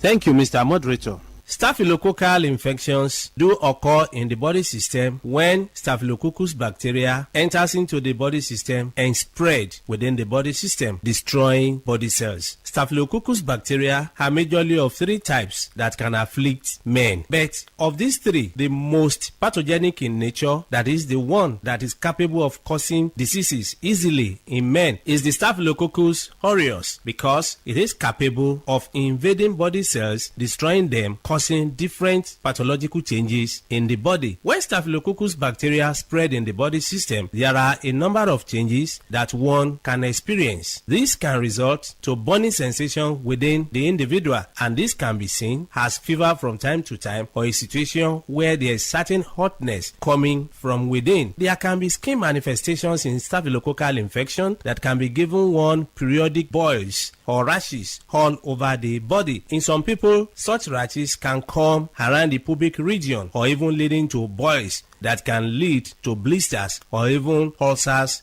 on the skin. It is possible for one to experience persistent headache in staphylococcal infection because the body fluid is already contaminated. Staphylococcus, as we know, is a form of bacteria. Any bacteria that is capable of spreading in the body system can lead to reactions in the body that can further damage body tissues. And when this occurs, it is possible for one to experience joint pains in form of infective arthritis. Part of this bacteria can spread deep into the tissues of the heart, affecting the valves of the heart. And when this occurs, you discover that there can be palpitation that some will start witnessing as if they have panic attack. When this is allowed to continue in the body system, it is possible for one to start getting tired easily. There are many people, by walking from one pole to another, they get tired, or by doing just something that is not supposed to be that tasking in terms of energy consumption, they discover that it's as if they don't have enough hair where they are located. All this can be as a result of weakness of the heart resulting from infection or spread of this bacteria we're talking about. When this bacteria is able to pollute the body fluid, it is possible for one to witness mouth odor. Mouth odor is a form of changes that is called halitosis, where people will start coming up with breath coming from within that is already polluted. There is no amount of time such people wash their mouth, you discover that the breath coming out is very offensive. All this can be as a result of pollution of the body system. It is possible, if any bacteria is able to dwell so long in the body system, to contaminate the whole body fluid and even damage nerves. When nerves are damaged, there can be tiredness. Not only this, it is possible for men to suffer a lot because this can degenerate to a situation where a man is unable to stand like a real man. When a man is unable to stand like a real man, it is seen as a serious challenge because the whole family can be affected. Part of the joy of the relationship can be stolen thing, and this can cause different rancors in the family. A man that is unable to stand as he should can find it difficult to get arousal. The desire for opposite sex can disappear, and once that arousal is not there, that is the ignition point. It means such a man will not be able to stand like a real man. In some people, the arousal can be there, but you discover that because nerves have been damaged, the transmission from the upper center down to the power point of man, that is in between his two thighs, can be weakened. When such occurs, you discover that such a man can even get arousal or is able to stand, but the type of standing that he has is not strong enough to help him to even get into the act. In some people, they make effort to get into the act, but you discover that they are unable to spend more than a minute or more before they are exhausted. Mind you, before a man can be called a real man, such a man must be able to have the arousal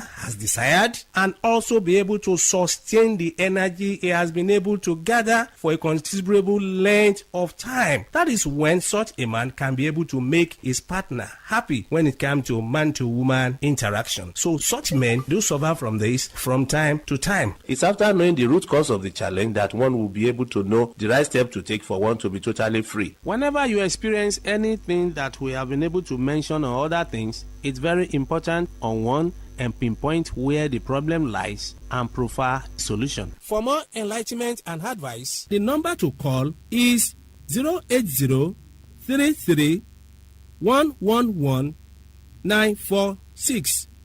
080-33-111-946.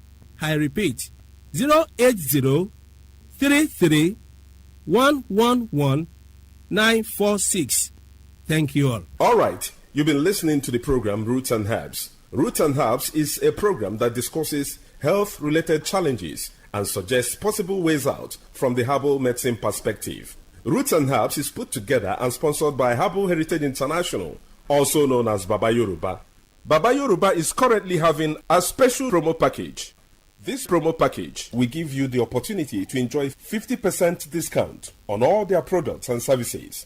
This offer runs while the stock lasts, and at the same time, it will give you the privilege of meeting Baba Yoruba himself at number 24 Ikwere Road, Mile 1 by Education Bus Stop, Port Harcourt.